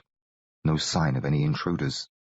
Satisfied that all was well, I turned towards Jessie again and crossed my legs and studied her. She looked peaceful and beautiful, spite of her mouth hanging open. A warm breeze made her hair stir ever so slightly. It wasn't blowing enough to move her shirt. Her shirt had gotten itself twisted around her somehow. It was drawn tight against her chest. With every breath she took, her breast seemed to strain at the cloth. Lower, some of the buttons had come apart and her shirt was spread apart, leaving her belly bare all the way down to where her dungarees hung around her hips. It made me hurt to see the awful bruise. It had a dark ring in the centre from the muzzle of the German's rifle. Around the ring was a purple smudge. I was glad we'd killed the varmint. Below the bruise, Jessie's skin looked smooth and velvety. It was spread over with a golden fuzz too fine to see at all if you didn't look too close. You didn't need to look close to see the locks that curled out from under the waist of her dungarees. They gleamed as they swayed in the breeze. I had an urge to kiss the wound, to caress her, to run my hand over her silken belly ever so lightly. I wondered if I should be able to feel the fuzz. I rather ached to touch the curls and slip my fingers through them. But caution won out. She was bound to pitch a fit if she should wake up to find me pawing her. Afraid that temptation might overcome prudence in the long run, I stole to my feet, picked up my gun belt, and hurried on down to the creek. I pulled my boots off and waded in. I spent a while swimming and floating, then sat on a rock to let the sun dry me. I felt just bully. And better yet when Jessie crept up behind me. Far as I knew, she was still asleep. All of a sudden, she wrapped her arms around me, pressed herself against my back, and kissed my ear. "Whoever you are," I said, "you'd best not let Jessie Sue Longley catch you." "Why's that?" "She's the jealous sort, and quite the scrapper. If she should find you chewing on my ear, she'll likely bash you senseless." "Chewing, huh?" So then she did take to chewing on my ear. It felt mighty strange. I got all goosebumpy and squirmed until she quit. "Ain't meal," she said, "but tasty." Holding onto my shoulders, she stood up. "How's the water?" "A trifle chilly, rather refreshing, though." Jessie stepped around to the front of the rock. She had left her boots behind, the better for sneaking up on me, no doubt. "Should I leave?" "No call for that," she said, and jumped into the creek. She waded out till the water was waist-deep, then turned and smiled. "It's right nice," she said, sinking down. After ducking her head, she cupped some water to her mouth and drank. "Don't take a notion to come in," she warned. "Just stay where you are and keep an eye out for strangers." I checked about. Nobody in sight. When I looked again at Jessie, she had her shirt off. She was crouched low so that the water covered her almost to the shoulders. It was fairly clear, though. Below the surface, everything looked shadowed and wavery. She mopped herself with the shirt, then draped it over her back and flung the sleeves around her neck so she wouldn't lose it. "Would you like me to hold that for you?" I asked. Instead of answering, she sank down, filled her mouth, then came up and squirted at me. The spout fell short. It splashed the rocks in front of my crossed legs. "I say, don't get me wet. I may have to come in and throttle you. You stay where you are, Trevor Bentley." With that, she took off her dungarees. She held them off to the side. The current lifted them, stretched them out, filled their legs. "Don't lose them now. If I lose them, I'll have to take yours." I laughed, but my laughter rather got caught in my throat as Jessie's free hand commenced to rub at her body. I thought it might be best to look away, but Jessie knew I was here, knew I was watching, and had glanced down often enough to know that she could be seen through the water. Obviously, she didn't object to my watching. She watched me watch, her eyes all bright with their mischief. A game of sorts, perhaps a test, or maybe nothing of the kind. Perhaps she'd simply grown to trust me, to care for me enough that she no longer felt it necessary to bathe in private. Below the water, her body was blurred and shimmery. Still, I could see her hand gliding up and down her legs, then delving between them before she went about cleaning behind herself. All the while, she watched me. When she finished washing, she stayed crouched down, her chin just touching the water. "Am I as pretty as your Sarah?" she asked. Right then, I couldn't pull a picture of Sarah into my head. Didn't need to, though. "Oh, yes, quite. You're far more beautiful." "Figured," she said, and nodded. "You're also considerably more conceited." "That's so." A grin came up that near split her face. "Too bad. It's me you're stuck with, partner." Laughing some, she struggled back into her trousers. Once they were fastened, she stood up and waded toward me, her shirt still draping her back, its sleeves round her neck like arms ready to choke her. She gleamed in the sunlight. Water dribbled down her skin, her breasts bounced and shook ever so slightly. They had goosebumps and the nipples stuck up proud. Drops of water fell off them as she climbed onto the rock in front of me. Kneeling there, she smiled with just one side of her mouth. "Watch you don't wear out your eyes." "What do you expect me to do with them? It ain't polite to stare. And is it polite to parade around shirtless? Feels good. If I was a fella, I don't reckon I'd wear one much at all. It's all 'cause of the dang tits." She scowled down at them. "You're lucky you ain't got any." This was some of the most peculiar talk I'd ever heard. Not that it surprised me much, as it came from Jessie. "Gotta keep 'em covered all the time." "Not that you do so." She shook her head and kept frowning at them. "They're only just me, same as my face or hands. I don't all the time gotta wear a mask and gloves, do I?" "It's different." "That's for darn sure. It beats me why, though. Shouldn't ought to be, do you think?" Before I could come up with an answer, she plugged on. "They're a plain nuisance. Men always gawping at 'em, grabbing if they get half a chance. That damn German went and sucked on 'em. How come he didn't latch onto my shoulder instead, or my forehead?" "I don't exactly know, Jessie. It's that there's something rather splendid about breasts." Saying the words set me to blushing fierce. Well, it don't make a lick of sense. She pushed against her breasts, mashing them against her chest. How's that? Lucky hands, I thought, but kept mum, judging she might not appreciate a remark of that calibre. Besides, I doubt that any comment at all could have squeezed through my throat at that moment. I was flustered and stirred up something awful. She jerked her hands away and the breasts came springing out. They looked a bit red. Sometimes, she said, I got half a notion to cut 'em clean off. Whittle's work slammed through my mind. Bloody hell, I blurted. Don't you ever say that. She gaped at me, startled. Land's sakes, what's the matter with you? I was only just joshing. There's nothing funny about it. Settle down, settle down. She took hold of my shoulders, looked me in the eyes. What is it, Trevor? I shook my head. Tell me, we're partners, right? It's Whittle. He didn't only cut their throats, the woman I told you about. He carved them up terribly, and he cut off their breasts. Jessie's hands tightened on my shoulders. She didn't say anything, but just knelt there in front of me, hanging on. By and by, she leaned closer until her forehead met mine. I'm ever so sorry I said such a thing, she whispered. If he should ever get his hands on you, he won't. He'd cut yours off, then you'd get your wish. It ain't my wish. I was only just joshing. I lifted my hands to Jessie's breasts. I held them gently, feeling their chilly wetness, their slickness and weight, the press of their nipples. She didn't stop me. Instead, she eased herself lower against my hands. Then she kissed my lips. We ain't never going to kill Whittle, she finally said, lest we hit the trail. Then she kissed me again, leaned back and unwrapped the shirt sleeves from around her neck. Reaching high up behind her, she pushed her arms into the sleeves. As she fastened the buttons, I realized what she'd just said. We aren't going to kill Whittle, I told her. It's my duty, and I won't have you involved in such an enterprise. That's so. Quite. We got to our feet, climbed down from the rock, and Jessie watched while I strapped on my gun belt. You ain't going nowhere without me, she said. Eager to get yourself butchered, are you? You might just need me, you know? I don't need you dead. Same goes both ways. How you think I'd like it? You went off and got yourself killed. I'll tell you how I like it. Not much, so I'm sticking with you. Better get used to the notion. Well, I could see no advantage to arguing. With most women, you might as well try and argue with a stump, and Jessie was worse than most that way. Whatever you say, I told her. She gave me a look so I knew she wasn't fooled. But there was more to her look than that. It seemed to say, just you go ahead and try going after Whittle without me. Back at our campsite, we gathered up the strips of jerky. We each chewed on a piece while we wrapped the rest in a rag and tucked it into one of the saddlebags. It didn't taste nearly as ornery as I figured it might, but chewing so hard made my jaw sore. We washed it down with water from the whiskey bottle. After that, Jessie cut the traces off the buckboard. She mucked about for quite a spell and managed to fashion a bridle for General. We slipped it over his head, then harnessed the swollen tubes of water onto his back with more straps from the traces. When those were in place, there wasn't room for more than one rider, but we didn't have much choice in the matter as we needed the water. We strung the two rifles together with a rope tied around the stock of each and hung them across General's back. Finally, I put on my hat and Jessie wrapped the German's trouser leg around her head like before. She mounted up. We started off northward alongside the creek, me walking.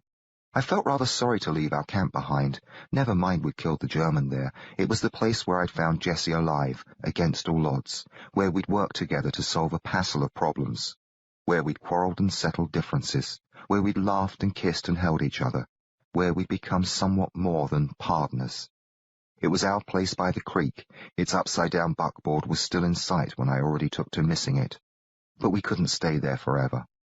Whittle was waiting for me. He would always be waiting for me, giving me no peace, until I'd found him and put him down. We knew the flood had washed away the trail, so I sat by the creek while Jessie rode in search of it. I felt mighty lonesome and jittery after she was gone. I worried and worried. By and by, I noticed a tree off beyond the other shore. Its stump was jammed into a familiar nest of rocks. It was the very same tree where I'd found the German's wife and boy, though the water had gone away and left it on dry land. The sight of it turned my insides cold. I wished I hadn't recognized it, but there it was.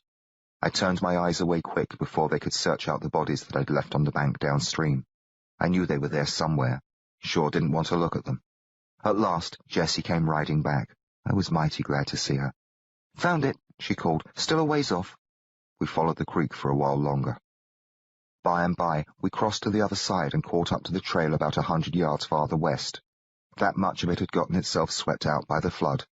We followed it, taking turns riding General, sometimes both of us walking to give him a rest. When we got hungry, we ate jerky. We satisfied our thirst and General's with water from one of the gut tubes. Neither the food nor the drink was much to brag about, but it took care of our needs. The first day, we didn't meet up with any other travellers. To keep it that way, we made our camp a good distance from the trail. The next day, we met a man from Bisbee who'd come up by way of Tombstone. He caused us no trouble, but told us how to get to Tombstone, and we were glad to hear that our destination was only 60 or 70 miles off. For the next 3 days, we made our way in the direction he told us. We managed to shoot some game, so we had a few meals other than mule jerky. We found enough fresh water to keep our gut bags full, and we encountered more travellers, but no trouble. Jessie didn't shuck off her shirt again the whole trip, not in front of me, leastwise. I reckon she kept it on so I wouldn't be reminded of Whittle. I thought about him plenty anyhow. The nearer we got to Tombstone, the more he crept into my head. If Jessie had skinned off her shirt a few times, I likely would have spent a heap less time worrying about him and more time feeling good. But she didn't, and I stayed clear of the topic. We never did get us a blanket. We managed to keep warm at night anyhow, snuggling together on the ground. Even though Jessie didn't allow me to take liberties with her, not even to touch her as I'd done by the creek, the nights were quite wonderful. I got to wishing we wouldn't find Tombstone at all. But long about sundown on our third travelling day after meeting the Bisbee man, we looked down from a rise and found a town sprawled out in the distance, maybe no more than 5 miles off. "I reckon it's Tombstone," Jessie said. Then she slid off General's back, stretched, and rubbed the seat of her dungarees. We stood side by side, gazing at the far-off town. There wasn't much to see. A pattern of streets, rows of buildings near the middle, and a bunch of other buildings scattered about the area. It was too distant for us to make out any of the people there. Jessie stopped gazing after a while. She handed the reins to me and wandered over to a rock, where she sat down with her back to the town. She unwrapped her turban. She used it to wipe her sweaty face. "Well," she said, "looks as how we made it." She gave me a grim, one-sided smile. "What'll we do when we get there?" I led General closer to her and found myself a rock. It felt all fired good to sit down after so much walking. "We'll have ourselves a splendid meal in a restaurant," I said. Her smile brightened some. "Tired of mule?" I made a snorty hee-haw, and she laughed. "What I'm hankering for's a bath," she said. "I could use some fresh duds too before I sit down to a meal. I'll buy you a fine dress." "Buy a dress, and you can be the one that wears it. Ain't gonna catch me in any such get-up." "I'd certainly like to see you in one." "Ain't about to, so you best forget it. You're a woman, you know." "None of my doing. I'd sight rather be a man." "I'm quite glad you're not one." "Oh, I sure do know that." I flustered some when she said that, but I was so hot and sweaty she likely couldn't notice. "Well, I don't aim to force you into wearing a dress." "Couldn't if you tried." "I suppose you'd take your knife to me." I expected a snappy retort, but instead she frowned down at her boots. "I wouldn't cut you," she muttered. "You ought to know that." "I know." She hung her head and rested her elbows on her legs. "Are you all right?" I asked. "Nope." "What is it?" She shook her head. "Jessie?" She looked up at me. Her green eyes were awful solemn. Going all soft and squirmy inside, my throat tightened on me. I hurried over to her. She stood and I took her in my arms. She held on to me tight. "What's wrong?" I asked. "What is it?" "Oh, everything." "Everything?" "Can't we stay here? I don't want to." She shook her head. I held her and patted her. "We'll stay here. Maybe not here. We'll find ourselves a good spot to camp. We won't go into Tombstone. Not tonight, all right?" She nodded. "We don't need to go into Tombstone at all," I said. "We'll just ride on by tomorrow, if that's what you want." She kept holding on to me for a spell, then eased herself out of my arms. She put her hands on both sides of my face. She gave my lips a gentle kiss, then gazed into my eyes. "We'll go in," she whispered, "tomorrow. But I just ain't ready for it. Not yet."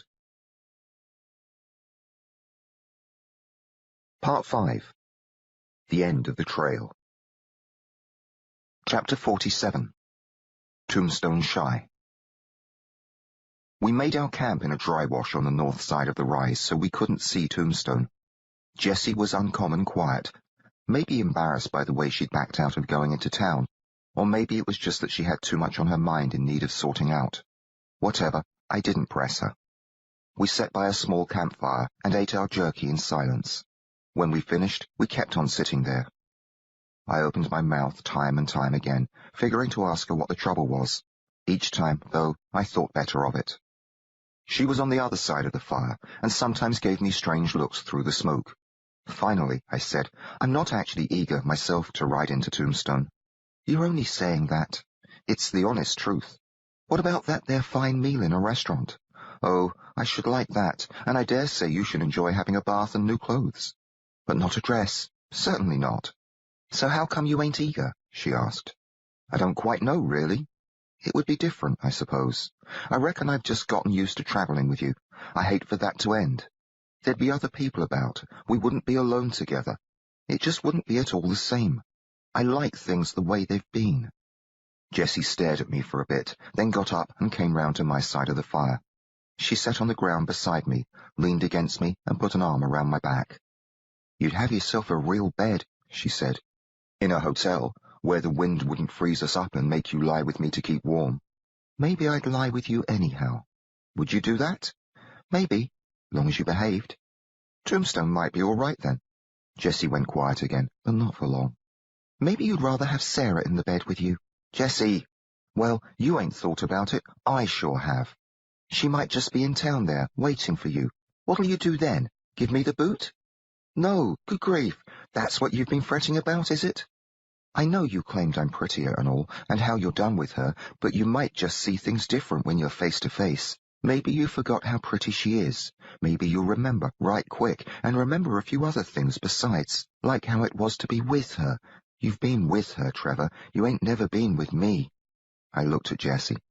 Don't you get no funny ideas, Buster. You're the one who brought it up, actually. Well, put it right out of your head. I'm going to stay pure for the man that marries me, or die trying. Perhaps I'm that man, I said, my heart all of a sudden bashing fit to explode. And perhaps not. Just perhaps you'll run into your fancy Sarah tomorrow, and that'll be it for Jessie Sue Longley. That won't happen, I said. I reckon we'll find out soon enough. She's nowhere near Tombstone. It's where you were heading with her. That was before I got pitched off the train. For all she knows, I might be dead. You're daft if you think she made the rest of the trip and she's waiting around in town for me to pop in. That's where I'd be, Jessie said. I pondered on that for a while, and judged Jessie was right. She would go on, hoping I'd finally make my way to Tombstone. She would, Jessie. But I had strong doubts about Sarah, mostly because of how Sarah had taken on with Briggs. I'll be mighty surprised if she's there, I said. Like I said, we'll find out tomorrow. Even if she is, there's no call for you to fret. So you say. If it worries you so, why don't we put the town to our backs and head elsewhere? How are we going to track down Whittle if we don't go in and ask around? It's where we got to go if we're going to pick up on his trail. I doubt he has any trail to pick up, actually. It must be 2 months since he murdered those Clemens women. He likely dodged off long ago. He didn't bolt straight out of London. Indeed, he continued his grisly work in the East End for more than 2 months, and might have kept at it longer if I hadn't mucked him up. That was quite a different situation, I pointed out. London's a great metropolis with vast crowds of people and hundreds of streets and alleys. A bloke might duck around a corner and disappear forever. Whittle might have gone on forever there, but not in a town like Tombstone. Why, he was lucky he didn't get himself caught, especially being a stranger there, and without a nose. I doubt he stayed in town long enough to see the sunrise. Maybe, Jessie said, maybe not. He'd have no call to run off if nobody saw him kill them gals. He might just be in town this very minute. That's why you wanted to stay out, I blurted, having her on a bit. That ain't why, and you know it. You've got Whittle and Sarah both down there, just itching to have a go at me. Whittle won't worry me none. Well, he ought to. I hope he is down there in town. We can have us a race to see who's first to pump him full of lead. With any luck at all, maybe we'll catch your Sarah in the crossfire. The last was an ornery thing to say, but it plucked a laugh out of me. I locked my arm around Jessie's head and clamped it tight and gave her a few gentle punches in the belly. Then she slipped her head free, flung herself against me, and bowled me over sideways. I didn't struggle much except to swing my boots clear of the fire. While I concerned myself with that, she got onto my back and straddled me. With her knees, she pinned my arms to the ground. I was still laughing, spite of her weight on my chest. "I always knew I could take you," Jessie gasped. "You've got me." "Yep." She gave a bounce that made the air grunt out of me. "Got you right where I want you." "Delighted to be here," I said. At that, she backhanded my face. Not so much a slap as a pat. "Don't get crude, Trevor." "I meant nothing crude, not at all." She fetched another whap, a bit harder than the last. "Did too. You're the one that's put me between your legs." "Aha!" She whacked me again. So I kicked up my legs, swinging them till I hooked her shoulders with my boots and flung her backward. She let out a whuff when she slammed the ground. I scurried up right quick, knocked her knees out of my way, and dropped down flat atop her. She squirmed under me, laughing, fit to burst. Instead of pinning her arms, I used my hands to dig into her sides. She fairly squealed. She bucked and thrashed and grabbed at my hands, trying to hold them off. "Quit!" she blurted between her squeals. "You quit!" "Got you right where I want you." "I mean it. Quit now, before I bust the seam." "Have at it." "Trevor, I'm gonna wet." So I quit. Jessie spent a while giggling and gasping underneath me, but she finally settled down. By and by she said, "It's downright mean, tickling a body." "Meaner than slapping." "I didn't hurt you." "I didn't hurt you, either." "You dang near split my gut." "Shall we call it even, then?" "Give me a kiss." Well, that suited me. So I lowered my mouth to hers, fixing to kiss her real sweet, and she gave my lip a nip. "Ow, bloody hell. Now we're even." "Bloody hell, you bit me." "Ain't the first time." I licked my lower lip and tasted blood. "You made me bleed." Smiling, she nodded. "Don't fret about it none. I ain't got the rabies." "Not as I know about, leastwise." "Did I ever tell you about that fella down El Paso way that—" "You told me." "Let me kiss your hurt and make it better." "And give you another go at chewing on me." "I said we're even. Don't you trust me?" "You've got some mighty peculiar ways about you, Jessie." "That may be, but we're partners, ain't we? You can't trust your partner. Who can you trust?" "Do you promise not to bite?" "Word of honor." So I eased my face down toward her, not quite knowing what to expect. What she did, she slipped out her tongue and licked the blood off my lip. Then she raised her head off the ground and kissed me, just as soft and gentle as you please. Pretty soon after that, I rolled off her. We lay on our sides, holding each other. I felt ever so peaceful and contented, but it didn't last. Before long, I took to feeling all hollow and achy inside. This was to be our last night on the trail. Tomorrow, we'd be riding into Tombstone. No matter what else might happen, it would mean the end of our times together in the wilderness. Our times alone, just her and me. It would all be over. Things would be different starting tomorrow, and I didn't want that at all. I might never again find myself stretched out on the ground by a campfire, holding Jessie in my arms. It gave me the fantods thinking about such things. And it didn't make a lick of sense, really. We'd still be together in Tombstone, but I couldn't shake it out of my head that our fine times together were just about over. I squeezed Jessie tighter, and she did the same to me. "It'll be all right," I whispered. "Glad you think so." "Still fretting about Sarah?" "It ain't only just her. Whittle." "I just don't want to lose you," she said. "I got me some bad feelings about tomorrow." "We don't need to go in straight away," I said. I suddenly felt like whooping with joy. "We won't go in at all. We'll head off somewhere else. Perhaps we'll have a go at Tucson." Jessie's fingers curled into my back. "I don't know," she murmured, but I could tell she liked the notion. "What about Sarah? What about Whittle?" "They aren't likely there anyhow." Even as I said that, I realized I didn't quite believe it. I was lying to myself, lying to Jessie. They might be in Tombstone, and I realized then that Sarah and Whittle were the two reasons I wanted no truck with that town. The only reasons, when it came smack to the truth. "I want nothing to do with either of them," I said. "I want nothing to do with anyone except you, actually." "Oh, Trevor," she murmured and brushed her cheek against mine. "You can't just let on they don't exist. I can't either. We gotta face them. Might as well be tomorrow, if that's what's meant to be." "If it's meant to be, then there's no call to go rushing after them." "It don't seem right." "Do you want to go into Tombstone tomorrow?" I felt her head shake. It settled then. Jessie didn't say anything for a while after that, and I thought she might be asleep. But then she raised her face off me and brushed her lips against my mouth and whispered, "I sure do love you, Trevor Wellington Bentley." "Not as much as I love you, Jessie Sue Longley." "That's so?" "That's so." "Well, at least you didn't sell me to the German." She kissed me again, and pretty soon I rolled so she was stretched out on top of me, the way we'd taken to sleeping every night since the flood.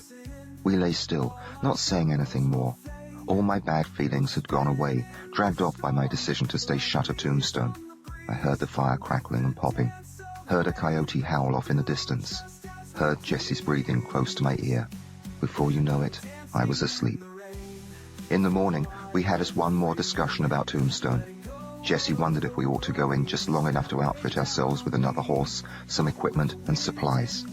I allowed us how such things would make our trip a sight easier. We only need to spend an hour or two in town, then we could be on the trail again. We agreed to do it. Jessie mounted on General, me walking. We made our way around the rise and headed for Tombstone, going straight toward where we decided to avoid, even though neither of us wanted to go there. We'd only be in town for a bit, I told myself. Even if Sarah is there, seemed likely we wouldn't run into her. And Whittle, he'd probably hightailed the night he killed the Clemens women. In my head, though, it worked out otherwise. In my head, we no sooner started down the main street of town than Sarah popped out of a doorway and her eyes lit on me, all surprised and joyful. She called out my name and ran to me and threw her arms around me, wept and lavished kisses on my face as Jessie looked on. So then I had to shove her off me and say something like, "Stop it, Sarah, please, I'm afraid another woman has—" Just what would I say? If she was there, it meant she hadn't given up on me. It meant she still wanted me for herself. Whatever I might say or do, short of giving up Jessie, not a chance of that, was bound to give her loads of pain.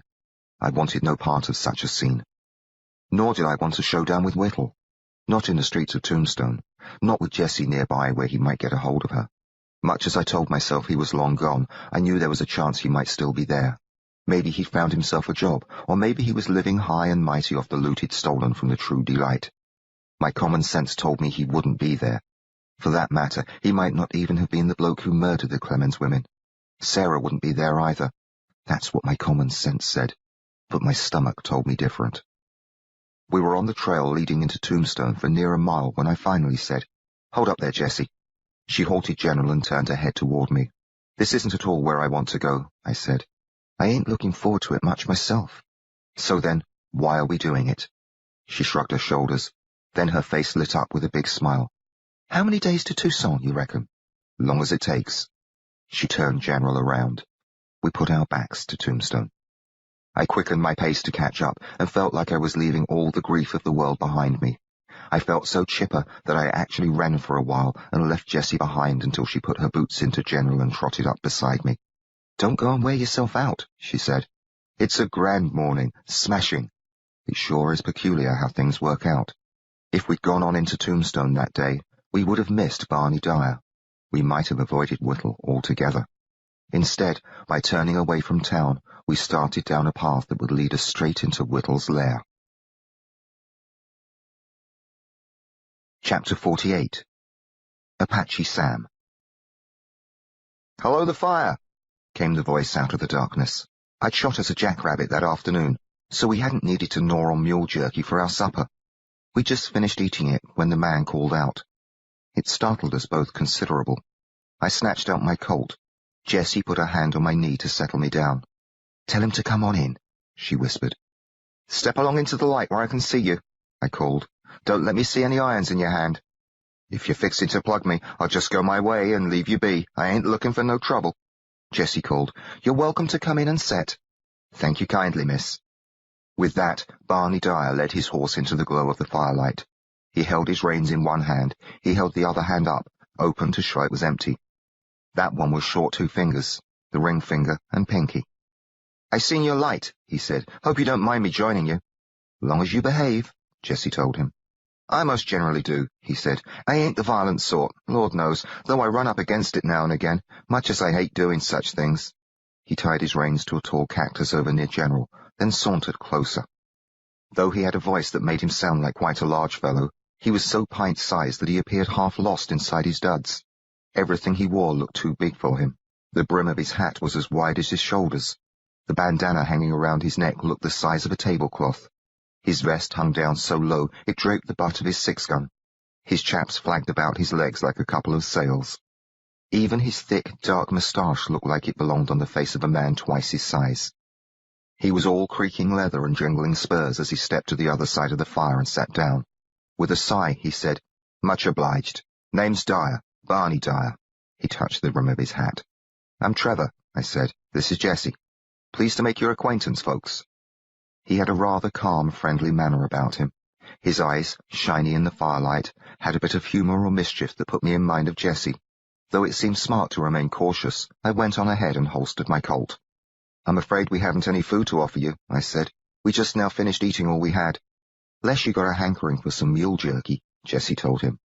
Barney laughed and shook his head. "Nope, reckon I'll pass on the offer. Much obliged anyhow. Just figured to set a while and jaw with you folks. My old horse, Joey, ain't much for conversation." "It can get lonely, travelling alone," I said. "Well, there's worse things than lonely. I'd a sight rather run on my own than get saddled with a sourpuss, or with a gal, if you'll beg my pardon, Miss Jessie." I gave Jessie a glance, and saw she was smiling. "What's your problem with gals?" she asked. "Well, they're generally a sorry lot, all the time bossing and whining. Not as I'm saying you're any such nuisance." He tipped a wink at me. "Jessie's quite all right, actually," I said. She laughed. "First thing you know, they're after you to settle down. Don't want you having no fun, seems as how they look at things. Why, they raise a fit if you have yourself a drink or a chore, and then treat your friends ornery. If they could, I reckon they'd lock you up and never let you out, except when it suited them, and that'd only just be to work chores." "I say," said I, "you do have a rather low opinion of them." "Been married to two of the critters. They was both fine gals till we got us hitched. First thing you know, they up and changed on me. Seems like they were both of them cut out to be penitentiary guards." Jessie laughed. "Not as I'm saying you're any such," Barney told her. "Thanks kindly." "You going to hitch up with Trevor here?" he asked. "Why, I don't reckon he's likely to ask now that you've filled his ear with such manure."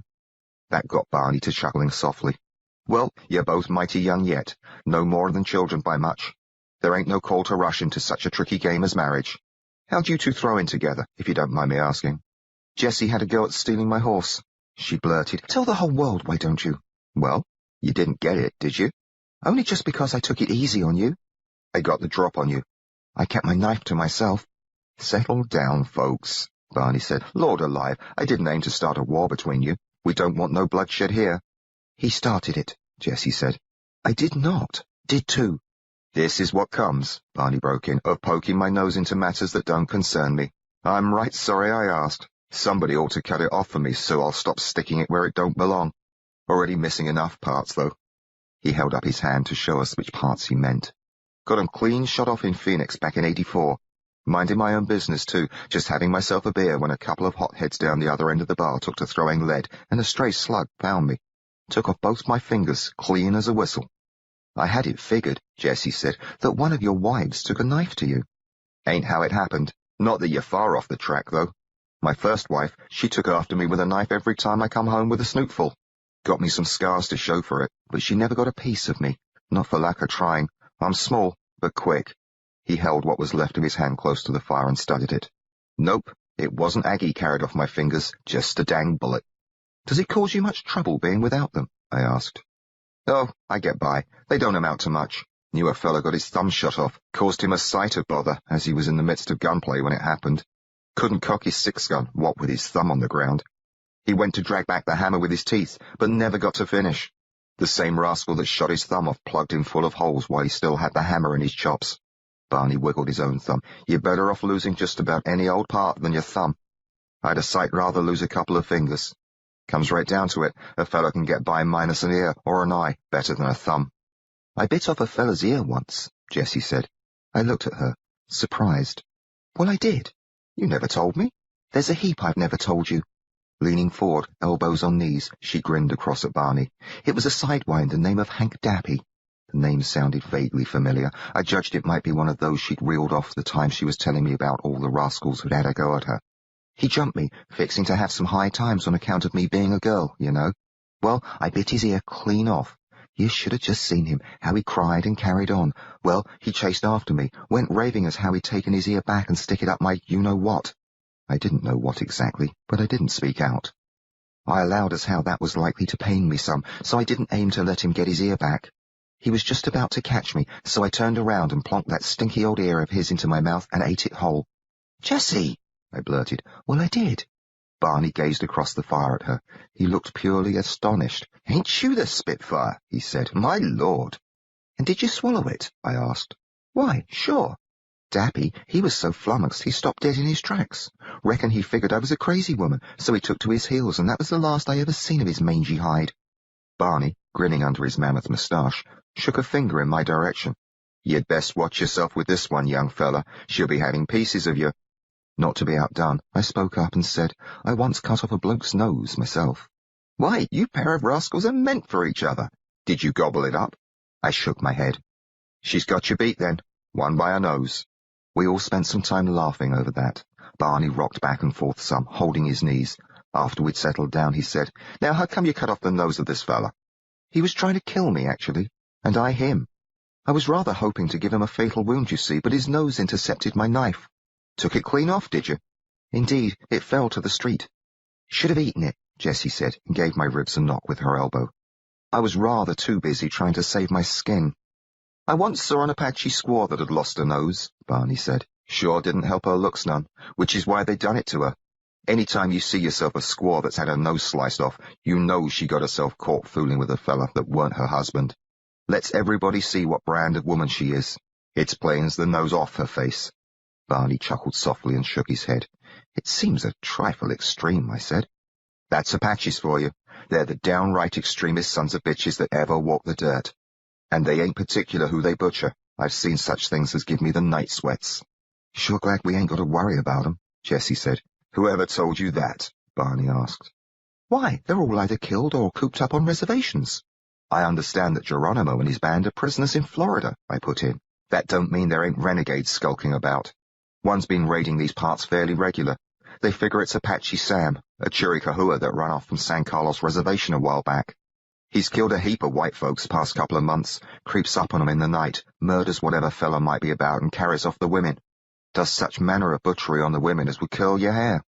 When I heard that, my heart commenced to pound like thunder. Are they quite sure it's an Apache? I asked. Ain't no white man with the stomach for such doings. Has he been seen, though? Not by any folks as lived to tell the tale. They found his hideout, though. Got himself a cave no more than a day's ride from here. Heard all about it from a fella this morning. Seems a week ago, maybe longer, a prospector tumbled onto the cave. Had himself a stroll inside, and what he found was dead women. 8 or 10 of 'em, all carved to pieces and mouldering. Some were fresher than others, and one appeared as how she'd only got killed just the day before. That prospector, he figured it had to be the work of Apache Sam, so he made tracks to Tucson. They got up a posse, and he showed 'em back to that there cave. The fella I met, he'd been with the posse, went in that cave with the rest, and what he saw near unhinged his mind. He couldn't take no more, and lit out. When I seen him, he was still a mite green. And it was just this morning that you spoke with him? I asked. A shade before noon, I reckon. And when did he leave the posse behind? Oh, not long after sunup.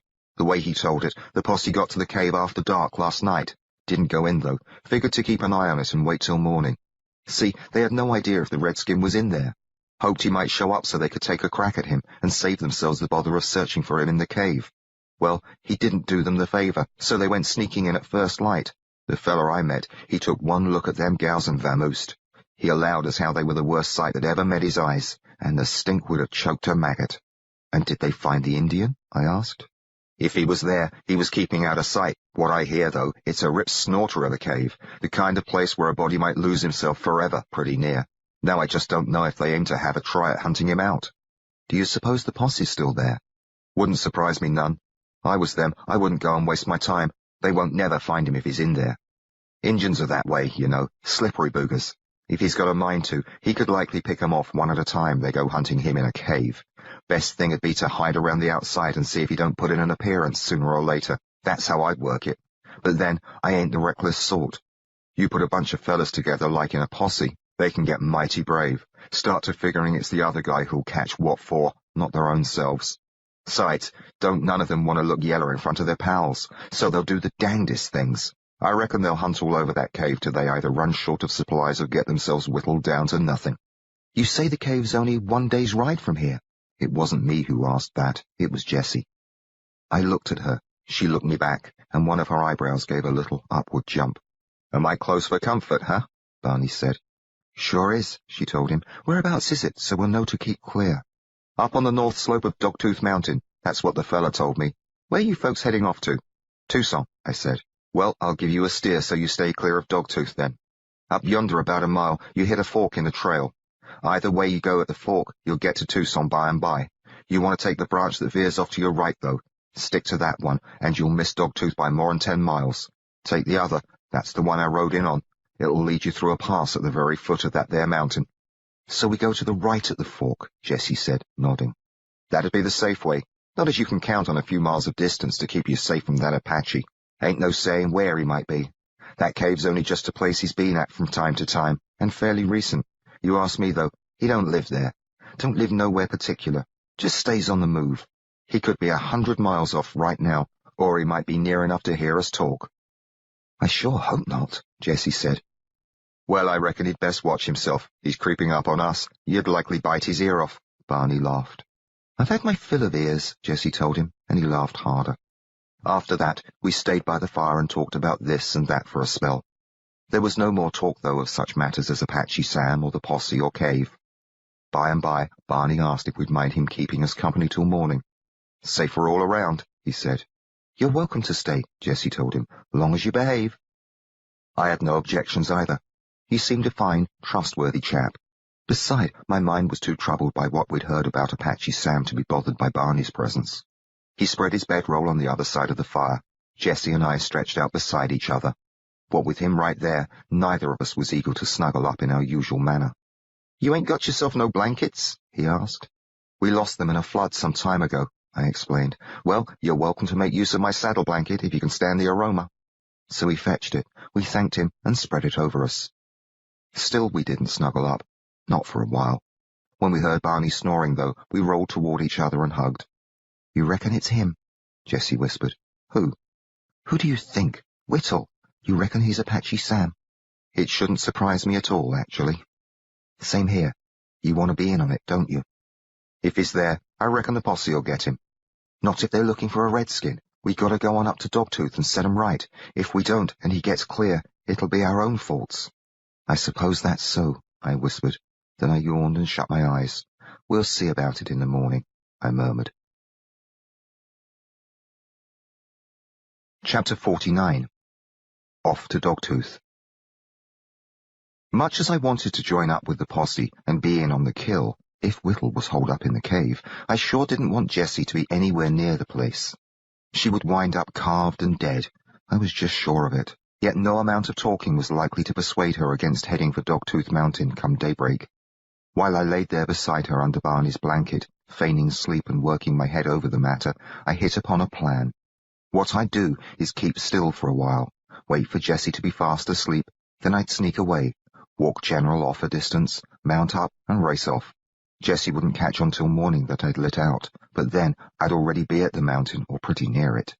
A dirty trick to run off on her that way, but it'd keep her out of Whittle's range. What might she do, however, once she'd figured out that I dodged off without her? She'd be spitting mad, of course. But would she take off after me on foot? Or would she talk Barney into giving her a ride? They might both come after me. I'd have a great head start on them, but they might show up at the cave too soon anyhow. Of course, Barney might want no part in pursuing me. If that happened, would Jessie have a go at stealing his horse? Just no telling what she might do. It crossed my mind that I could take Barney's horse, Joey, along with me, or just chase it off. That'd be too low down, though, and likely to start a whole new passel of troubles. I would leave Barney's horse right where it was. I no sooner settled that in my head than I took to worrying about Barney himself. How did I know he could be trusted? With me gone, he might decide to have himself a good time with Jessie. She would likely kill or maim him if he tried such a thing, but what if he took her by surprise? She was tough, but not invincible. The German had proved that. Well, I finally came to the conclusion that leaving Jessie behind wouldn't be a clever move. We'd just steer clear of Dogtooth Mountain tomorrow, I decided. No matter how Jessie argues, I'll stand firm. That posse can have its go at Whittle without us. Might not be Whittle anyhow. Now that I'd decided the proper way to handle the matter, my mind eased off and let me relax. By and by, I fell asleep. I woke at sunup, and Jessie was gone. At first, I figured she'd wandered off to scare up some firewood or maybe answer a call of nature. Sitting up, I had a look at Barney. He was still busy snoring.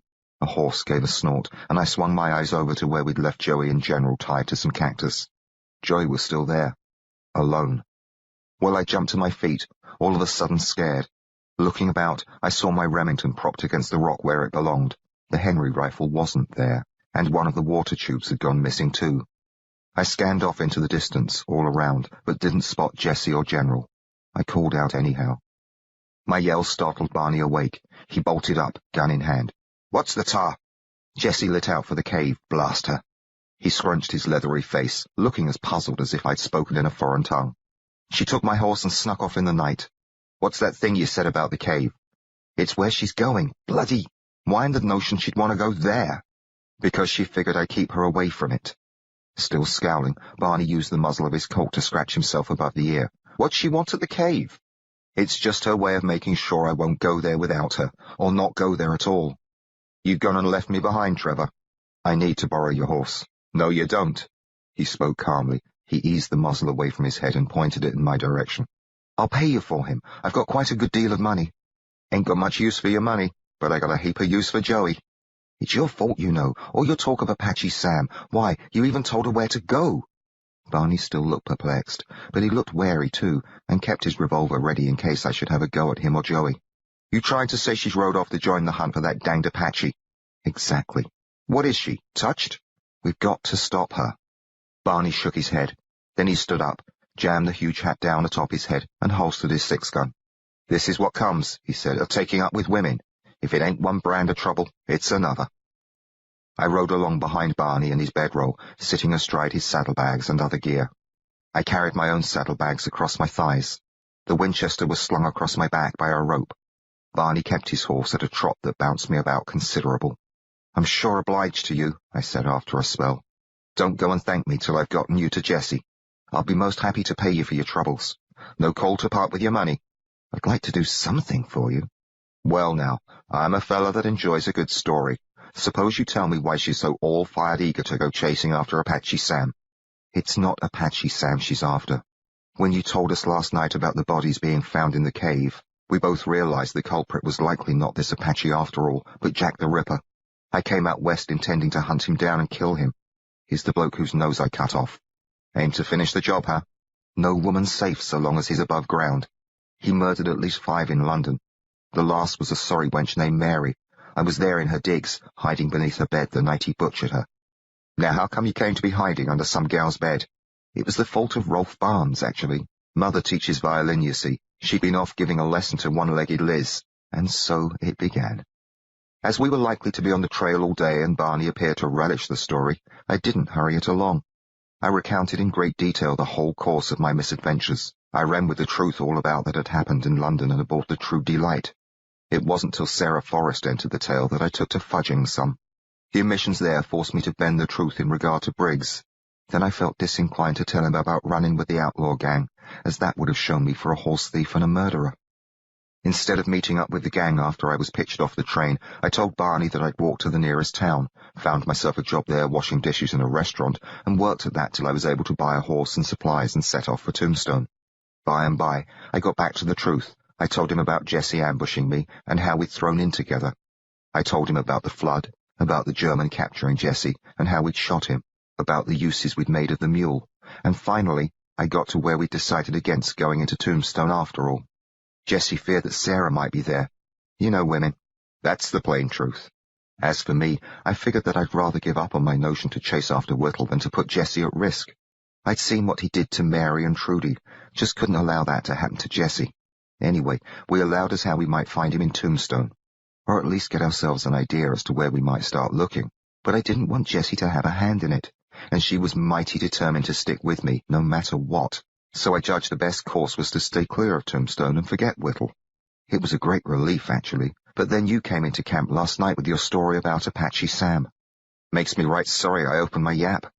If you hadn't come along, I said, we likely would have run into Whittle one way or another anyhow. It's rather as if it was meant to be that way. One thing's for sure, that Jessie of yours, she means you to finish the job. That girl's a caution. She's got more sand than sense, I said. Oh, I reckon she knows what she's doing. What took you all so long? Jessie called from her perch on a boulder at the foot of Dogtooth Mountain. It was late afternoon. I'd been walking the past hours so as to give Joey a rest. Blast you, Jessie, I shouted. She smiled down at us. No call to get riled there, Trevor. Howdy, Barney. Howdy yourself, Miss Jessie. Hope you folks didn't wear yourselves out. With that, she stood up and turned her back to us. She dropped out of sight for a spell, then came walking around from behind the boulder with General in tow. In spite of the cheery words she'd thrown at us from above, she had rather a sheepish look about her. To Barney, she said, "Mighty kind of you to show Trevor the way. Saved his feet some, I reckon." He turned to me. "You can thank me now. Got you to her." "I'm very grateful. Thank you ever so much." "Well, I heard me a good story out of the deal.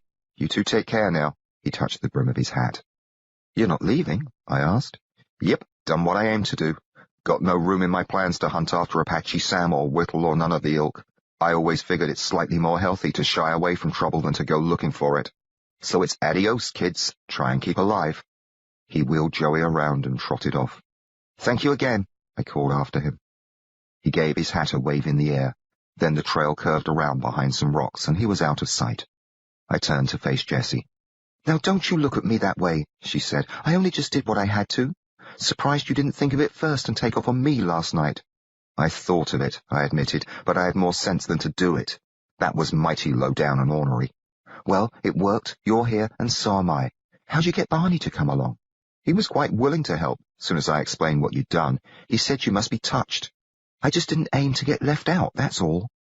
"I wasn't aiming to leave you out."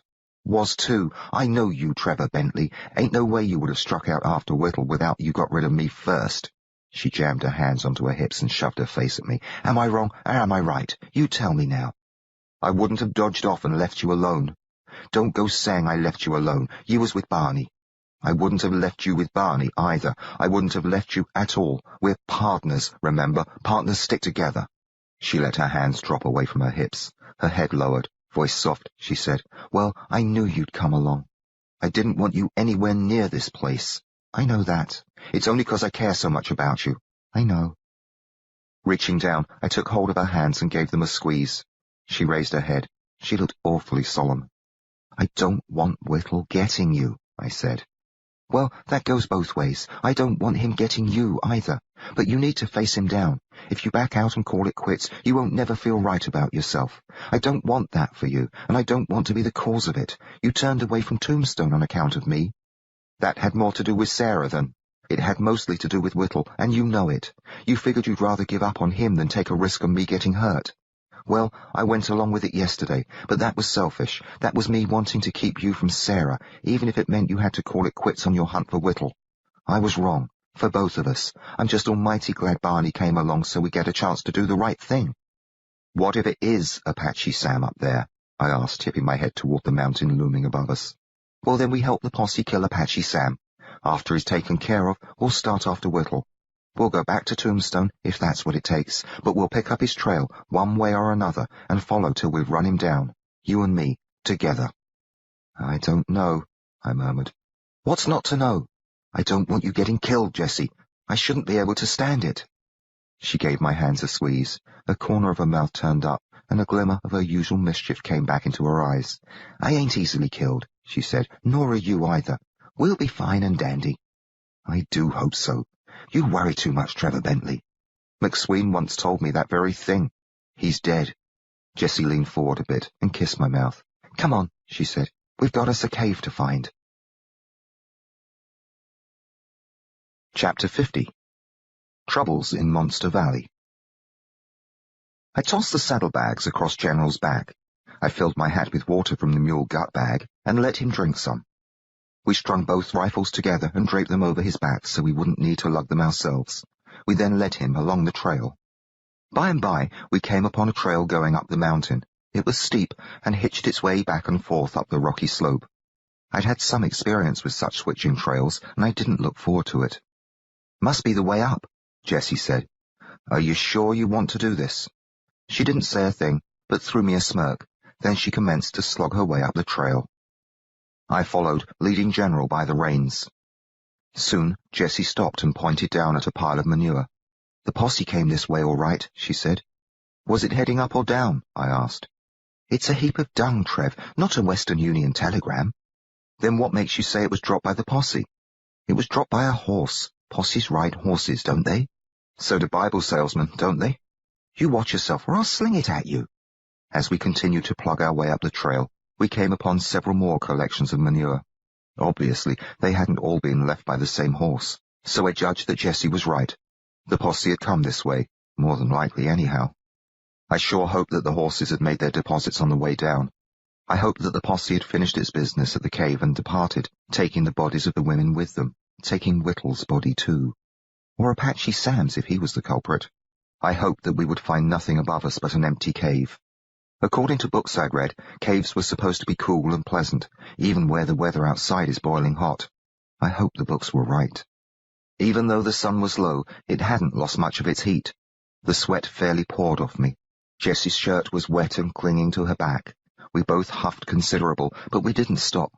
A cave sounded like just the trick for cooling us off. Well, the trail went up, and so did we. Every now and again, we stopped to rest and drink. We drank from the whiskey bottle in General's saddlebag. When it went empty on us, we filled it with more water from the tube of mule gut that was roped to his back. The tube was quite full. Jessie explained that she had filled it up that morning at the stream. We rested often, but not for long. We had to add more water to the whiskey bottle twice. At last, the trail took us over a summit of sorts. We ran into a good stiff wind that felt mighty good. Halting, we studied the area ahead. We weren't at the top of the mountain. In front of us, the ground dropped off into a sunless, shallow valley, all rocky and bare, not a tree or bush growing anywhere. The valley was all a-clutter with boulders and columns and high heaps of rock, chock full of narrow passes. An army might have been hiding down there out of sight. Nobody was in sight. Not a man, not a horse. There was no sign of a trail either. Beyond the gloom of the valley, the upper region of the mountain stretched itself into sunlight. It didn't have just one peak, but 7 or 8. A couple of them stuck up taller than the others, so they rather looked like fangs. I could see why the mountain had gotten itself called Dogtooth. "Where's the cave at?" Jessie asked. "Somewhere across there, I should think." I nodded at the valley. "Sure is a nasty piece of land," she said. "The Valley of the Shadow of Death. Don't go getting odd, Trevor. Looks like a place where monsters might lurk." Jessie gave me a jab with her elbow. "Quit that. Ain't no monsters down there. You're giving me the fantods." "Sorry," I said, and took the bottle out of the saddlebag. We each drank some water. As I tucked the bottle away, Jessie pulled out the revolver she'd taken off the German. She thumbed open its port and turned the cylinder until it showed an empty chamber. We'd both been keeping only 5 rounds in our guns, leaving a chamber bare under the hammer to avoid mishaps. While I watched, Jessie dug a cartridge out of her pocket. Her hand trembled some as she plugged it into the cylinder. I added a 6th round to each of my Colts, then holstered them again. Jessie kept hers in hand. She started down the slope toward that awful valley. "Perhaps I ought to take the lead," I suggested. "Don't seem to matter," she said. "We're as likely to get jumped from behind as the front." Or from above, I thought. I let Jessie stay ahead of me and we made our way down. I judged as how that was for the best, actually. If I took the front, I'd have General between me and Jessie. I wanted no obstacle in the middle to block my field of fire, if it should come to that. We left the wind behind, and the sunlight. Even before we reached the floor of the valley, my back felt all a-prickle. The nape of my neck crawled. I must say, I don't care for this. "How'd Whittle ever find himself such a place?" Jessie asked. "If it's only Apache Sam, shall we leave?" She glanced over her shoulder and cast a smile at me. It was as nervous a smile as I'd ever seen on her. All too soon, we found ourselves at the bottom of the valley. I stayed close to Jessie's back as we made our slow way in among the rocks. They walled us in. They loomed over us. They stood in front of us, blocking our path, so we had to go around them. Except for our footsteps and General clomping along behind me, all I could hear was the wind gusting about. Sometimes it made a whishy noise like a rushing stream. Other times it seemed to moan. The sound of it surrounded us, but stayed high and far away. The wind never came down to where we were. There, the air was still and hot. It seemed a bit unnatural, actually. As I followed Jessie through the labyrinth, I couldn't help but think about Whittle bringing his victims through such a strange, forbidding place. And no birds sing. He'd likely kept them alive till he got them to the cave. It plain sickened me to imagine the terror they must have felt. In front of me, Jessie froze. "What?" I whispered. "Shh!" She pointed her gun at the ground a yard ahead of her. I heard the snake before I saw it. A soft ch-ch-ch. Silence. Another ch-ch-ch. I spotted it, a rattler, so near the same speckled dirty grey colour as the rocks that it was the next thing to invisible.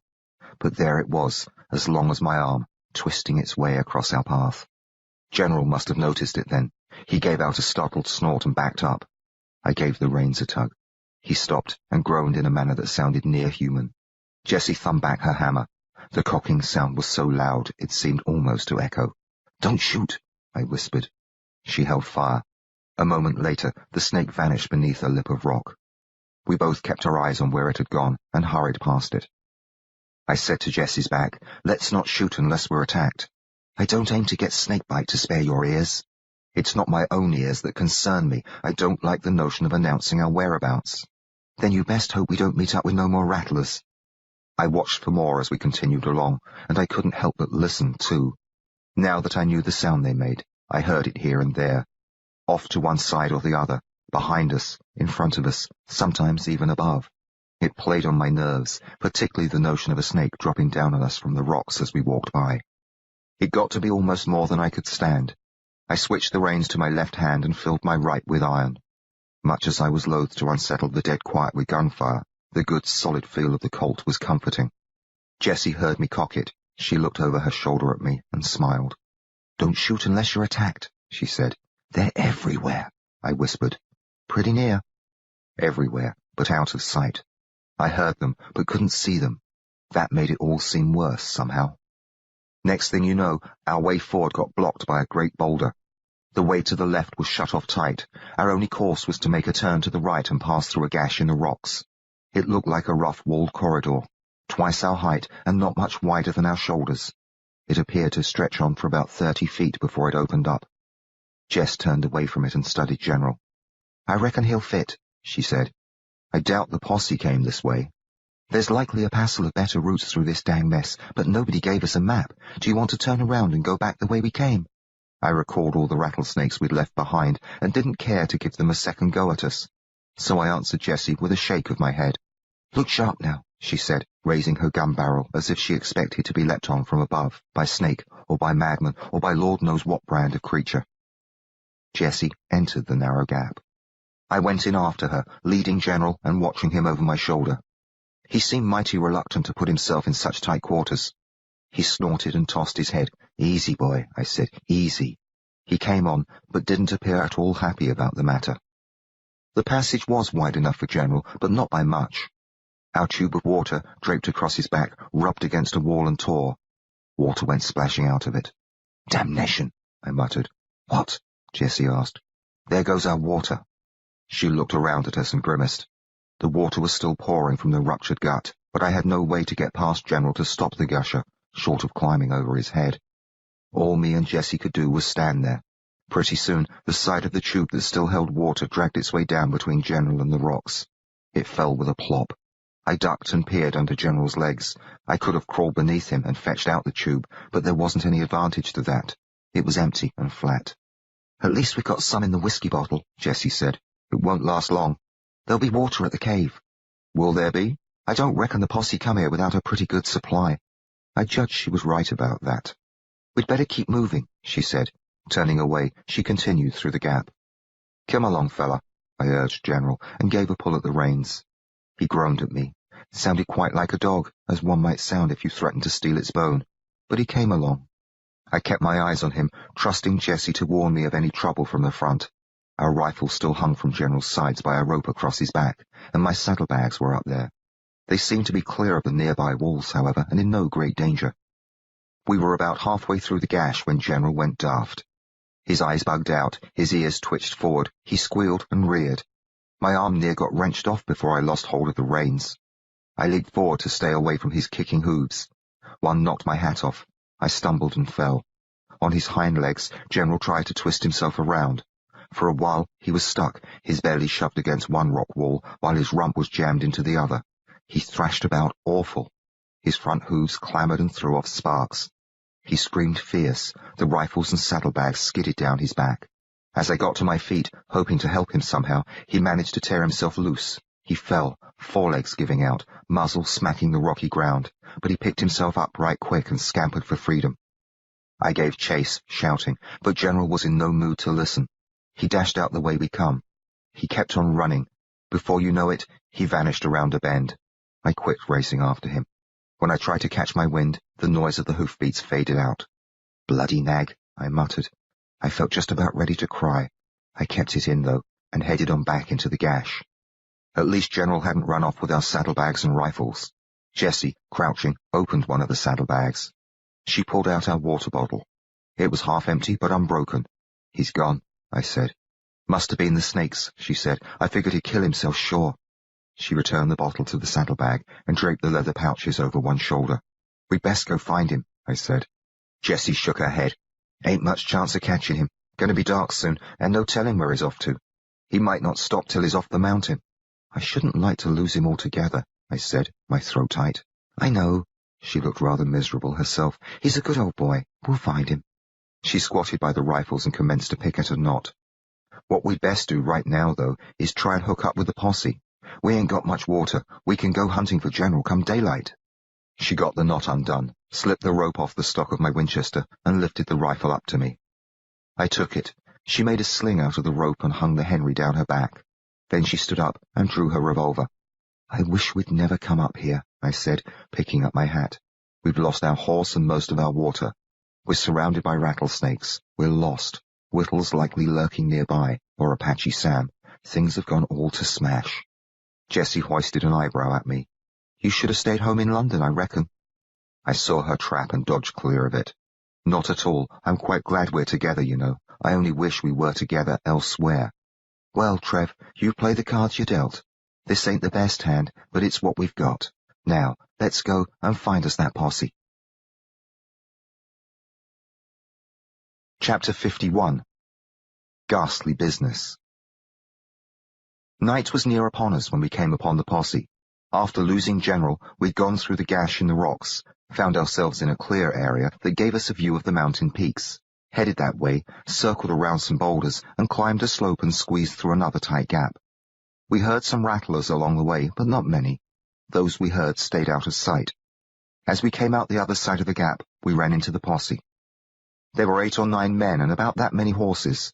They were spread about a clearing in front of the cave entrance. Alive was one horse, tied to a stand of rocks off to one side.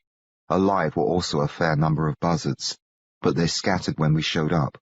Some perched themselves on rocks and others sailed around overhead, all of them likely hoping we'd leave so they could get back to their meals. We stood motionless at the edge of the clearing. My God, Jessie whispered. Mostly, I felt numb, but part of me stayed alert, and I scanned the area to make sure whoever done this massacre wasn't in sight. As one horse had been spared, I judged it likely belonged to the killer, so he was somewhere about. The horse, a pale palomino, was saddled. It glanced our way and took a few steps. When it moved, I heard its shoes on the rocky ground. So it was shod. Whittle, I whispered. An Apache wouldn't have shoes on his horse. Unless he stole it off a white man, Jessie said. I gazed at the carnage. The gloom of dusk wasn't dark enough to hide much of it. Whittle did this, I said. I knew for sure, and it had to do with a sight more than the shod horse.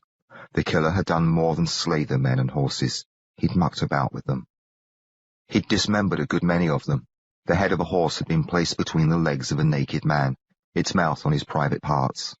All the men were naked. Some had been disemboweled, their entrails strewn about. The buzzards had likely played a role in that. 2 fellows had been stacked up and arranged in such a way as to suggest they were busy in an unnatural act. The heads of 4 had been removed and set atop various rocks. The privates had been cut off some of the bodies. The severed arm of one chap had been thrust up the hindquarters of a dead horse. The clothing and weapons of the dead men were nowhere to be seen, except for 4 boots. Those were on the feet of the dead horse. The atrocities were unspeakably savage, which showed a vile sense of humour. Only Whittle, I judged, could have committed such acts. Was he inside the cave? Was he skulking about, sneaking towards us? Let's take cover, I whispered. Backing off, we ducked behind a low boulder and leaned forward against it. Jessie slipped the saddlebags off her shoulder. She slung the Henry off her back. We both cocked our rifles and rested them atop the rock, aiming toward the cave entrance.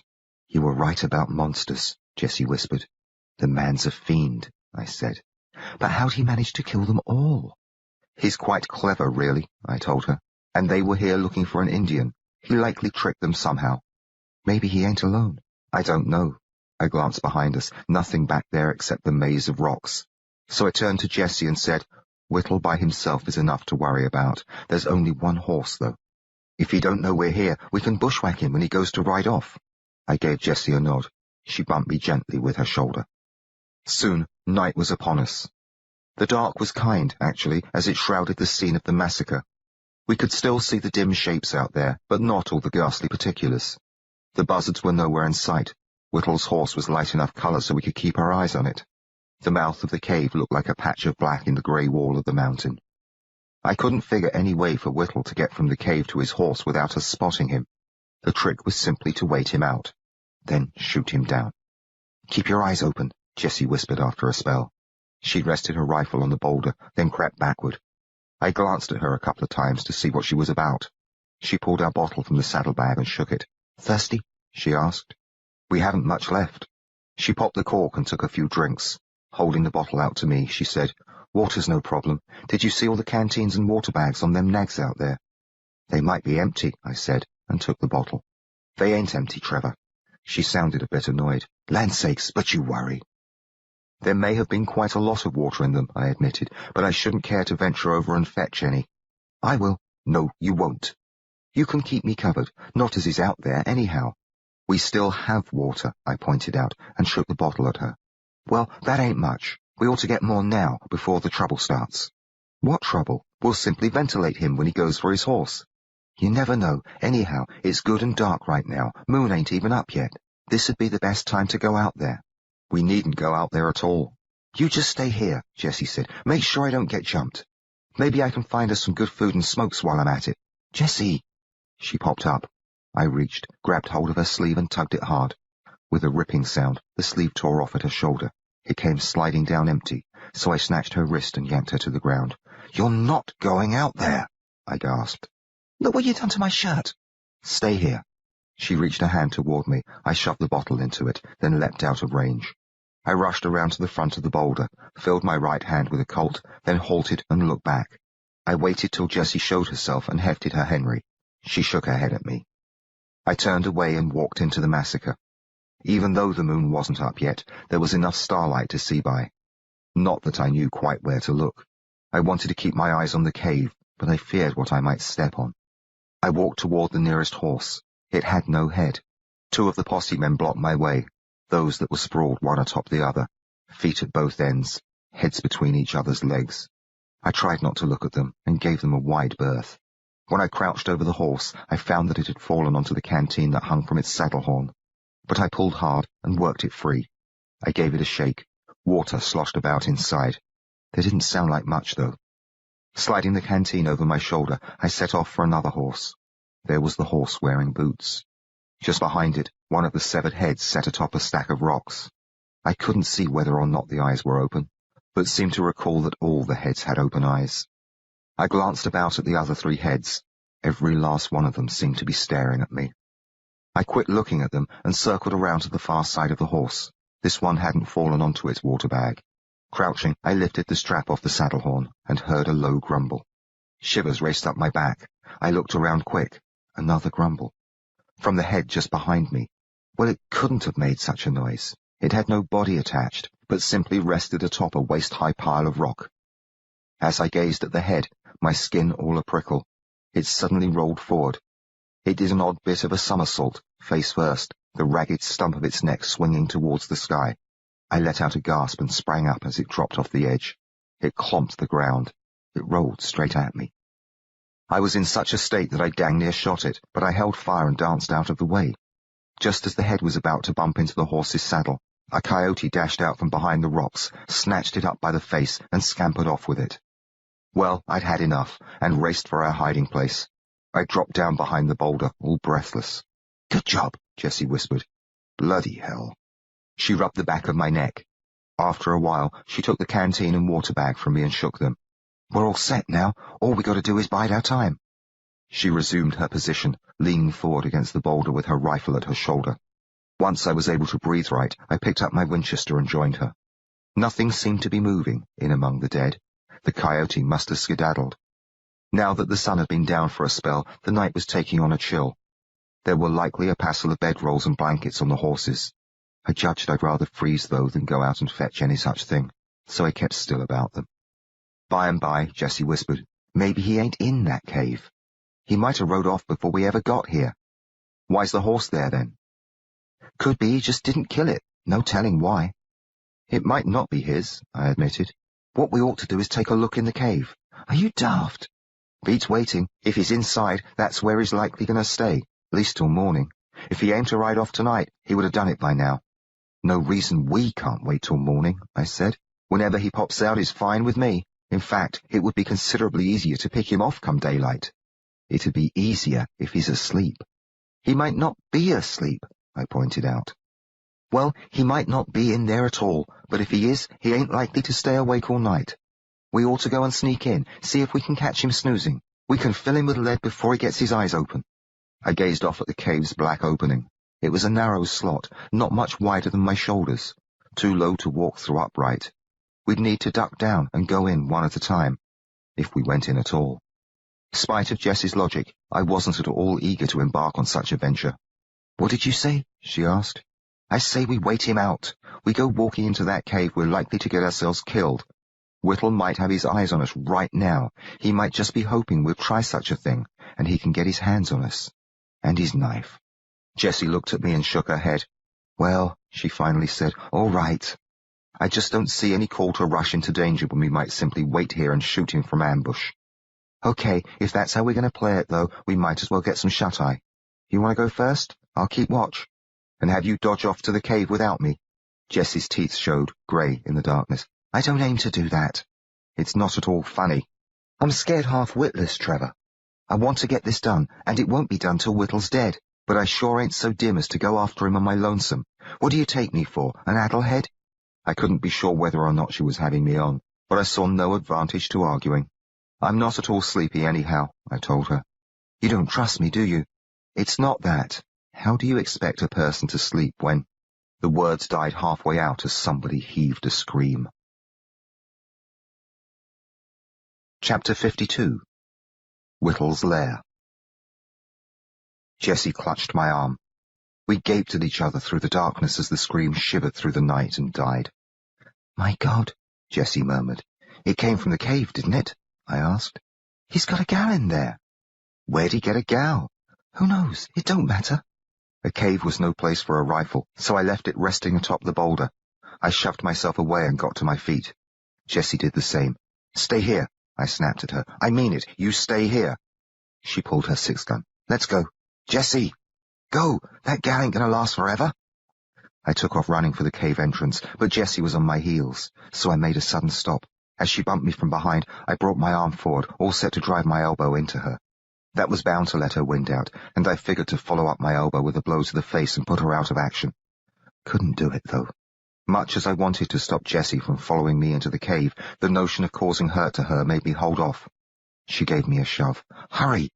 So I dashed toward the cave, Jessie at my back, and wondered if I was going to do her any favor by not bashing her senseless.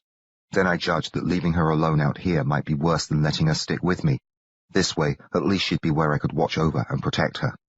We reached the mouth of the cave. I went in first and hunkered down. Much as I wanted Jessie to be shut of this business, it was mighty good to hear her breathing hard behind me. I expected to see nothing, but away off in the distance was a fluttery glow such as might come from a small fire out of sight beyond a bend. Only dark between us and that glow. Needing the use of both hands, I holstered my Colt. When I commenced to make my way forward, Jessie grabbed hold of my shirt collar. I crouched low to spare my head and walked slow and careful, keeping my arms stretched out in front of me. I hadn't taken more than 5 steps when another scream came. It tore through the darkness. It seemed to make the air tremble as it passed over me. A scream of horrid pain. "What's he doing to her?" Jessie whispered. Well, my mind filled in plenty of pictures. "God only knows," I whispered. I judged he was likely skinning her alive. "But she's not dead yet," I told myself. "We might be in time to save her." It was slow going, though. Every few steps the cave tricked me. It either put a barrier up to send me stumbling, or dropped its floor out from under me. Sometimes Jessie's grip on my collar stopped me from falling. Other times we both went down in a jumble. I banged myself up again and again, but neither of us let out a peep. And we kept moving. The cool air of the cave now held a faint odour of corruption. I recalled what Barney Dyer had told us about the stink, and judged we must be getting near to Whittle's collection of dead women. With each step I took, the odour grew worse. The shimmery orange glow of light wasn't more than maybe 20 feet away when a third scream came along. Though it made my teeth ache, I was glad to hear it. Hang on, lady. The source of the light was still out of sight around a twist in the cave, but I could see well enough to watch my step. I drew both my Colts. Jessie let go of my collar. Careful now, she whispered. Keep behind me, I warned, then stepped around the bend. What greeted my eyes wasn't what I'd expected. I was ready to see the grisly array of bodies, and they were there, scattered about the large chamber, dismembered and spoiling, some propped up against the walls, some stacked together in unspeakable arrangements of carnal acts, some simply sprawled on the floor. They were all lighted up by a passel of torches standing here and there among the rocks. Whittle hadn't cut off their heads, but he'd lifted their hair, likely to make it look like the work of an Indian. Their scalps hung like banners from staves all about the chamber. Other staves held different trophies. Some had hearts stuck on top of them, some had breasts, some had parts I couldn't recognize. But what I'd expected to see wasn't there. Whittle busy at work torturing a live woman. Whittle wasn't in sight, nor was any woman who wasn't already quite dead. Had he somehow detected our approach and spirited her off? Perhaps the screams hadn't come from this chamber at all, but from the depths of the cave beyond it. I stepped forward, entering the chamber, forgetting about Jessie until she came to my side. I looked her way as she groaned. Her wide eyes were taking in the scene of horrors. Her mouth was tight shut, lips pressed together in a hard line. I wish you'd stayed out, I whispered. You shouldn't be seeing such things. Where is he? I don't know, perhaps through there. With one of my guns, I pointed out a dark cavity at the far end of the chamber. We started toward it. To get there, we had no choice but to walk through the midst of the bodies, the staves with their hideous prizes, the torches. We came upon a great heap of clothing. While I had noticed it before, I'd been too stunned and confused by the rest of the scene to give it much mind. As we approached it, however, the notion struck me that Whittle might be buried within the pile, hiding there, waiting for the proper moment to spring out and have at us. I halted and gave a nod to Jessie. We trained 3 revolvers on the mound of garments, then I commenced to scatter it, booting things this way and that. Near the top were men's duds, no doubt those taken from the posse. Mixed in among the shirts and vests and boots and trousers and long johns were gun belts, 6-guns, rifles and knives. They all flew about as I kicked. Soon the pile shrank down to dresses and petticoats and such. I don't reckon he's in there, Jessie whispered. She was likely right, but I waded in anyhow, stomping and kicking. By Jove, that is you! The merry voice, so familiar though I hadn't heard it for months, resounded through the chamber. Trevor Wellington Bentley, is it possible? And in the company of a lovely young damsel. How utterly thoughtful of you to bring me such a gift. Whirling about, I tried to spot him. Jessie did the same. Put down your weapons, he called, sounding quite pleased with himself. I should hate to shoot either of you and ruin my sport. A gun blasted, its explosion crashing through my ears. The bullet struck neither of us. I didn't see what it hit, for my eyes were drawn to the muzzle flash. There, Jessie gasped. Yes, here, Whittle said. Now drop your firearms. He was 40 paces away, his back to the rock wall, his front all but concealed behind the corpse of a woman. One arm was wrapped across its bare belly, hugging the body against him. I'd spotted this one before. The crown of its head was black and pulpy. The lips were cut away so its bared teeth seemed to grin most hideously. Nothing but holes remained where the eyes belonged. Both breasts were off. The torso was split open from throat to pelvis. I'd glimpsed this maimed horror before and averted my eyes fast, never suspecting that it might be shielding Whittle. While one arm clamped it across the belly, the other jutted out straight from above the shoulder, pointing a revolver our way. Whittle's face showed beyond his gun arm. I couldn't see much of it, though. What have you done with her? I asked. With whom do you mean? The one who screamed? Ah, her. Rushed to her rescue, did you? With that, he let out a shriek. It sounded for all the world like a woman crying out in the throes of hellish agony. Quit it, I yelled. The scream trailed off into laughter. You knew we were out there? Jessie asked. Oh, quite. Of course, I had no idea that one of the interlopers was my old mate Trevor. And what would your name be, my dear? None of your never mind. Whittle chuckled. I'll get it out of you later. For the present, it will suffice for you both to drop your firearms. Jessie glanced at me, then turned her gaze towards Whittle. Shall I count to 3? He asked. Jessie yelled, 3, and let fly. I followed her example. Side by side, we blasted away. I used both Colts at once. Our 6 guns roared, and Whittle spat back. I reckoned his aim wasn't up to snuff, for neither of us went down. Ours were nearer the mark. He would have been a dead man for sure if the woman hadn't caught most of our slugs. They smacked into her chest and shoulders. They punched holes through her arms. They gouged her sides. But they couldn't get past her and find Whittle. Jessie's gun went silent. I gave her a glance. She was commencing to reload. Whittle fired again, and the bullet zipped past my ear. I turned all my attention back to him, determined to kill him before my Colts ran dry. All that actually showed was a bit of his face, so I raised my aim and went for that. It ducked out of sight just as I fired. My bullet slammed through the gal's upper teeth. The next pounded her brow and knocked her head back. The one after that ripped out the side of her neck, and Whittle cried out. I thumbed back my hammers and squeezed my triggers. Instead of blasts, there came only quiet clacks. Whittle shoved the body away from him. As he pitched forward, we faced each other just for a moment. Through the drifting clouds of gun smoke, I saw that my last shot had gouged his cheek. Other than that, he seemed unharmed. He wore a black satin nose patch. He didn't raise his gun at me, so I judged it was out of ammo. He only had the one. An empty holster hung at his hip. His chest was crossed by twin black belts, each holding a sheathed knife. They looked to be mighty big knives.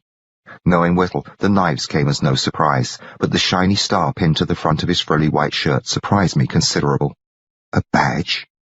I saw all this in just the blink of an eye, and then Whittle was dodging off to the side. I whirled toward Jessie, shouting, "Get him!" and then realized she was still busy thumbing rounds into her Colt. When I spotted Whittle again, he was racing, hell-bent for the end of the chamber. But not the end that would take him deeper into the cave. The end that led out. I holstered, dropped to my knees, and scurried about the scattered clothes and such until I wrapped my hands around a revolver. I cleared its leather and swung it round. I got off a shot that kicked sparks off the cave's wall near Whittle's shoulder. Before I could fire again, he vanished into the darkness. I emptied the gun after him, anyhow, hoping I might catch him with a ricochet. He didn't cry out, though. I judged I'd likely missed him. I threw down the borrowed revolver. Bloody hell! Don't fret, Jessie said, sounding mighty calm. She, too, was gazing toward the place where he'd disappeared. We'll get him. She snapped the loading port shut on her Colt. You might want to reload, your own self, before he comes back shooting. It was when I went to stand up that I noticed Jessie being hit. The left leg of her dungarees was all ashine with blood and clinging to her. The hole was high on her thigh. My insides went all cold and shaky at the sight. He got you, I gasped. Well, I reckon I'll live. I'll tend to it. You go on ahead and load up. My hand shook so frightfully that I had a rather difficult time of it. Also, I kept an eye out for Whittle and watched Jessie while I worked at emptying out the used shells and plugging fresh rounds into my cylinders. What Jessie did was to sit down among the dead folks' clothes and pull the knife from her boot. Using that, she cut the leg off her dungarees. It put me in mind of the time she'd cut off the German's trouser leg to wear on her head. She gashed him some, but she didn't gash herself. Her hand was just as steady as you please. Seeing the hole in her thigh, I dropped a couple of cartridges. She turned her leg. It had a second hole on the outer side of the thigh, about 3 inches from the one in front. Blood was running out of both. It ain't still in me, she said. That's good, isn't it? I asked, feeling awfully trembly and weak. Well, I'd sight rather have 1 hole than 2. Looking up at me, she smiled. I found the cartridges that I'd dropped, stuffed them into the cylinders, checked both guns to be sure they were fully loaded, then slipped them into my holsters and stepped over Jessie's legs. I crouched down beside the shot one. Does it hurt awfully? Well, it don't feel good. Watch for Whittle, and I'll bandage you. Nodding, she gave her knife to me. Then she leaned back. Braced up on one elbow, she lifted her revolver and rested it on her belly. She turned her head to keep a lookout. We near had him, she said. I took a piece out of his face. Too bad, that's all.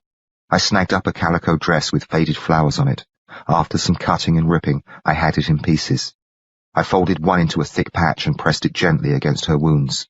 It was large enough to cover both of them. I held it there for a bit. She'd taken off the leg of her dungarees quite high up. Our positions were such that I couldn't help but view a region overhung by fabric but plainly visible that took out my breath. A flood of heat rushed through me. I looked away quick and lifted my hand off the pad. It had a pair of red dots, but wasn't soaked. "You don't seem to be bleeding terribly," I muttered. "Reckon he'll ride off and leave us?" "I doubt it. Hope you're right. I'd hate to see him get away." "I just hope we get away." With a long strip from the dress, I commenced to wrap the pad into place. Jessie eased her other leg aside so it wouldn't be in the way. That pretty much bared her centre entirely. I tried not to look, but I couldn't help myself. I did manage not to touch her there, though my hands got mighty close while I worked at winding the cloth around her. She must have known what I could see, but she didn't complain or try to cover herself. I felt low down for looking, but not so low down as to quit it. We were trapped inside a cave and surrounded by women in the most awful states of dismemberment and rot. Whittle was likely fixing to kill us, and Jessie was gunshot. Yet there I knelt, sneaking peeks and feeling like I might just explode with the thrill and wonder of it all. After giving the strip of dress several turns around her thigh, I tied it secure with another piece. "All set," I said, and found Jessie staring at me. The torches gave off plenty of light for me to see she had the old gleam in her eyes. "You best take your mind off my southern parts and put it on Whittle." I blushed so fierce my skin near caught fire. I stammered something, trying for a denial. Jessie sat up. "No call to fret about it. Give me back my knife." I handed it to her. She leaned forward, hitched up the cuff on her remaining pants leg, and slipped the blade into her boot. "Perhaps you should carry it in the other boot," I suggested. "The other boot ain't got a sheath sewed inside." "Still, it would be easier to retrieve. That leg's ruined enough without getting knifed. Will you be able to walk?" "Reckon we'll find out soon enough." I got to my feet and held out a hand to her. When she took it, I hoisted her upright. She gasped and cringed, but she didn't go down. "You can let go of me," she said. I did so and stepped back. After a quick check to be sure that Whittle wasn't lurking at the front of the chamber, I turned my eyes to Jessie. She took a couple of steps. Though she winced with each one, she stayed up. I stared at her. She was sure a sight, standing there with a 6-gun in her hand, her hair all a mess but golden in the torchlight, her left arm and leg both bare, except for the bandage around her thigh, her skin moist and shiny, her shirt tails hanging out, the one leg of her dungarees hitched up over the top of her boot with the handle of the knife sticking out. "What you staring at now?" she asked. "You look glorious." She reached down and touched the bandage. "Well, you got me into a dress. Reckon now I'm a regular Becky Thatcher." "Becky Thatcher?" I asked, surprised and pleased. "Ain't you never read about her and Tom Sawyer? They ended up in a cave, same as us." "I know them well," I said. Jessie fingered the opening in her dungarees, apparently to check that she was properly covered. "Whittle, he makes their Indian Joe look like a piker." "We're quite better armed than Tom and Becky." She nodded. "Let's go and kill him." Chapter 53. The Final Showdown. "Let's do some figuring first," I said. "He's bound to be waiting for us, you know." I went to Jessie's side. She leaned against me, and I wrapped an arm across her back. "That's a sight better," she said. "Now, what have we got that needs figuring? Only just one way out. He likely is laying for us, but he ain't much of a shot." "He got you, didn't he?" "We was pretty sizable targets, and he still missed 4 out of 5. "He likely only hit you by accident anyhow." "We was both shooting at him." "He wants you alive, Jessie, you know, so he can muck about with you." I hated to tell her that, what with the remains of Whittle's handiwork all around us, but she needed to know the way of things. Instead of looking troubled by the revelation, she smirked. "Well, if he only hit me with a stray meant for you, he's a worse shot than I reckoned. We ought to just charge ahead and blast him down." "That's a terrible idea. I'll go first." "Are you daft? You said your own self that you don't want to shoot me. Not sure you're right about that, but anyway, there's no telling where he might be. We won't be able to see anything at all in the dark part. We could take us a torch." "And light ourselves up for him?" "Well, you got a better idea? Maybe we ought to just stay here and wait for him to die of old age. Course, my blood might all leak out while we're at it." We both looked down at her leg. Thick as the bandage was, some blood had already seeped through it. I didn't know much about bullet wounds, but it seemed to me that Jessie ought to be lying down and keeping still. Give her blood a chance to quit running out. She wasn't about to do any such thing, though, not while Whittle still needed killing. "What we need," I said, "is a good trick. One that'll get us through him, or lure him to us, like the way McSween and I led that posse into the ambush, something along those lines. He ain't likely to fall for any brand of tricks. He's a tricker himself. Look how he got us in here with his screaming." That reminded me, did you see that he was wearing a badge, letting on to be a lawman? Maybe he is a lawman. Whittle, a lawman? Odd as the notion seemed, I judged it was possible. Perhaps he'd actually led the posse up here to hunt down Apache Sam. That would go a long way toward explaining how he'd managed to kill the whole bunch. It's easy to kill folks that trust you. Perhaps he is above being tricked, I admitted. We ought to just go. We'll play the hand that's dealt. This isn't a card game, Jessie. Well, I'm going to fold if we don't do something quick, and I ain't bluffing. Whittle, I shouted toward the black opening. Whittle! He didn't answer. Jessie's hit. You shot her in the leg. Try to trick him with the truth, she whispered. You can have her, I called. What do you give me for her?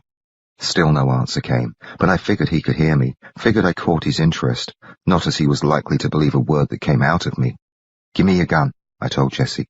She looked at me odd, but handed it over. I've taken her gun, I called out. I'm throwing it away. I tossed it some distance. It struck the rock floor with a clatter and skidded. Trevor, she whispered, scowling. That was her 6-gun, Whittle. She's unarmed now. You can have her. For $100, Whittle. Do you hear me? It ain't gonna work, she whispered. You've seen how beautiful she is. I only want $100 for her. She's worth a good deal more than that. Imagine the fine times you'll have with her. Trevor! Stripping her down to the skin, having your first looks before you start cutting her. Quit it! I suddenly lurched behind her. She staggered, but I caught her up and hugged her to me. My left arm across her chest, my right hand shoved a Colt in her ear. Damn it! She blurted. Come and get her, Whittle. She won't be much good if I kill her.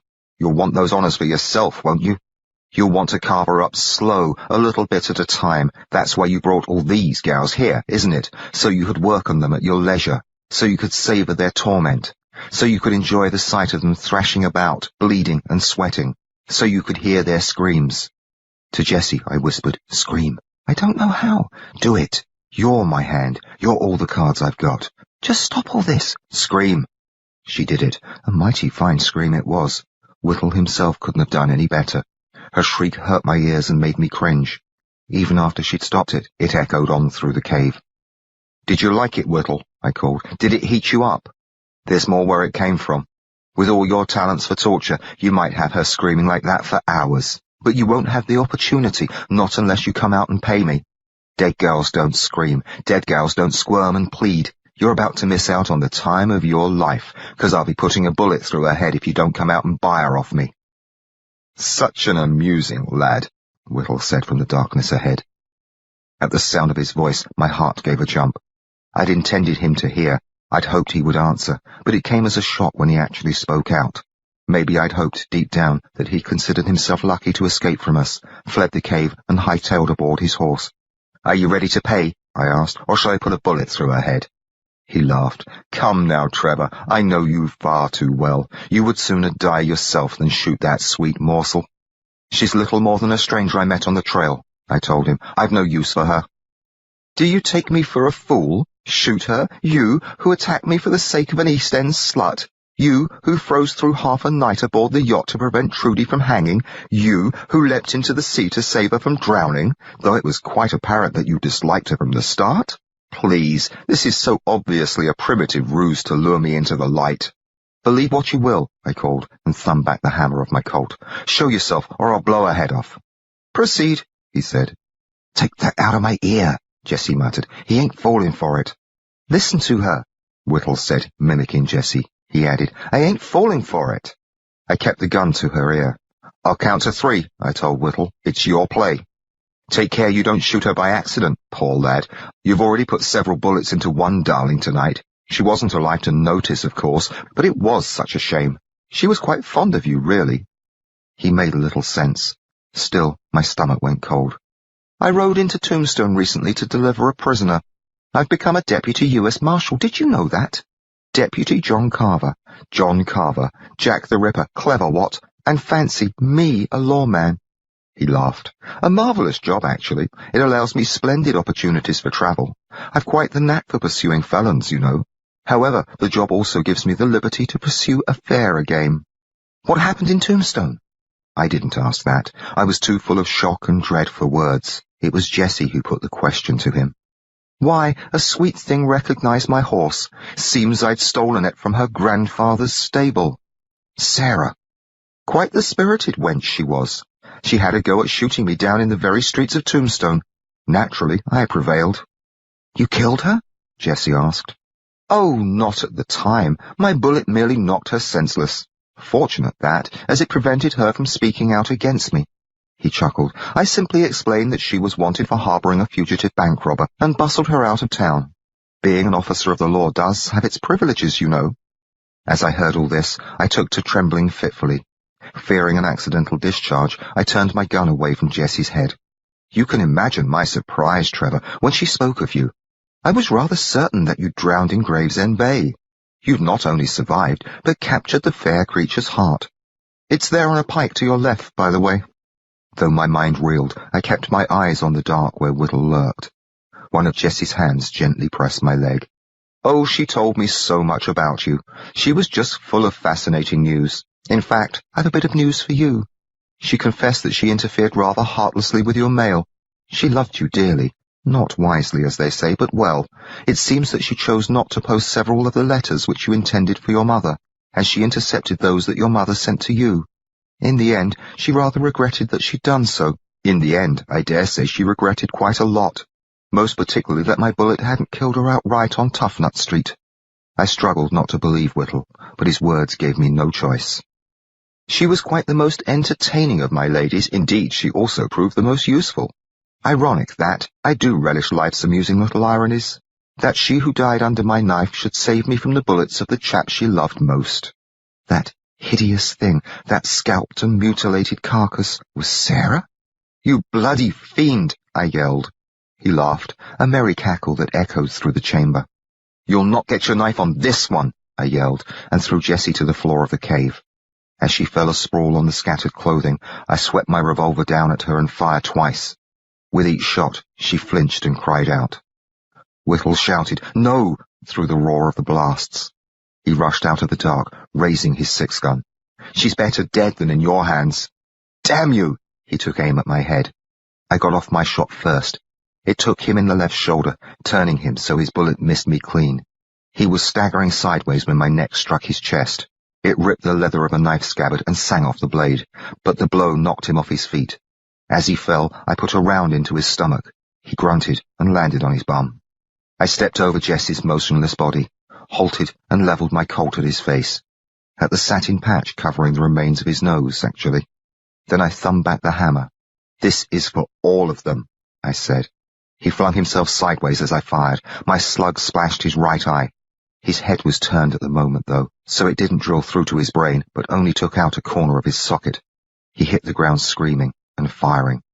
Already I was slapping leather with my left hand. I pulled my second coat. Before I could bring it into play, my arm was struck. Felt like a club had pounded it just below my shoulder. The gun dropped from my hand. I ducked quick, trying to catch it with my right as bullets sizzled past me, and catch it I did.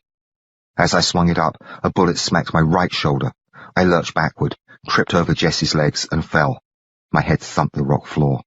Next thing I know, Whittle was looming above me, pointing his revolver at my face. He looked frightful. His right eye was a runny gorge. Half his face was masked with blood. He'd lost his nose patch, so I saw the purple scar tissue in the cavity between the nubs of his nostrils. He was sobbing, blood and drool dribbling off his trembling chin. His left hand was clutched to the hole in his belly.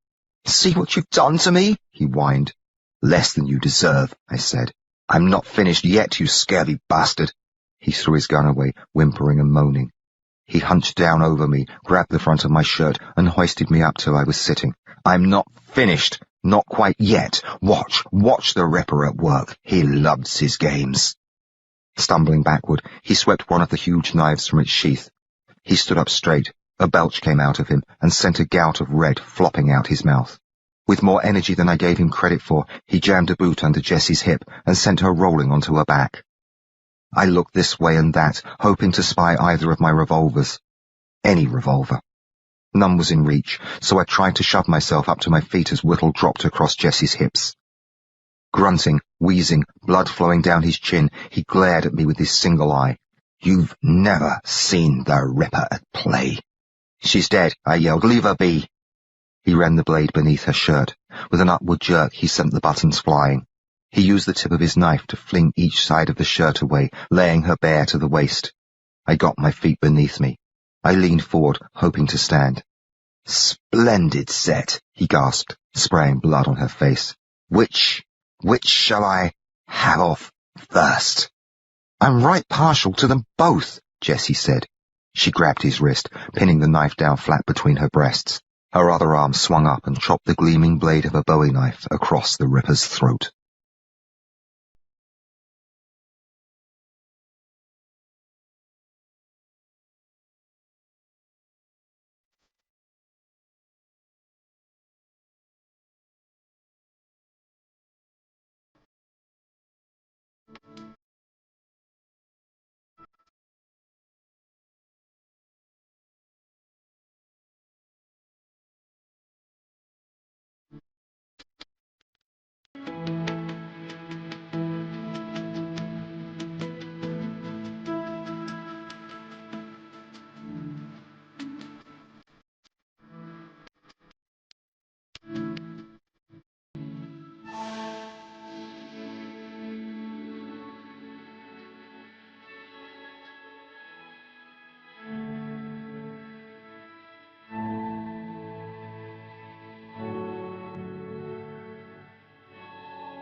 Chapter 54.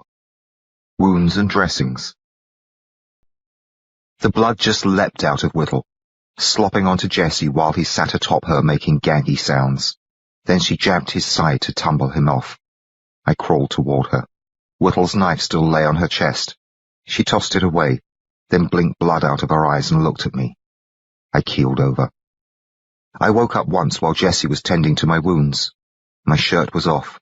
She had me propped up some, a pile of clothes under my back. My left arm was already wrapped tight. She was straddling me, her knife clamped between her teeth as she used both hands to rip apart somebody's shirt that she held up in front of her. With a popping sound, the fabric split. She hadn't taken time yet to clean herself. Her face and chest gleamed with Whittle's blood. I passed out again. By and by, I came around. I was still sitting up against the piled clothes. Now, both my wounds were bandaged. The cave seemed darker than before. I judged that some of the torches had likely burned themselves out. Jessie was gone. I called for her, but she didn't answer. Worried, thinking that perhaps she had passed out herself, I looked about as much as I could without trying to twist my body around. Whittle was sprawled nearby, dead as all the folks he'd murdered. I glanced at several of his victims. I had no choice in the matter, as I was hoping to find Jessie. While I did that, my eyes lit on Sarah. She was face down where he'd flung her. The pain from my wounds was nothing next to the agony I felt looking at her. My poor Sarah, a scalped and gutted carcass, not only butchered by Whittle, but gunshot many times by me and Jessie, ruined beyond recognizing long before we ever battered her with our slugs. My beautiful Sarah, come to this. She hadn't run off with Briggs after all. She travelled on to Tombstone in hopes that I had survived my fall from the train and would come to her. She tried to take on Whittle by herself. and ended here, spending her final hours or days suffering the most unspeakable of tortures, all on account of me. She had loved me and died for it. It didn't matter a bit that she'd cut me off from Mother in regards to our letters. No doubt she'd feared losing me. A small betrayal, really. I'd betrayed her in a far more grievous manner when I gave my heart to Jessie. At least Sarah had been spared the knowledge of that. She died believing that I loved her still. I suddenly let out a sour laugh that sent pains flashing through my body. Indeed, it must have been a great consolation to her, believing in my love while Whittle was at her with his knives. What a trifling thing, the affections of a boy, when one is in the lair of a madman, when the body is afire with torment and death is certain. With every cut of the knife, she should have wished that I'd never roamed into her house, that I'd been cast out into the blizzard the night of my arrival, that she'd never taken me into her arms or into her bed, certainly that she hadn't ventured west with me to search for Whittle. She should have died cursing my very existence. All of them should have done so, all of those who crossed my path or Whittle's, and died because of it, ever since that bitter night in London so long ago when I led him to the true delight. At least he'll kill no one else, I told myself. We finished him, Jessie and I. My eyes lit upon a revolver some distance beyond my feet. I wondered if I had the strength to fetch it.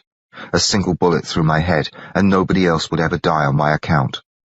The last time I'd considered such a move, I'd held off because Whittle still needed killing. I hadn't any such excuse now.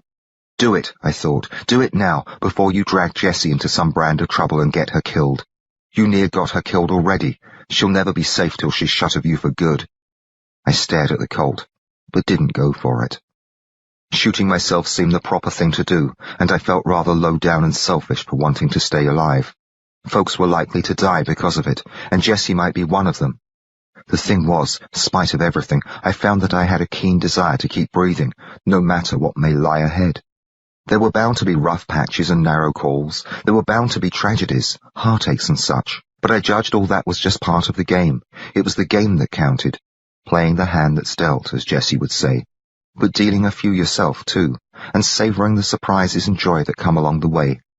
I judged I would likely have use for both my Colts in the days and years to come, if I survived my wounds, but I knew all the way to my core that I would never again be tempted to use one on myself. They were meant for protecting me and Jessie. They were meant for sending varmints on the downward road. With such thoughts working through my mind, I forgot to worry about where Jessie had gone off to.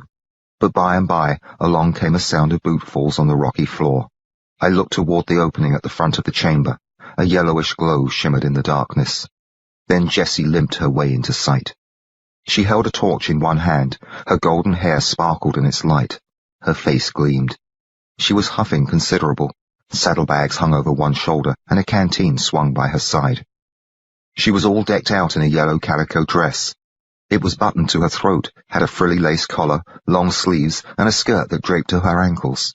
The gun belt strapped around her hips, 6-gun jammed in at one side, looking quite out of place and strange. When she saw me looking, she halted and stood up straight. "Well," she said, "don't wear out your eyes." "Jessie Sue Longley. That's me. In a dress." She started moving again, limping closer and grimacing. "My other duds was in tatters anyhow. Sides, you've been hankering to get me into such a get-up. You look just bully. It's a mighty confining garment. Makes me feel like a ninny, too. I only just put it on in case of you being shot. You ain't bound to see me in another such rig till the next time you catch lead." She stood the torch upright in a nook, then hobbled over to me and sat down. "How you feeling?" she asked. "Reckon I'll live. For a while, at least. Got you something here to ease the suffering." She slipped the saddlebags off her shoulder and pulled out a flask. As she popped the cork, she said, "Found us some food and smokes, too. But nothing'll beat whiskey when you've got holes in you." She passed me the flask and I took a few swallows. As the whiskey went down, a pleasant heat seemed to spread through me. "I'm right sorry about your Sarah," she said. My throat tightened so I couldn't drink any more. I gave the flask back to Jessie. She went shimmery as I watched her head tip back. I blinked, and a couple of tears ran down my face. "At least Whittle'll never get you," I said, my voice shaking. She lowered the flask and looked at me. "He'll get no one ever again, Trevor. You and me saw to that." Reaching out with one hand, she brushed the tears off my cheek. "You drilled him good, partner." "You didn't do all badly yourself," I told her. For a dead girl. A smile lifted one corner of her mouth. You hit me, you know. I did not. You sure did. She handed the flask to me, then commenced to unfasten the buttons of her dress. When they were opened down to the waist, she slipped the garment off her shoulders and pulled her arms from its sleeves. She scooted herself around to face me. Her chest was bound just below her breasts by a narrow strip of cloth. It held a small patch of cloth to the side of her ribcage. She untied it, peeled away the pad, and pointed at a raw nick. The wound was just about the same place on her as where the posse bullet had creased me so long ago. It wasn't near so bad as mine, though. Not really more than a deep scratch. Told you so, she said. I did that? Your second shot. I'm awfully sorry, I said, pained to see that I'd hurt her. Well, I reckon you had to make it look good. I never meant to hit you. She raised her arm high and craned her head down to look at the injury. It ain't much, is it? I forgot to answer. With her eyes turned away, it gave me a chance to study something other than her wound. She'd found the time to clean the blood off her skin. Her breasts looked as smooth as velvet except for their tips, which were dark and puckered and pointing at me. I didn't look away fast enough. She caught me. Trevor Bentley! They're only you, I said, pleased with my quick thinking. No different, actually, from your shoulders or face. Liar! But she didn't turn away or cover herself, so I had plenty of time to appreciate the view while she placed the pad atop her little wound and tied it in place with the cloth strip. After finishing with the bandages, she struggled into the sleeves and pulled the dress up. We'd best leave pretty soon, she said. We got us a good bright moon for our trip down. Is the horse still there? I asked. Yep, I gave him some water. He's a mite skittish, what with the stink and the damn coyotes sneaking around, but he ain't run off yet. Let's rest a bit and put some chow into us before we head out there. We had a few more sips of whiskey, then ate hard rolls and beef jerky that we washed down with water. When she finished with the food, Jessie rolled cigarettes, and we had us a smoke and more drinks. The whole time, she never bothered to fasten the buttons of her dress. As it was rather chilly in the cave, I judged she'd left them undone to keep my spirits up. Mighty thoughtful of her. The strip of bare skin down her front helped take my mind off my wounds and other bad things. Every so often, when she leaned certain ways, I caught glimpses inside that warmed me up better than the whiskey. We'd best get moving now, she finally said. She swung the saddlebags over one shoulder, hooked the canteen strap over the other, then struggled to her knees. You going to be able to walk? You're the one with the shot leg. It'll hold out if you will. I found that neither arm worked as it should, and moving them sent awful pains through me. I couldn't use them to push myself up, so Jessie had to lend a hand. She stooped in front of me, clutched both sides just under the armpits, and hoisted me up. As I came off the floor, I went dizzy, staggered, and would have fallen except that she held me steady. By and by, I was able to stay on my feet without her. I need my Colts, I told her. Aim to do some shooting tonight, she asked, but already she was hobbling along to fetch them. There were several revolvers scattered about, but she knew which belonged to me. She grimaced both times she crouched to pick them up, and I felt badly about making her do it. Needed my guns, though, and couldn't get them myself. She came back to me, her face all sweaty from the pain. Sure these are the two you want? All this weaponry, there's likely better to be found. They suit me fine, I said. She tucked one down the front of her belt, then emptied the shells out of the other. Stepping in close, she put her arms around me. I felt the heat of her body, the push of her breasts, the tickle of her hair against my cheek as she worked with one hand to take fresh rounds from the loops at the back of my gun belt. Then she stepped back and plugged them into the cylinder. She dropped that Colt into my holster, pulled the other and sent its shells falling. Once again, she snuggled in while removing ammo from my belt loops. She was still at it when I kissed the side of her face. Figured that would fetch her a remark. I was wrong, though. Instead of making a smart quip, she went and kissed me full on the mouth, ever so gentle and sweet. She didn't quit very soon either, but kept her mouth to mine for the longest time. Her breathing filled me. I let my eyes drift shut, and felt as if Jessie was melting into me. When she eased away, I near fell over. She braced me up with a Colt and a fistful of ammunition. Steady, partner, she said. Pretty soon, she let go of me and finished loading my weapon. She holstered it for me. Reckon you'll need a shirt. The ones we wore in ain't much good. She commenced to wade through the clothes and weapons and such, searching. It struck me that one of the dresses scattered about on the chamber floor had likely belonged to Sarah. None looked familiar, though. I hoped that the dress Jessie wore wasn't Sarah's, but judged that it wasn't. Jessie was shorter and slimmer than Sarah, so the dress wouldn't have been such a good fit. Perhaps Sarah's was the dress that Jessie had used for bandages, and parts of it were even now wrapped tight around the thigh of the woman who'd taken me from her. "Here you go," Jessie said, and I was mighty glad to have my mind turned away from the track it had been following. She held up a shirt that was dark with dried blood. "Nope," she said, and dropped it. "Ripped too bad." Continuing with her search, she picked up quite a few more shirts, one at a time, groaning some with the pain and effort. They all looked quite bloody. A couple had rents in the back. None had any bullet holes at all. One didn't even have a tear in the fabric. The shirt showed how Whittle must have murdered the posse. He killed the men with his knives, likely dispatched them one at a time in the cave's darkness, and hauled them outside afterward. While I pondered over that, it came to me that few of the dresses or petticoats or other female garments were soiled with blood. Whittle must have stripped the girls naked before laying into them. That came as no great surprise, actually. I could wear a dress and stay shut of strangers' blood if I didn't mind looking like a girl, but the notion didn't thrill me much. "That'll be fine," I said when Jessie picked up still another shirt. "It's awful bloody." "They all are." She held it up toward the light of a torch. "Well, at least this one ain't torn." "He must have slit that poor bloke's throat." A corner of her mouth turned up. "Same as I done him." She helped me into that shirt. While it was still open, she ran her hands all over my chest and belly and sides. The caresses felt just splendid. Too soon, she quit and pulled the shirt together and buttoned it all the way up. "We'd best get moving," she said. She took a few steps backward, watching me as I had a go at walking. Then she fetched the torch that she'd used during her earlier venture outside. With the torch raised high, she led us to the front of the chamber. There, I took a quick look back at the array of horrors, at the carved bodies, at the scalps and such on pikes, at Whittle, sprawled out dead, finally at what was left of Sarah. I hated to leave her in such a place. There was no way to take her with us, though. One thing I'd learned: the dead don't need help. They call for some grieving and often need vengeance, but not much else. It's those still alive who matter. And so I turned away and followed Jessie toward the outside. Chapter 55. The Downward Trail. The coyotes scampered off, silent and eerie, when we came out into the moonlight. Jessie tossed the torch aside. It fell near a headless body, casting light on the ghastly work done by Whittle and the other beasts. We staggered on and reached the tethered horse.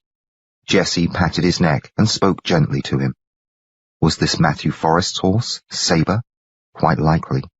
I recalled the morning, so quiet, so lovely with fallen snow, when Sarah and I had entered the stable and discovered that Sabre had gone missing, and how we had plotted together to deceive her grandfather. It seemed so long ago. It seemed almost as though a different fellow, not myself at all, had been the one to conspire with her. Yet this must be Sabre, here, standing before me.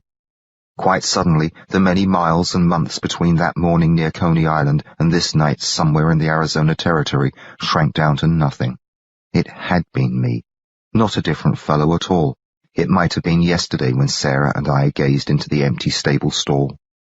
Everything felt like yesterday. Standing there among the carnage while Jessie swung the saddlebags onto Sabre's back, I quite fell apart. I bawled like a child. For Sarah, for McSween, for all those who'd crossed my path and died. Even for strangers butchered by Whittle, as every victim this side of the Atlantic had died on my account. Maybe I cried for some I'd killed my own self, though certainly not for him. Jessie took me into her arms. "It's all right," she whispered. "It's all right." "It's awful," I blubbered. So many dead." "I know." She held me for a long while. At last, her embrace and caresses soothed me down. She brushed the tears from my cheeks. She kissed me. "You ready to go?" I nodded. She led Sabre through the savage remains of man and horse. At the boulder where we'd set our ambush, she tied our rifles together. She slung them over Sabre, just in front of the saddle, then looped the straps of 2 canteens and the water bag over the saddle horn. Holding the reins with one hand, she climbed atop the boulder.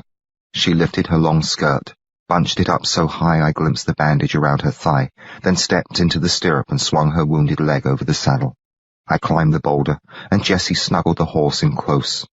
I heaved a leg over his back and rather leaped with my other. Risky work, having no use of my arms. But Jessie stopped me when I started to fall off the other side. Her arm struck where I was gunshot on the left, and I yelped. but at least she saved me from a nasty tumble. I squirmed about until Sabre was square between my legs. "You okay?" Jessie asked. "I've been better, actually." "Same goes here. You ain't going to fall off now, are you?" "Hope not." "You can't hold on at all?" "Not with my arms." She started Sabre walking. Instead of heading away, though, she turned him around, steered him into the midst of the bodies. There she dismounted. She limped over to a dead horse, fetched a coiled rope off its saddle, and came back. She made a loop at one end of the rope, swung it about a few times, and lassoed me. She stepped up close. She raised the loop beneath my arms, then slipped it tight around my chest. At the boulder again, she hoisted her skirt and climbed aboard the saddle.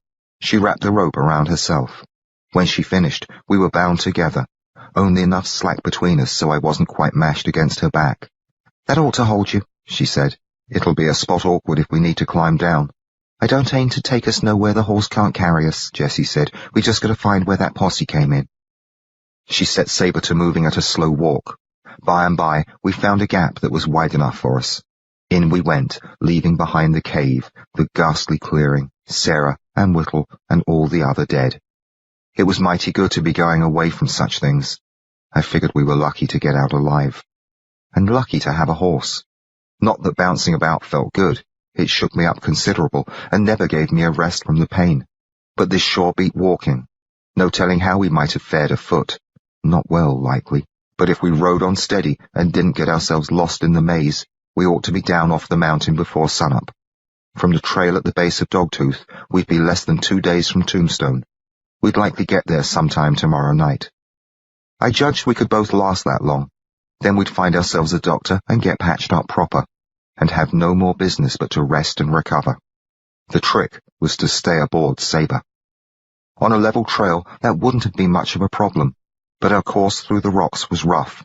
We not only had to wind this way and that and sometimes back out of dead ends, but every so often Sabre had to charge up a steep place. The first time that happened, it took me and Jessie by surprise. I yelped and pitched backward. I tried to reach for her, but my dang arms wouldn't move fast enough. The rope jerked taut, pretty near tearing Jessie out of the saddle. She cried out with pain, but clutched the pommel in time to stop us both from smashing to the ground. At the top of the grade, she reined in Sabre.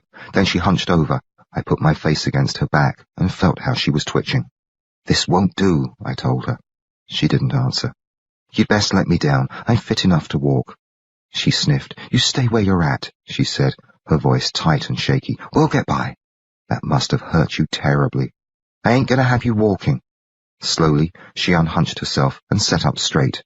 "Next time, I'll give you a warning. Just lean up against me tight as you can." So that's how we played it. Enough moonlight made its way down through the narrow walls of rock for her to see ahead of us. Usually. And usually she gasped out, "Lean!" just before Sabre lunged up a slope or leapt across a gully. We'd both ducked forward and come through it fine. Sometimes, though, he surprised us. No less than 8 more times on our way across that damn valley, Sabre took unexpected jumps or clambered up night-shrouded slants in such a way I was thrown backward against the rope. Each time, my fall was stopped by Jessie. It's a pure wonder that she was able to hold on, again and again, as the rope tugged so savagely at her chest. But hold on she did. She rarely cried out, though the pain must have been terrible. By the time we finally came out of the valley and halted before starting our descent down the mountain, my back was so abraded by the rope that it burned near as bad as my bullet holes. I felt blood sliding down beneath my shirt. Jessie's chest, I knew, could be in no better shape than my back. I leaned forward against her. She was bent over the pommel, shuddering and sobbing. "I'm so sorry," I gasped, weeping myself for her torment and bravery. I longed to wrap my arms around her, and did so, though the pain almost drove me senseless. My hands met warm, slick blood. "Oh, Jessie," I murmured. She sat up a bit. Her trembling hands found mine and pressed them to her. She sniffed. After a while she lifted my hands. She crossed them at the wrists, then eased them inside the open front of her dress and held them to her breasts. I pushed my face against the side of her neck. Later, I kissed her there. We stayed that way for a long while, Sabre shuffling beneath us but going nowhere. Off in the east, the horizon was going pale with the approach of daylight. Jessie finally sat up straight and took a deep breath. "Reckon your hands ain't useless after all." I realized that I was caressing her with them. "They're all right for this, anyhow," I said. "Lord, that was a hellish ride." "You were bully. I sort of kept a lookout for General. Maybe we find him down below." "Maybe." I couldn't bring myself to care a whole lot, one way or the other. "Least we didn't run into no rattlers," she said. "Matters were dicey enough without them." "Well, we're likely past the worst of it. Downhill won't be a problem. Before tomorrow morning, we ought to be in Tombstone." "Not if we sit up here all day." She let go of my hands. They fell. I gasped and flinched. She caught them by the wrists. "I'm sorry, Lord." I hissed through my teeth for a spell, then said, "Quite all right." Jessie gently lifted them, reached around and eased them down on my lap. "Ready?" she asked. "Take it slow and easy." She clucked her tongue and Sabre started down the steep, narrow trail. It was easy going. All we had to do was lean back some and keep our balance, and Sabre took care of the rest. As we descended the mountainside, the sun came up, spreading its rosy glow across the desert. A glorious thing to see, and wonderful to feel its warmth after the rather chilly night. The morning was lovely, and ever so quiet and peaceful. There seemed to be no other sound than Sabre's hoofs thudding on the trail, some birds calling out, bugs buzzing and chittering. Every so often I heard the quiet ch-ch-ch-ch of rattlers. Though they unsettled me some, they sounded far off, and I didn't let them ruin how good I felt to be riding down that trail with Jessie in front of me, her hair all agleam in the sunlight. Sore and stiff as I was, it did feel good. It was the fresh new morning. It was being with Jessie. It was knowing that my hunt for Whittle was over. Jack the Ripper would never harm another poor soul. Jessie and I had the world before us, all splendid and bright. After Tombstone, after recovering, we would be free to go on about our lives together. Of course, I would ask for her hand in marriage. More than likely she'd accept. Maybe she'd even stoop to wearing a gown for the wedding, and I wouldn't need to get shot again before seeing her in another dress. We weren't a great distance from the foot of the mountain, and I was busy entertaining myself with thoughts of having Jessie for my wife, when Sabre bellowed out a frightful scream and reared up. I flew back till the rope stopped me. Jessie cried out. Though jerked so roughly, I feared her spine might snap. She stayed in the saddle. I hung from her as Sabre scurried backward on his hind legs, staggering and stepping off the trail. Squealing, forelegs kicking at the sky, he dropped into space. "No!" Jessie yelled. She leapt sideways, hurling both of us off Sabre's back, no doubt hoping we might land on the trail. But we fell short. The slope struck us. Down it we tumbled. It was frightfully steep. It flipped us this way and that, all the while drubbing us with its rocky wall. Tethered together, we crashed against each other as we rolled. My weight pounded Jessie against the mountain. The back of her head clubbed my brow and cheeks and nose. Over and over we went. As we plummeted, I somehow hugged her to me and clung to her with what little strength I possessed in my feeble arms. On we tumbled, skidding and rolling, battered by rocks, torn now and again by brambles as we crashed through them, only to be gouged and hammered by more rocks. Then we went off a ledge. I was on top of Jessie as we plunged straight down. I twisted myself about in hopes of turning us over so that I might be first to crash against whatever might wait for us below. But I failed. All too soon, we slammed the earth. Jessie's body saved me from the brunt of the impact. My face hit the back of her head. Darkness swallowed me. When I regained my senses, I found myself sprawled on Jessie's back. I raised my throbbing head. A mat of her hair lifted with it, glued by blood to my face. It peeled away as I looked about. We had come to rest at the foot of the mountain. Sabre lay nearby, dead, a buzzard plunging its beak into its vitals. Was Jessie also dead? I spoke her name, my voice dry and rough. She didn't respond. My arms were trapped beneath her, one hand flat against her belly, the other higher. With it, I felt the rope that bound us together, and her skin. Her skin was sticky with blood. I lay very still, all of my thoughts on that hand, hoping to detect the throb of Jessie's heartbeat. I felt nothing. Perhaps my hand was too low, too far from her heart, or perhaps it was so ruined by my many injuries as to render it incapable of finding so small a throb. I tried to move my hand higher. All I gained for the effort was a burst of pain from my gunshot and battered shoulder. "Jessie!" I gasped. "Jessie, wake up, please!" She didn't answer. She didn't stir at all. "You're not dead," I blurted. "You're not!" At that, I quite lost my wits. I bucked and thrashed until my arms came out from under her, and kept at it. Finally, I managed to turn myself over. I lay there, gasping and whimpering, the sunlight blazing in my eyes, my back to Jessie's back. I sat up, straining against the ropes. Jessie came up with me. Lunging forward, I got to my knees, then to my feet, quickly ducking low and bouncing till I jarred Jessie higher on my back. I commenced to walk. Stagger, actually. A few steps towards Sabre. I needed a canteen. The buzzard flapped off, but I turned away. How could I fetch a canteen? How, with arms all but useless? How, with Jessie hung on my back? So I stumbled past Sabre and found the trail. The trail would lead us... where? Somewhere, away, where we could rest and get better. On and on I trudged. Jessie's head wobbled against the side of my neck. Her arms hung behind mine, and all four swayed like the limbs of a lifeless beast. Her legs swayed too. I couldn't see them, but often felt the heels of her boots bump against the backs of my legs. I liked the feel of that. The bump of her boots, as if she was alive and giving me playful kicks. On and on we made our way down the trail. Now and then I fell to my knees, but I always made it back onto my feet again and struggled onward. Near sundown, we came upon a covered wagon stopped by the side of the trail. I couldn't make it that far. My face met the dust. Sprawled out under Jessie, my mind half gone with weariness and agony and grief, I tried to call out for help. When I opened my eyes, I was seated, propped up against a wagon wheel. Jessie was stretched out on the ground, just beyond my feet. Her face was bloody, her dress a tattered ruin. It was primly spread over her legs, and its front was buttoned shut, but her poor skin showed through a score of rents. Her hands were folded together atop her chest. The wagon wheel shook against my back as someone jumped down out of the rear. A big old man, white-bearded, his head crowned by a bowler hat with white feathers rising from both sides like jackrabbit ears. Fringe trembled all round his shirt and knee-high moccasins as he bustled towards Jessie, a bottle of red fluid in his right hand. I knew him.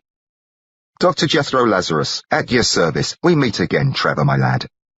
Crouching by Jessie's head, he clamped his teeth around the bottle's cork, popped it, and spat it toward a nearby cactus. "We'll have her fit as a fiddle," he called, and winked at me. "Is she alive?" "Dead as a doornail, sorry to say, but don't fret." He hoisted the bottle toward me and gave it a shake. "Glory Elixir. Good for what ails ya." "Howdy there," Eli greeted me, coming into sight from somewhere near the wagon's front, all gawky and grinning. He flapped a hand in my direction. He looked so... chipper. Dead? Jessie was dead. Dead as a doornail. Of course, I'd feared as much. I stared at her, my partner, my love. I'd known it would come to this if she rode with me. Lazarus pried open Jessie's mouth. "All set to watch the miracle of Glory Elixir?" he asked me. All the Glory Elixir under heaven wouldn't be enough to bring Jessie back to me, and I hated the old fraud for playing out his game. "Just leave her be," I muttered. "Leave her dead when I, Dr. Jethro Lazarus, am possessed of the mighty revivification powers of the Glory Elixir. Prepare yourself for the miracle of miracles." "Hallelujah!" Eli shouted, and clapped his hands. Lazarus poured the Glory Elixir toward Jessie's mouth. Some splashed off her bloody lips and chin, trickling down her cheeks, but not all of it. Plenty found its target. And Jessie coughed. Epilogue, wherein I wind things up. Jessie and I talked it over considerable later on, and judged she'd likely never been dead at all.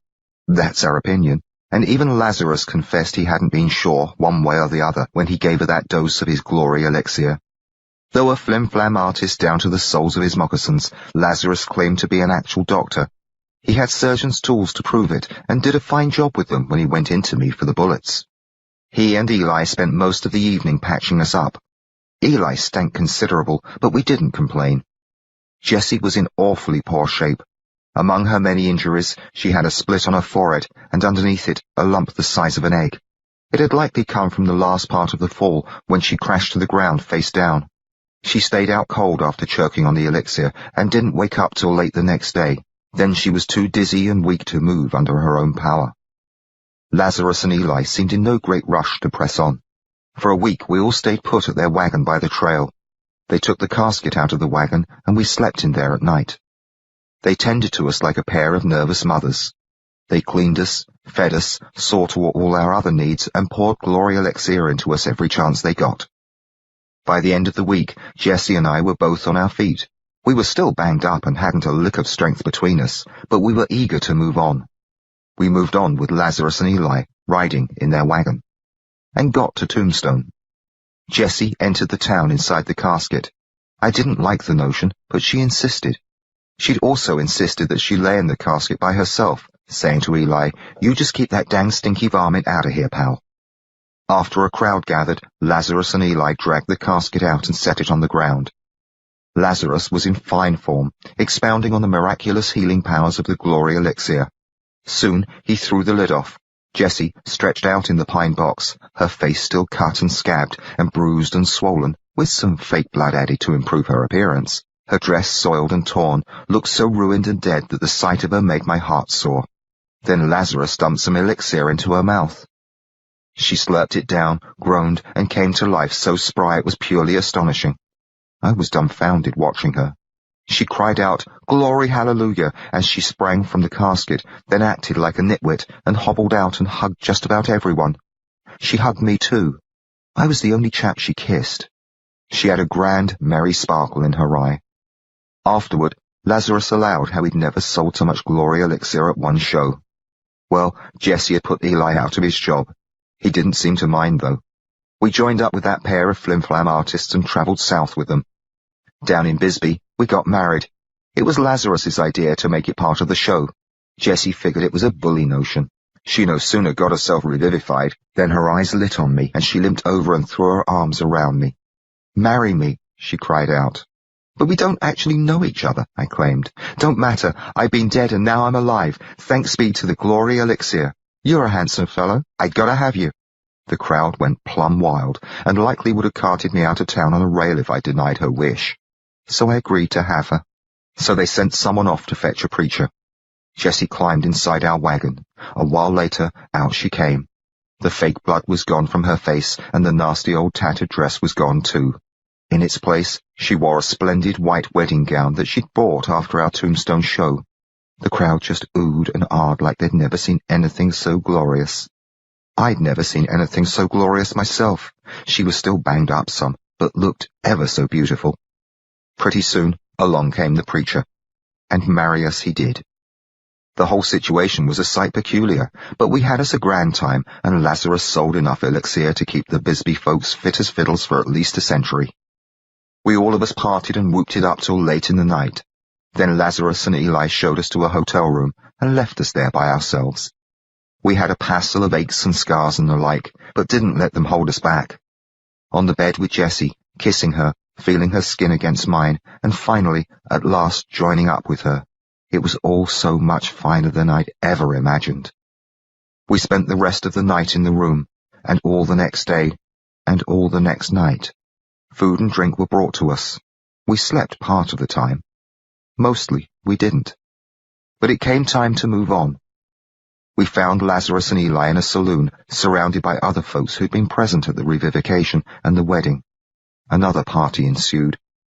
Finally, around dusk, the four of us made our rather drunken way to the wagon, boarded it, and set off for parts unknown.